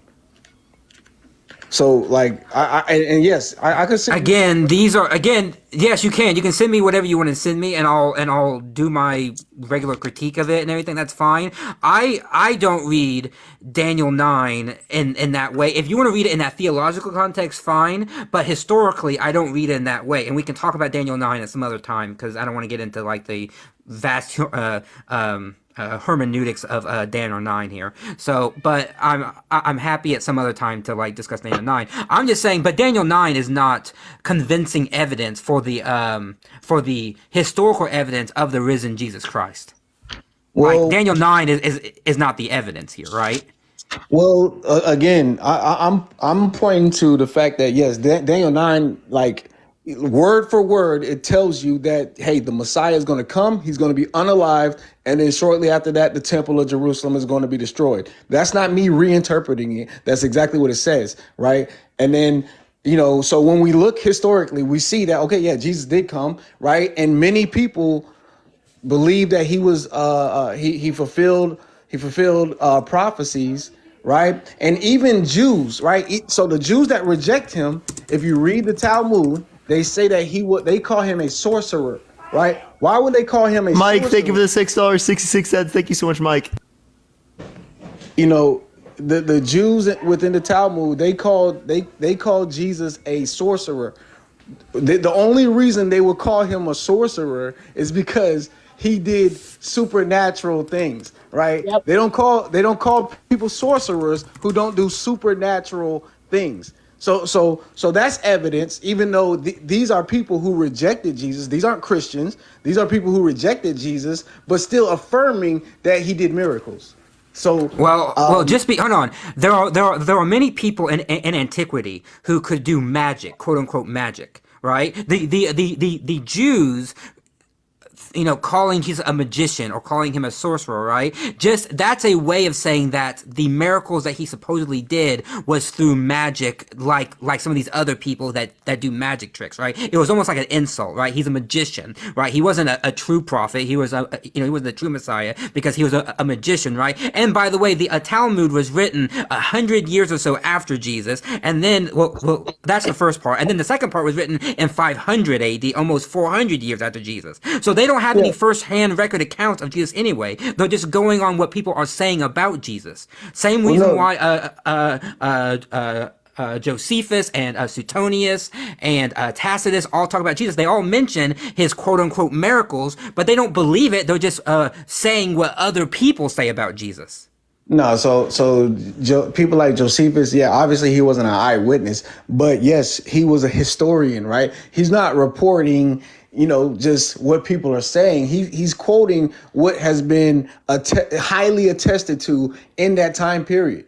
So being that Actually, Josephus, Josephus didn't say anything about miracles. Actually, by the way, well, I'm no, sorry, no, I'm but not talking about the miracles, but I'm just saying you're saying Josephus was just repeating stuff.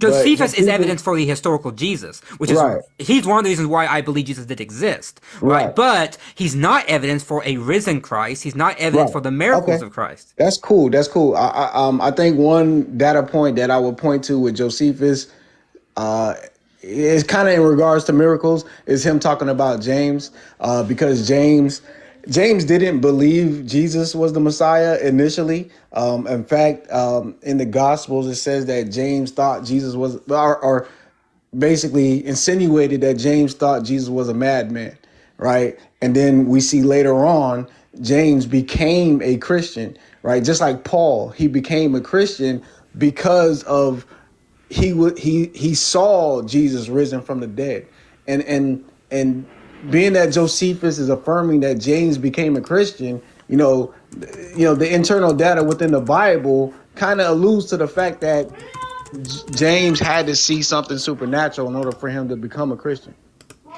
just like Paul. Well, but again, the problem is, in fact, the passage in Book 20 of Josephus's Antiquities is less evidence for the miracle claims, because all it says is James, the brother of Jesus. Right? That's all it says is James, the brother of Jesus, and then it talks about James. It doesn't talk about Jesus. It talks about James. So that's a good evidence for James existing, but not for Jesus having been risen or anything. Same thing with Book 18, which goes on the long explanation about Jesus and doing miracles and being risen from the dead, blah, blah, all that stuff, right? That's better evidence, but even that's not good evidence, right? Yeah. So you cite the book where he talks about Jesus only in one sentence. All he says is James, the brother of Jesus. He says nothing about his miracles. Yeah, I mean, you mentioned Josephus first. I was just pointing to the fact that, like if you're going to talk about Josephus at all, that's the only point that I would make regarding Josephus. Josephus is good evidence for the historical Jesus. Right. Yeah, this is too stimulating. I agree. But yeah, as far as like the miracles, see, that's the problem. There is no historical documented evidence for the miracles. That's the problem. That's why it's a faith claim. Hold on. No, so one, like Gen X, thank you for the $7.77. Thank you so much, Gen X. I appreciate it. Thank you. So one, yes, the Bible, right?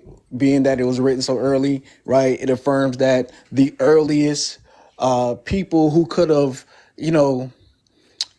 refuted this, right? They had a understanding that, okay, Jesus was empty. His tomb was empty, right? It was completely gone. And many people. J-Rob, come on, man. When were the Gospels written?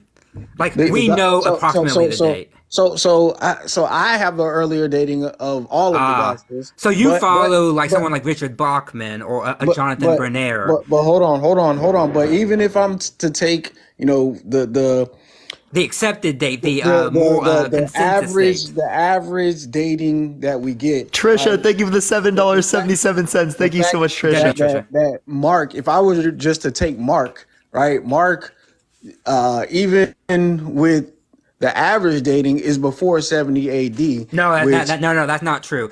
No, that's not true. That's not true. The consensus. I can go grab my commentary on Mark behind me. I can grab my commentary and I can show you how the consensus view is that Mark postdates 70. Postdates it. Not by much, but it postdates it. Typically around like 75 AD. That's not true, J-Rob. Yeah, most historians or scholars will say Mark was written between like 68 and 70. They'll say around 70. Sherry, thank you for the $6.66. Thank you, Sherry. Some scholars will give an early date, but they are the minority view. The majority view is around 75 AD.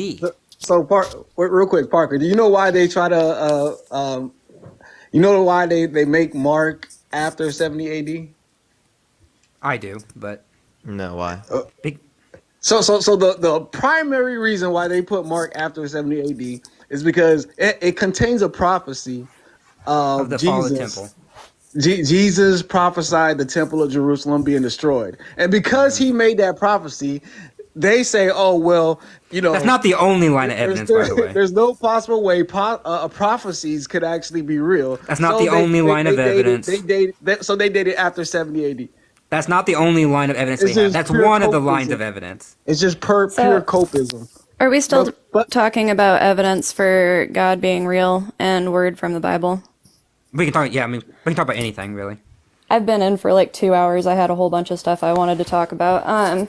So what are your thoughts about, scientists discovering possible blood DNA from Jesus being here, or from wheels off of wagons in the Red Sea, from Parker, you want me to take this? when they reference that Moses parted the Red Sea, or possibly finding Noah's Ark, things of this nature? What are your opinions on that? Fake pseudoscience nonsense. The man who claimed to find the blood of Jesus, a man named Ron Wyatt, he's a total fraud. He's dead now, but he's a total fraud. He claimed to have found it in the Garden Tomb and also have found the Ark of the Covenant there. He provided no evidence for it. The Garden Tomb, which supervised his dig, said that he lied, said that he made it all up. It didn't exist. He didn't provide the blood that he supposedly found to any scientist. It was never published in any journal, and then he died soon afterwards. So all this supposed evidence was lost.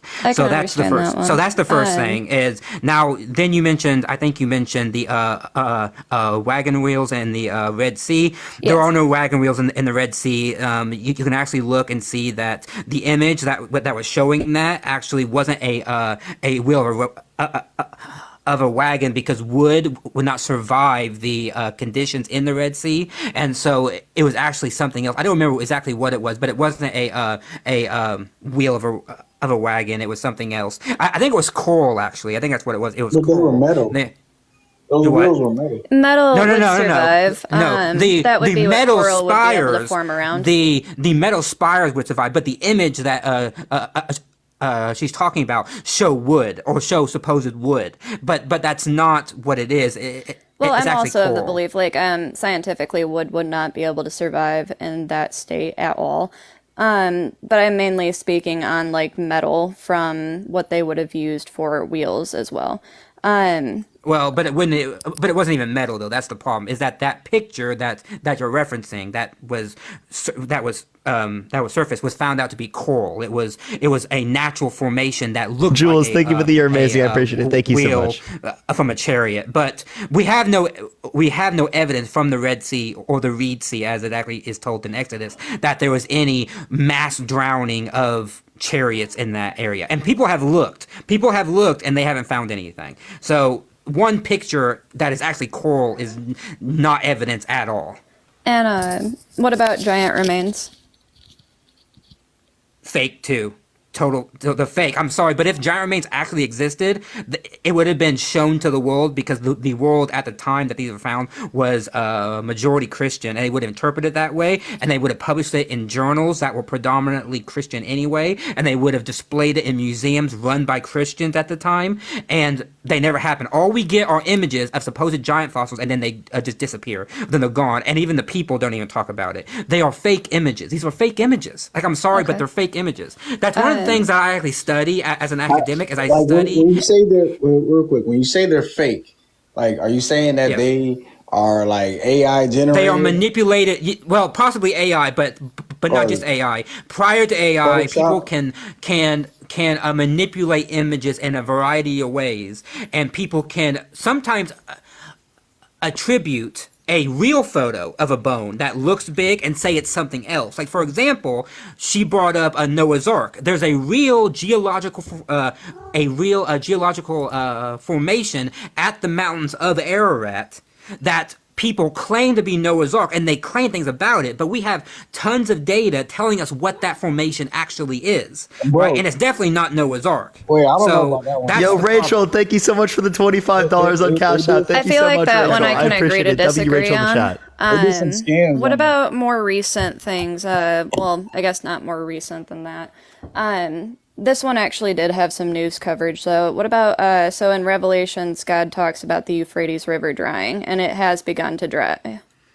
We have stuff It in has our dried multiple times in bibliography history. that Matt Yeah. set up that shows Yeah, I multiple created a times bibliography it's for it. dried. throughout history. So hold up. Since the prophecy was made, it has never been as dry as it is now. Right. And then, Yes, it has actually. not Yes, as it is now. J-Rob, No. I'm sorry, bro. Yes, They it has, J-Rob. No, they found discoveries. At the as low as it is now, they found discoveries that they didn't even know was under there. So how has it been look that up long? look up the 2.5 A little K thank you event. subscription. Okay, type that into Google. 2.5 K event. It was a mass drought in the Mesopotamian area where the Tigris and Euphrates dried up. It's no lie. It literally caused the collapse of civilizations. When was it? I think it's called the 2.5 K event, or it might be the 4K event. No, I'm But saying when? there is a When? scientific. But no, Gerald, what year? look at my What year? bibliography. Go to Parker's. Wait, what year was it? Go to Parker's link tree. Okay, go to Parker's link tree. Bro, when did it happen? Like 4,000 BC. Okay, like that's a long what time ago. It's been Dude, thousands of you years. didn't even hear what I just said.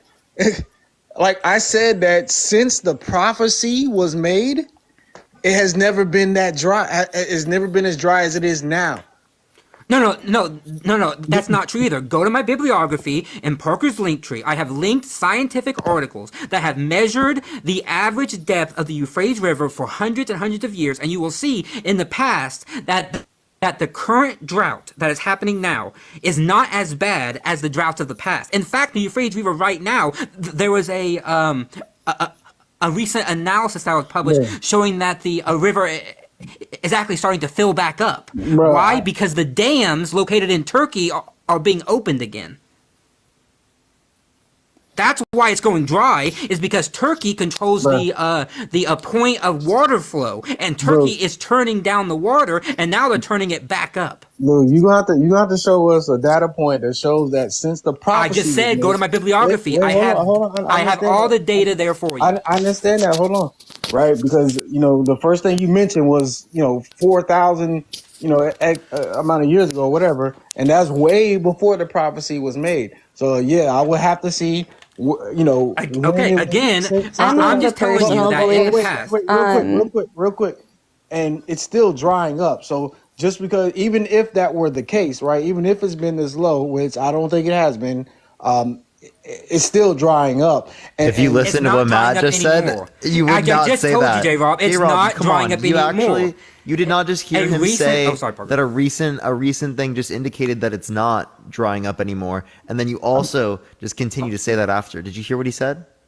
Well, no, because as I said, J-Rob, go to my bibliography. I make all of this knowledge public. Okay, if I find it, I publish it in my bibliography. It's free for anybody to read. It's in Parker's link tree, and it says bibliography. You can go there and read what I'm talking about, because there was fears like 2 or 3 years ago that the Euphrates River was drying up a lot more. But since then, it is starting to refill because Turkey is turning back on their dams, and the dams are allowing more water through.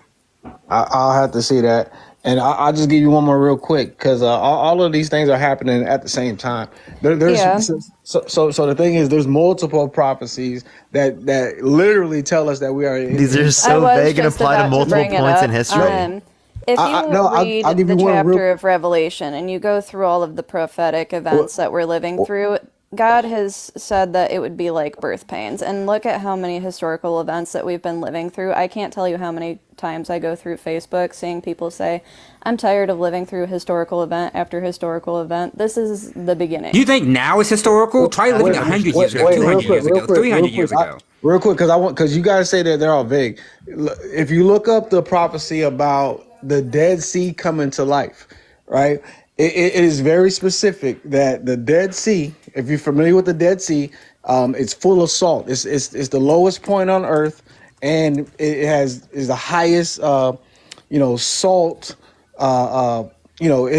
so salty you can literally sit on top of the water because of the salt, right? And right now, or the Bible basically says that there's going to be fresh water in this Dead Sea, and that there's going to be fish swimming in this Dead Sea. Right now, if you look it up, if you just look up, Dead Sea coming to life or whatever, you'll see that in recent years there's been sinkholes that have formulated in that area that are bringing fresh water into this into the sea, and guess what? There's fishes swimming in there now.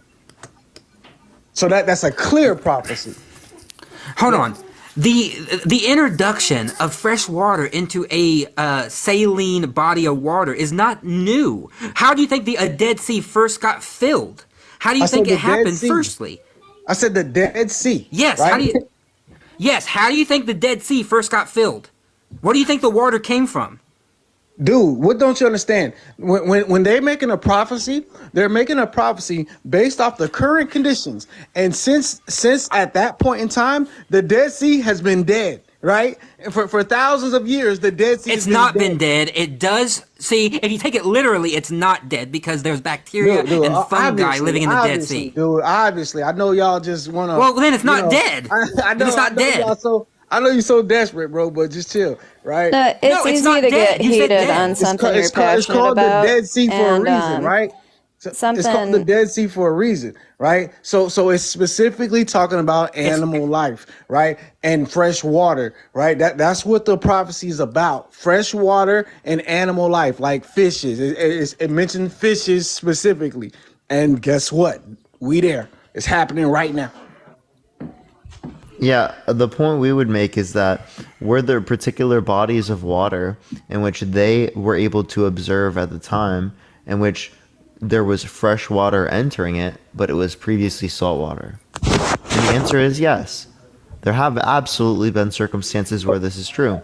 Well, not just that, Parker. I didn't get a chance to explain. But we're talking about the Dead Sea specifically, and we're talking about, hey, this is a sign of the end times, right? So for thousands of years since this prophecy has been made, right, this has never occurred. J-Rob, right? what river connects to the Dead Sea? I don't know. You tell me. The Jordan River. The Jordan River is fresh water. Okay. That's how the water got there first, and it becomes so salty because it's a salt plain. Has there been fresh water in the Dead Sea prior to recent years? Yes, because the Jordan runs into it, and the Jordan is fresh water. Bro, stop it, man. Is it okay if I throw it back to a that's conversation how it from works. earlier? So do you think? Yeah. What are you trying to say, Trisha? Wait, I was asking if I could throw it back to a conversation from earlier. Hold on, Trisha. I'm gonna let you take this away, but let me just say this real quick. I want to rebut what he just said. Right? Like for some reason, you think that something changed, right? Obviously, the Jordan River had been going into the Dead Sea even back then, right? So this wouldn't be some prophecy when it was already happening at that time. That sounds silly. Sure. Okay. I'll let Trisha now bring her point back. Okay, sorry. No. So Matt, I'd heard you earlier say that you thought that all of everybody went to hell before Jesus, correct? No, I don't think that. I said the early fathers of the church thought that they thought that only the prophets and the... Oh, sorry, Parker. Go ahead, Parker. I was going to say, Matt, if he was Christian, he kind of likes the universal salvation. Oh, if I was Christian, that's probably what I would hold to. But even then, if I didn't hold that, I'm saying I didn't say that I believe that. I said that the early church fathers and like the early Christianity held that the people who died prior to Jesus coming, right, unless you were a prophet or like Moses or something, right, they all went to hell because they didn't have grace in Jesus. I mean, you can read any famous church father on this. St. Augustine is a prime example. I mean, he condemned them all. In fact, he condemned dead babies to hell because he found no scriptural evidence that they go to heaven. So, I mean, I said that the early church believed that. I didn't. I don't believe that. Okay. I was totally going to go into like about Abraham's bosom and everything, and now I don't need to. Yeah. No, you're right. The harrowing of hell. I know. Jesus going down to Abraham's bosom. Yeah. But the reason what they say that is that Jesus went down to save the prophets, because the prophets that died couldn't go to heaven because even they did not have the salvation of Jesus. So the prophets had to reside in like a limbo state or like a hell state, and then Jesus in the harrowing of hell during the 3 days from the time that he died to the time that he rose, went down to hell to get the prophets, not to get everybody. In fact, and again, you can read the fathers on this, and they emphatically state Moses, Abraham, Adam, all of them were saved, but not just the general people. Right, and that brings me into you believe that there was a change.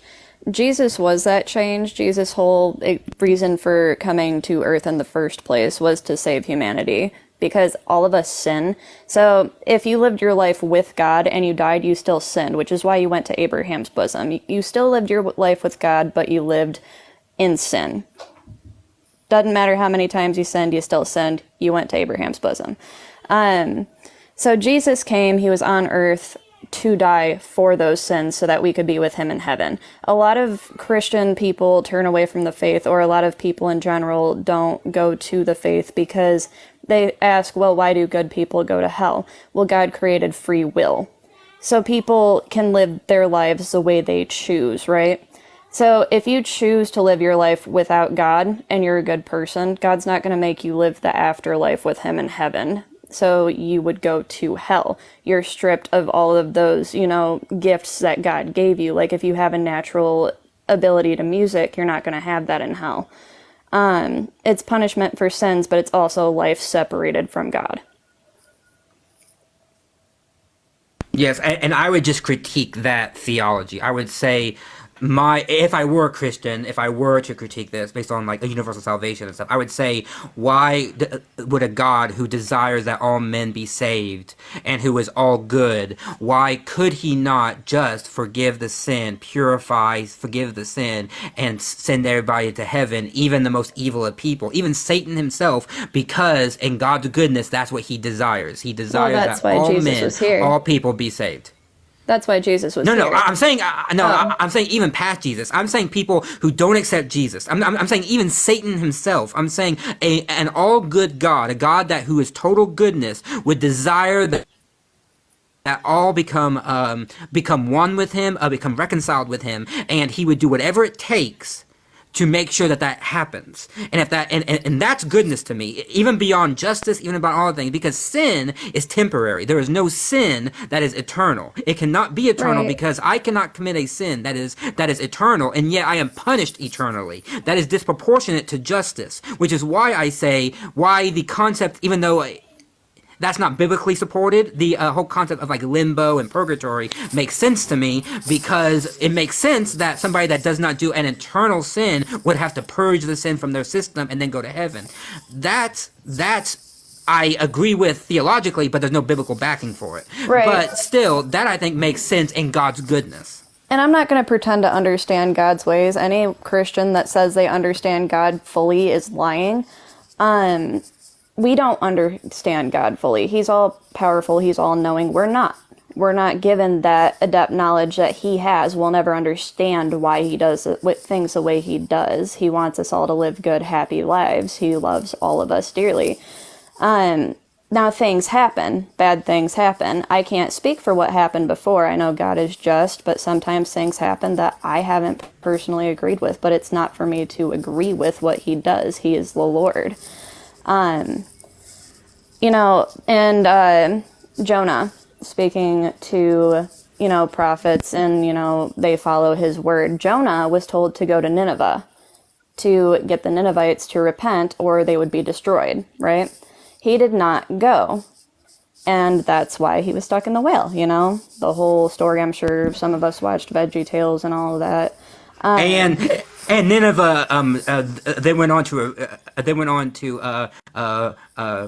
repent of their sins anyway, and God forgave them anyway. And that upset Jonah, by the way.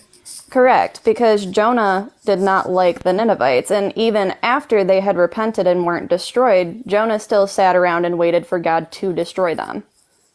That shows not all of us are perfect. And he even didn't. The prophets weren't perfect. David sent out his best friend to be killed for his wife, Not all of them were perfect. We all are in sin. That's why God sent Jesus to die, because he loves us and wants us to be with him, despite the fact that we're imperfect and we sin. Yes, but okay, but that's not really the question that we're asking here, like to sum it all up, right? We're asking that there are commands. Would you follow certain commands that God gives that your moral intuition tells you are wrong, such as to unalive like an infant or to sacrifice your firstborn or something like that, right? If God commanded you to do it, would you do it? And we get kind of mixed answers here. Some say yes, some say no. But I mean, that's the problem, right? Is that I'm saying that these commands, again, my opinion, these commands are not in line with the God that is portrayed later on as this all good, all loving God that these episodes found within the first 7 or 8 books of the Old Testament are not just and they're not good, and that's why I critique them and explore them, because I can actually find these same commands found in any other mythology, whether that be Sumerian, Greek, anything like that, and I'll critique those too if someone believed in those. If someone believed in them, I would say, well, that's immoral. Zeus did something wrong, or Moloch did something wrong or something. I would say the same thing. It just so happens that this religion is the one that we're talking about. Right, and speaking to the question at hand, I personally would be conflicted because, I feel like you have to do what God tells you to do. If he wants you to do something, you should do it. But I personally couldn't kill an infant. That's just, it goes against my character, it goes against my morals. But, that being said, it's not like he hasn't asked people to do that before. He asked Abraham to kill his son, and when Abraham was going to do what God said, he provided a sacrifice. He didn't actually have to kill his son.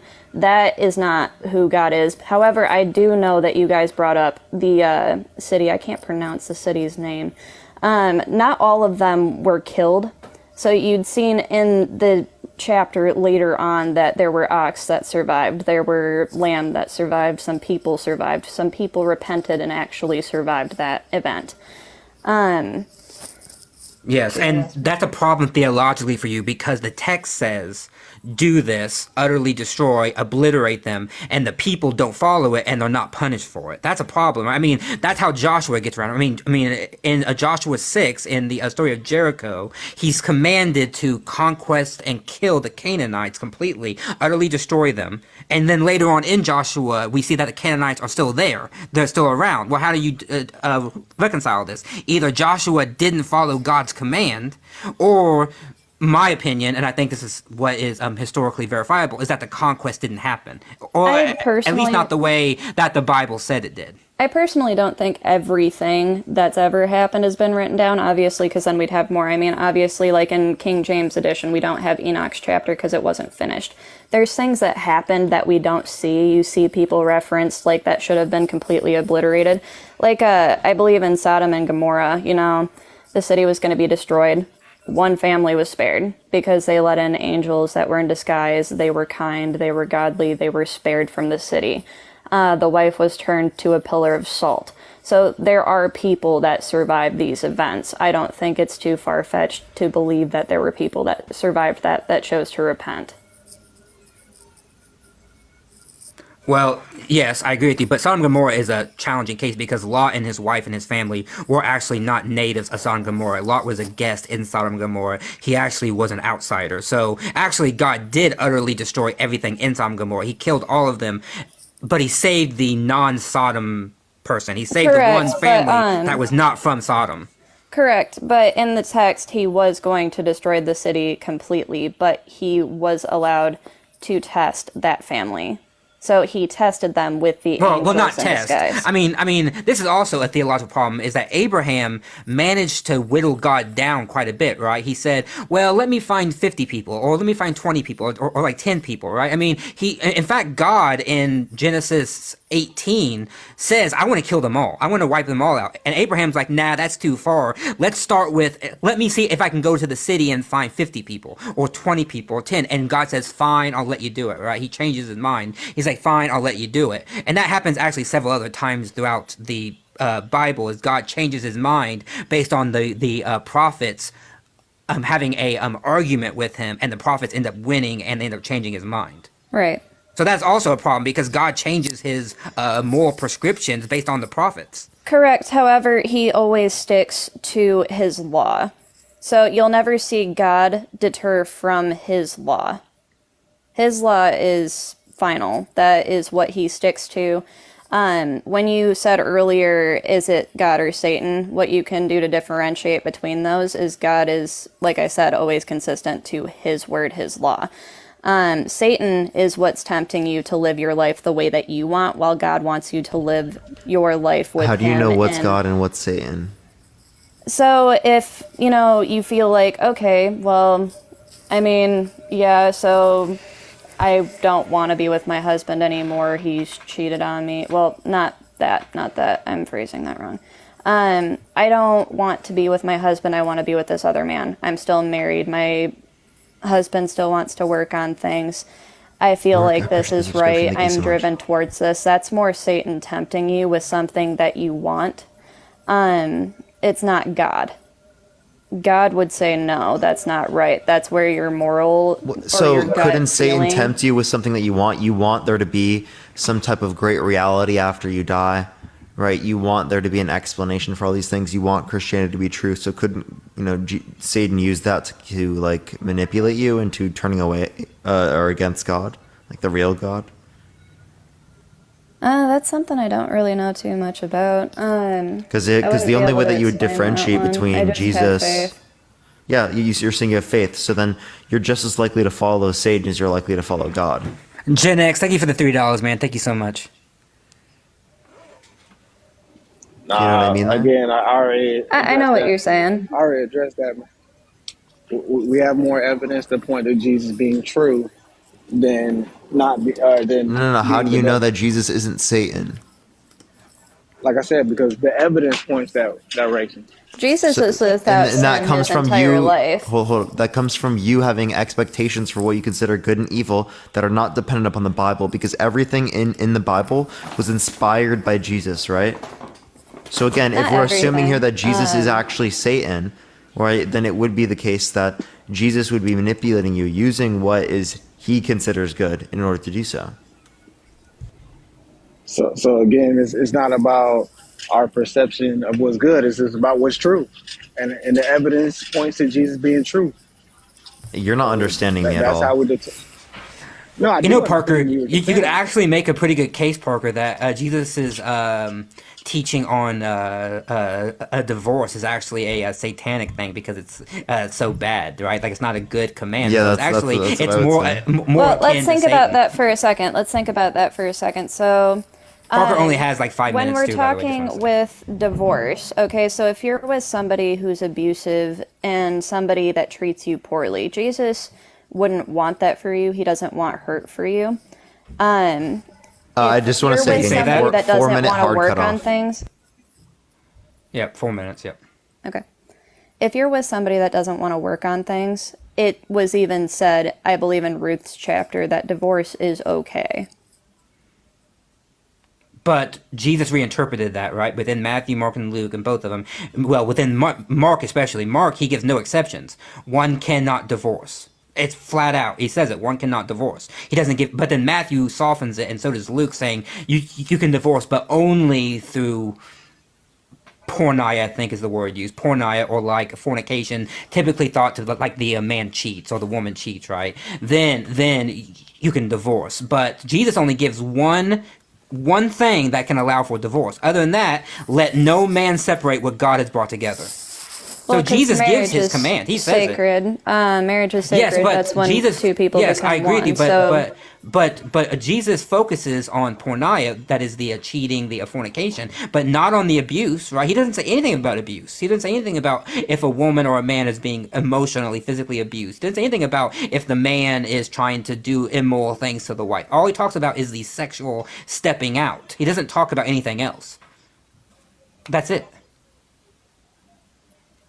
That's the problem. If you rely on Ruth, which is fine, but Jesus' commandments and his teachings overrule Ruth on this. And so Jesus is clear about his stance on divorce. It's one of his ethical teachings that I very much disagree with. I think he's wrong. And it's because he makes no room for anything else. He says only in this case and nothing else. Okay, I'll have to look into that one more because I could have swore that abuse was in there. Yeah, it's not. I'm I sorry, can't. but like No, Matthew, I no, think it's fine. I Matthew. can agree to disagree on that one. No, I think it's Matthew 19, Luke 16, and Mark 9. I think if my memory is like correct, I think it's those chapters. But just type in Jesus divorce gospels in Google, and you'll get the verses, and you will see clearly what he does and does not allow. Right. All right, well that's the end of it because Parker has to go. Alrighty. Well, thanks for letting Appreciate me. you coming up. Well, thanks for talking, Trisha. Yep, no problem. Thank you. Of course. Bye. And Parker, thank you so much for having me up, man. I really do appreciate it. It was a very it fun was time. fun. So I appreciate it. It was a fun co-host. Yeah, we'll definitely I have to do agree. this here again in the future, bro. Gen X, thank you for the $6.66. sure thing. Thank you, Gen X. I appreciate it. Thank you, everybody. Also, who gifted, and thank you especially to, everybody who gave me money. I mean, I can't thank you all enough, and thank you to MK who gave $100. I mean, I really can't express how nice it is of you That and is how crazy. much it supports me and everything. And so Parker turns off the sub chat, and then boom, everybody starts saying Matt is wrong, Matt is this, Matt is that. It's just like they just come flooding in, but it's all right. All right. Well, thank you so much, Parker, and have a good night. Okay. Appreciate Bye, it. Chat, we're going Bye, to dude. dual raid people. Both Dean and Tashika are live right now. So if you like Dean or if you like Tashika, you can go to whoever you like more. So just a dual Parker raid. So everyone go to both Dean and Tashika. Parker raid both of them if you would like to. Y'all already know their ats. It's either it's Dean with 2 A's and 2 N's, or you can look up Tashika's username by looking up tashika.baby with 2 I's. But I appreciate everyone. Have a great night, y'all. Peace out, y'all.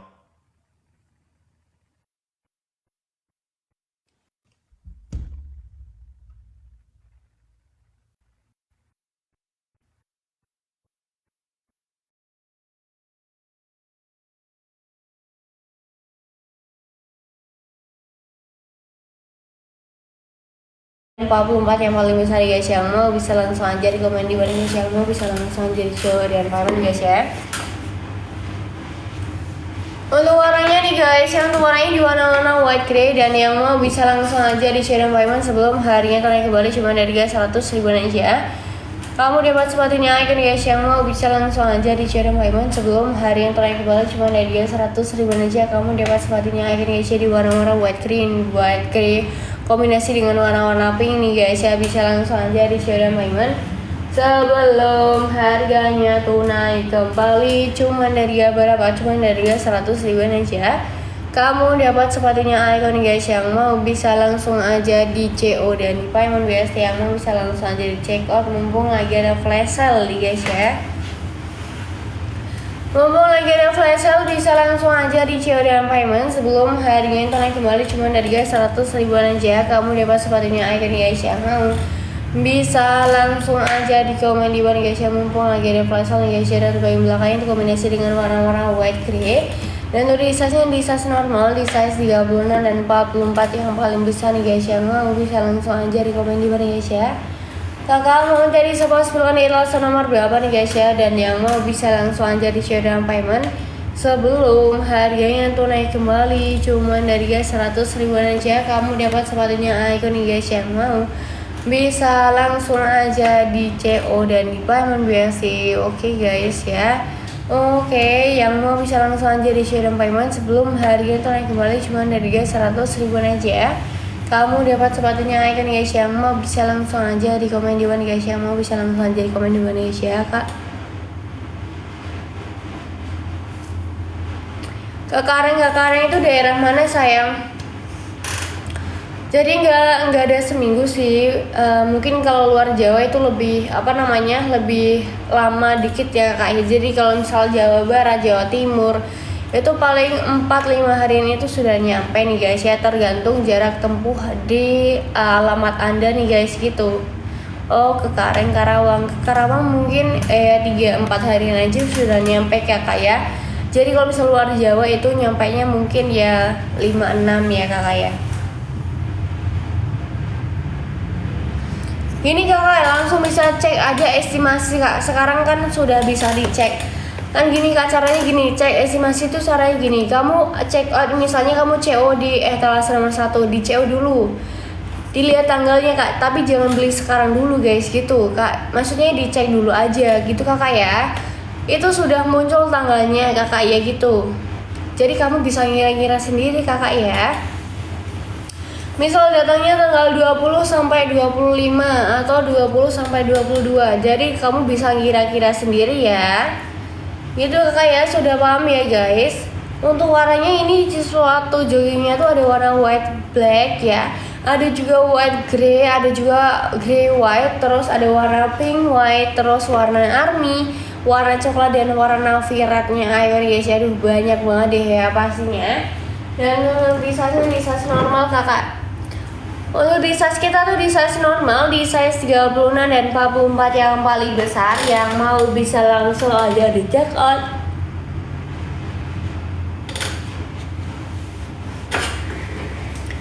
Yang mau bisa langsung aja di komen di bawah nih guys. Yang mumpung lagi ada flash sale, bisa langsung aja di share dan payment sebelum harinya itu naik kembali cuma dari guys 100 ribuan aja.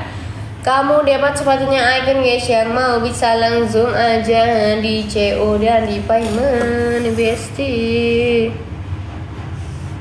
Oke guys, yang mau mencari sepatu dari lasan nomor berapa nih? Yang mau bisa langsung aja di check out nih guys. Yang mumpung lagi ada flash. Aduh terima kasih yang udah check out ya. Semoga rezekinya lancar selalu dan ditunggu untuk orderan kembali nih guys. Yang mau bisa langsung aja di komen di bawah bestie, dan yang mau bisa langsung aja di check out nih guys ya. Oke. Kita lanjut di etalase nomor selanjutnya nih guys. Di etalase nomor 46 ada warna merah marun kombinasi dengan warna putih, namanya New Basic ya guys ya. Jadi New Basic itu dibedakan menjadi 6 ya kak ya.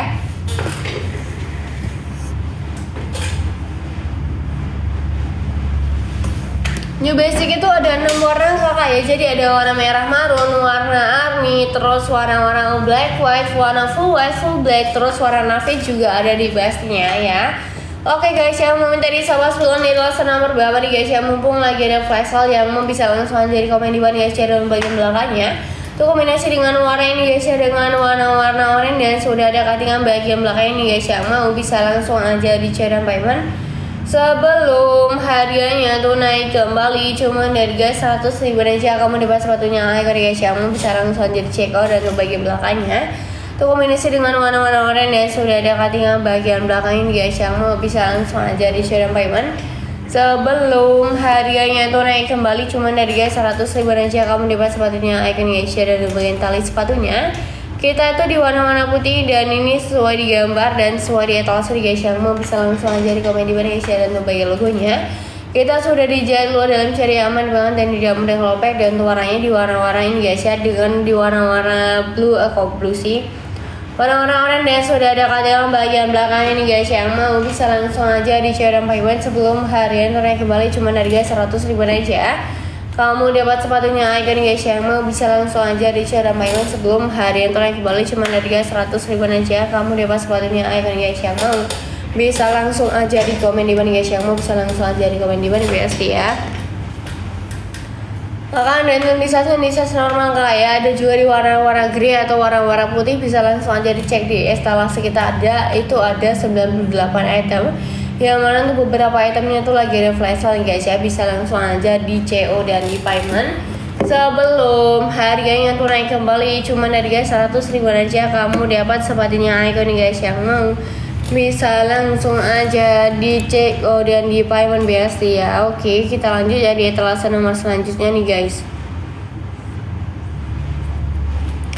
47 kakak ya, 47 di warna-warna grey white nih guys ya, 47 di warna-warna grey white, bisa langsung aja dicek aku lagi ada flash sale biasa ya.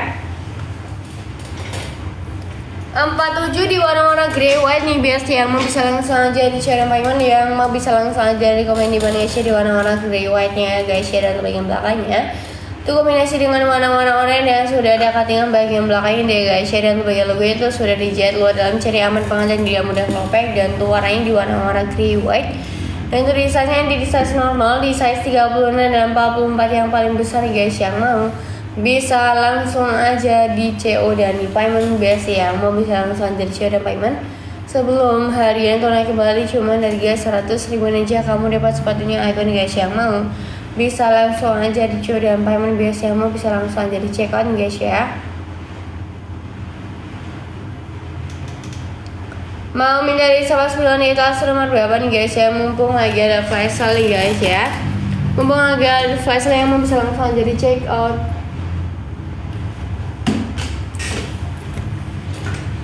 Mumpung lagi ada flash sale bisa langsung aja di CO dan payment sebelum harian tuh naik kembali cuma harga 100 ribuan aja. Kamu dapat sepatunya icon guys yang mau bisa langsung aja di komen di bawah guys ya, dan ini yang mau bisa langsung aja di komen di bawah guys yang mau bisa langsung aja di CO dan payment BST ha.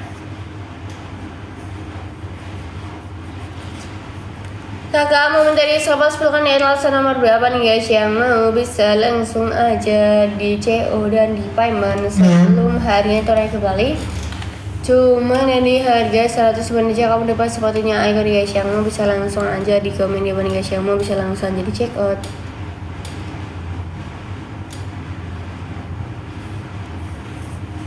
Kita langsung nomor 50 kak.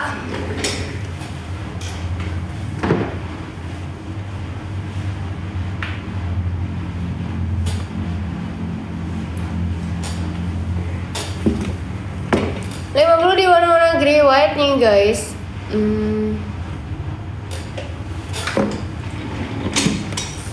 Nih langsung 50 di warna-warna grey white. Ini sesuai di gambar dan sesuai di etalase di guys yang mau bisa langsung aja di channel payment sebelum harganya itu naik kembali cuma harga 100 ribuan aja. Kamu dapat sepatunya icon guys yang mau bisa langsung aja di CO dan payment biasa dan pakai logonya tuh sudah dijahit luar dalam, jadi aman banget dan tidak mudah ngelopek ini guys yang mau bisa langsung aja di CO dan payment sebelum harian itu naik kembali cuma harga 100 ribuan aja. Kamu dapat sepatunya icon guys dan pakai logonya tuh sudah dijahit luar dalam, jadi aman banget dan tidak mudah ngelopek. Dan untuk diwarnanya di warna-warna ini guys ya, di warna-warna coklat sih, di warna-warna oranye dan sudah ada cuttingannya bagian belakang ini guys yang mau bisa langsung aja di CO dan payment nih guys ya. Mumpung lagi ada flash sale yang mau bisa langsung aja di share payment sebelum harinya itu naik kembali cuma dari guys 100 ribuan aja. Kamu dapat sepatunya icon guys yang mau bisa langsung aja di komen di bawah guys ya. Mumpung lagi ada flash sale guys ya. Dan untuk bagian apa namanya, bagian belakang itu sudah ada embossnya nih guys ya. Dan untuk desainnya di size normal bisa langsung aja di share dan payment sebelum harinya itu naik kembali cuma dari guys 100 ribuan aja.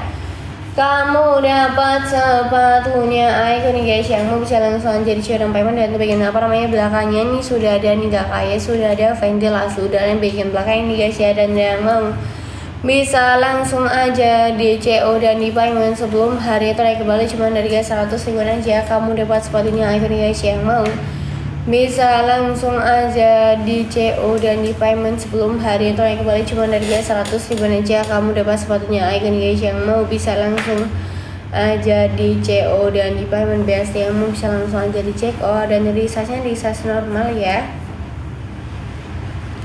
Untuk di size-nya di size normal, di size 36 dan 44 yang paling besar nih guys yang mau bisa langsung aja di channel payment sebelum harganya tuh naik kembali cuma dari guys 100 ribuan aja. Kamu dapat sepatunya icon guys yang mau bisa langsung aja di komen di bawah guys yang mau bisa langsung aja di komen di bawah BST. Dan untuk di size-nya tuh di size normal, di size 36 dan 44 yang paling besar nih guys yang mau bisa langsung aja di komen di bawah BST ya.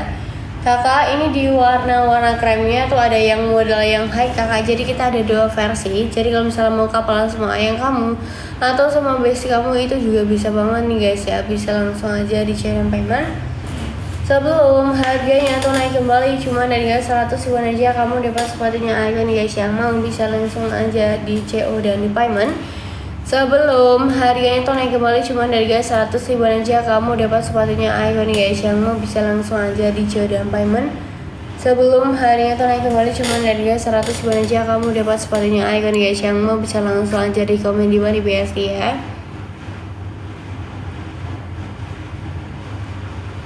54 kakak ya, 54 itu di warna-warna white grey.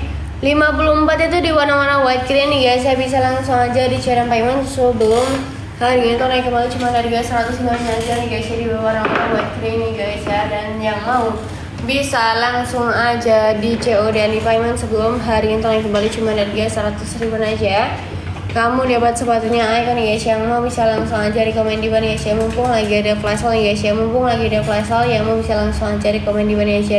Dan untuk di size nya itu di size normal kakak ya, di size normal, di size 36 dan 44 yang paling besar nih guys ya, bisa langsung aja di share payment Sebelum harganya itu naik kembali, cuma harga 100 ribuan aja kamu dapat sepatunya Icon guys ya. Dan untuk di size normal, di size 36 dan 44 yang paling besar, yang mau bisa langsung aja di komen di bawah guys ya. Dan yang mau bisa langsung aja di komen di bawah guys ya. Dan bagian warnanya kakak ya, untuk warnanya dikombinasi dengan warna-warna warna-warna krem, warna-warna apa namanya kakak ya, warna-warna oranye yang sudah ada cuttingnya atau sudah ada embossnya bagian belakangnya dan bagian logonya.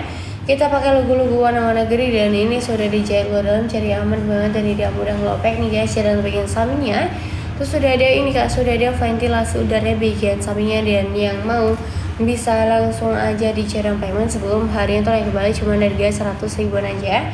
Kamu dapat sepatunya Icon guys ya di warna-warna black, white, less green nih guys ya. Dan untuk di size normal, di size 36 dan 44 yang paling besar nih guys. Yang mau bisa langsung aja di komen di bawah guys, yang mau bisa langsung aja di check out. Dan untuk di size normal ya. Untuk bagian tali sepatunya, kita pakai tali sepatu warna-warna ini guys ya. Pakai sepatu warna-warna putih ini sesuai di gambar dan sesuai di etalase nih guys. Yang mau bisa langsung aja di Cerang Payment sebelum harinya naik kembali cuma dari 100 ribuan aja. Kamu dapat sepatunya Icon guys, yang mau bisa langsung jadi komen di bawah guys ya.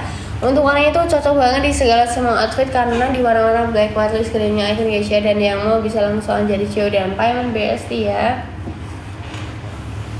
Yang bisa langsung aja di komen di bawah guys, mumpung lagi ada flash sale kakak ya, mumpung lagi ada flash sale yang mau bisa langsung aja di komen ya di bawah BST ya. Oke guys ya, kita lanjut ya kakak ya, kita lanjut jadi etalase nomor selanjutnya, bisa langsung aja di komen di bawah BST ya.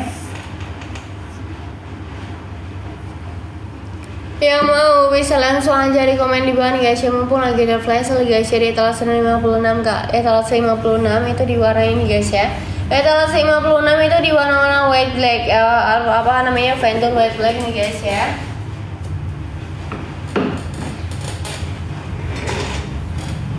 Etalase 56 itu di warna-warna Venture White Black yang mau bisa langsung aja di Cerang Payment sebelum harganya itu naik kembali cuma dari 100 ribuan aja. Kamu dapat sepatunya Icon guys ya. Dan bagian logonya terus sudah dijahit luar dalam kakak ya. Dan bagian logo itu sudah dijahit luar dalam, cari aman banget dan tidak mudah kelopek. Dan untuk bagian asonya ini guys ya, ini kakak untuk bagian asonya itu sudah dijahit luar dalam, cari aman banget dan tidak mudah kelopek. Logonya itu kanan dan kiri ini sesuai di gambar dan sesuai di etalase nih guys. Yang mau bisa langsung aja di komen di bawah guys ya. Dan untuk bagian belakangnya itu kombinasi dengan warna ini guys ya, dengan warna-warna putih dan sudah ada embossnya bagian belakangnya nih guys ya.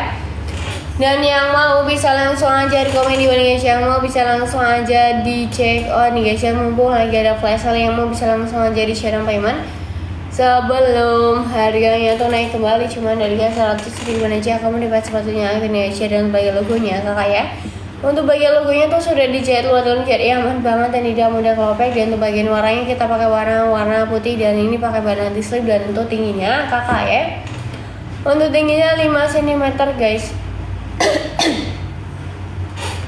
Untuk tingginya 5 cm bisa langsung aja di Cerang Payment sebelum hari itu naik kembali harga 100 ribuan aja. Kamu dapat sepatunya Icon guys, yang mau bisa langsung aja di Cerang Payment sebelum hari itu naik kembali cuma harga 100 ribuan aja. Kamu dapat sepatunya Icon guys, yang mau bisa langsung aja di komen di bawah nih guys ya.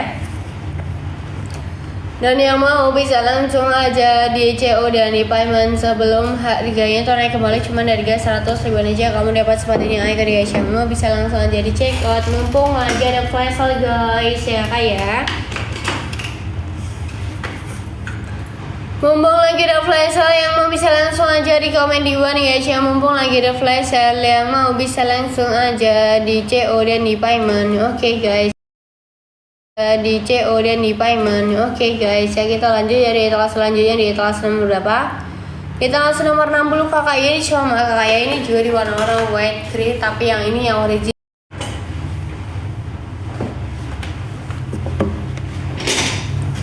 Ini kayak di warna-warna white grey yang originalnya itu tidak bisa nyala di kegelapan atau terkena flash saja di warna-warna black grey ini guys ya. Dan yang mau bisa langsung aja di Cerang Payment sebelum harganya tuh naik kembali cuma harga 100 ribuan aja. Kamu dapat sepatunya Icon guys, yang mau bisa langsung aja di check out, yang mau bisa langsung aja di komen di mana biasa, yang mau bisa langsung aja di check out. Dan untuk di size nya Tuh di size normal kayak di size normal di size 36 dan 44 yang paling besar, dan belakangnya sudah ada ini guys, sudah ada emboss bagian belakangnya.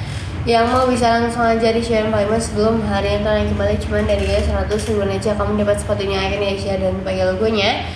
Kita sudah dijahit luar dalam, jadi aman banget dan tidak mudah ngelopek ya kak. Yang mau bisa langsung aja di komen di bawah guys ya, mumpung lagi ada flash sale kak ya. Jadi yang mau bisa langsung aja di komen ya di bawah nih guys, yang mau bisa langsung aja di share dan Payment sebelum hari yang naik kembali cuma dari guys 100.000 aja kamu dapat sepatunya icon guys ya, dan bagi logonya itu kanan dan kiri. Ini sesuai di gambar dan sesuai di etalase tadi guys. Yang mau bisa langsung aja di channel Payment sebelum hari itu naik kembali cuma dari guys 100.000 aja kamu dapat sepatunya icon guys. Yang mau bisa langsung aja di komen di bawah guys, yang mumpung lagi ada flash sale guys ya. Dan di size-nya itu di size normal, di size 36 dan 44 yang paling besar kakak. Jadi ini ada yang versi yang high dan ada juga versi yang yang pendek kakak ya. Jadi bisa langsung aja di channel Payment sebelum hari itu naik kembali cuma dari 100.000 aja kamu dapat sepatunya icon guys. Yang mau bisa langsung aja di komen di bawah, dan untuk bagian belakangnya kita pakai bahan anti slip ya. Untuk bagian belakangnya kita pakai bahan anti slip ya kak ya. Bisa langsung aja di channel Payment sebelum harga itu naik kembali cuma harga 100.000 aja kamu dapat sepatunya icon guys. Yang mau bisa langsung aja di channel Payment sebelum harga itu naik kembali cuma harga 100.000 aja kamu dapat sepatunya icon guys. Yang mau bisa langsung aja di CO dan Payment guys. Yang mau bisa langsung aja di CO dan Payment sebelum harga itu naik kembali cuma dari guys 100.000 aja kamu dapat sepatunya icon guys. Yang mau bisa langsung aja di komen di mana guys ya, dan tulisannya di size normal. Untuk bagian belakangnya tuh pakai bahan anti slip nih kakak. Yang mau bisa langsung aja di dan Payment sebelum hari itu naik kembali cuma dari guys 100.000 aja kamu dapat sepatunya icon guys. Yang mau bisa langsung aja di check out. Oke guys ya, kita lanjut jadi etalase nomor selanjutnya nih guys. Di warna-warna etalase nomor 61 kakak ya. Di etalase nomor 61 ini di warna-warna ini guys ya, di warna-warna black white ya kakak ya. Di warna-warna black white di etalase nomor 61 ini biasa bisa langsung aja di komen di bawah guys ya, mumpung lagi ada flash sale guys ya. Di etalase nomor 61 ini biasa ya, di warna-warna black white or white ya.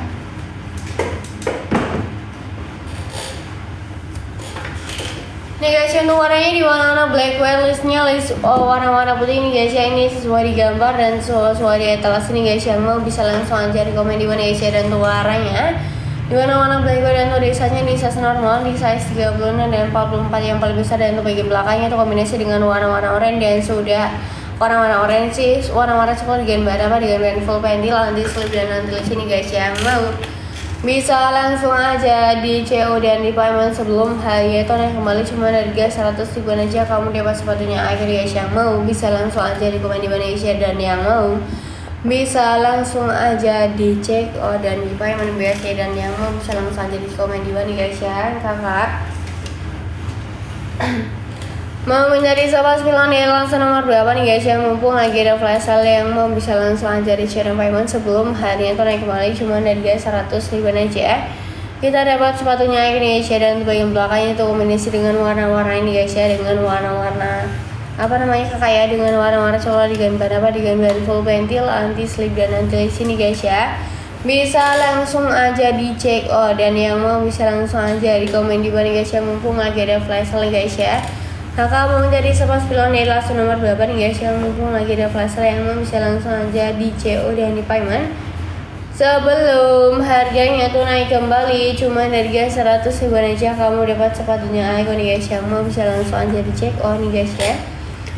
Kakak mau jadi sobat pilihan di etalase nomor berapa nih guys, yang mumpung lagi ada flash sale. Yang mau bisa langsung aja di channel Payment sebelum harganya tuh naik kembali cuma dari guys 100.000 aja kamu dapat sepatunya icon guys. Yang mau bisa langsung aja di check out dan Payment guys. Yang mau bisa langsung aja di komen di bawah guys ya, dan warnanya di warna kombinasi dengan warna ini guys ya, dengan warna-warna coklat dengan bahan full pentil, anti slip dan anti lace ini guys ya. Jadi ini ada yang juga yang high atau yang panjang guys ya. Jadi kamu mau keperluan sama yang kamu juga tentunya bisa banget nih guys ya. Dan ini untuk pengiriman kita di daerah Semarang dan kita itu di pusat dan gudangnya langsung. Jadi 100% barang itu original guys ya, dan pastinya juga murah banget.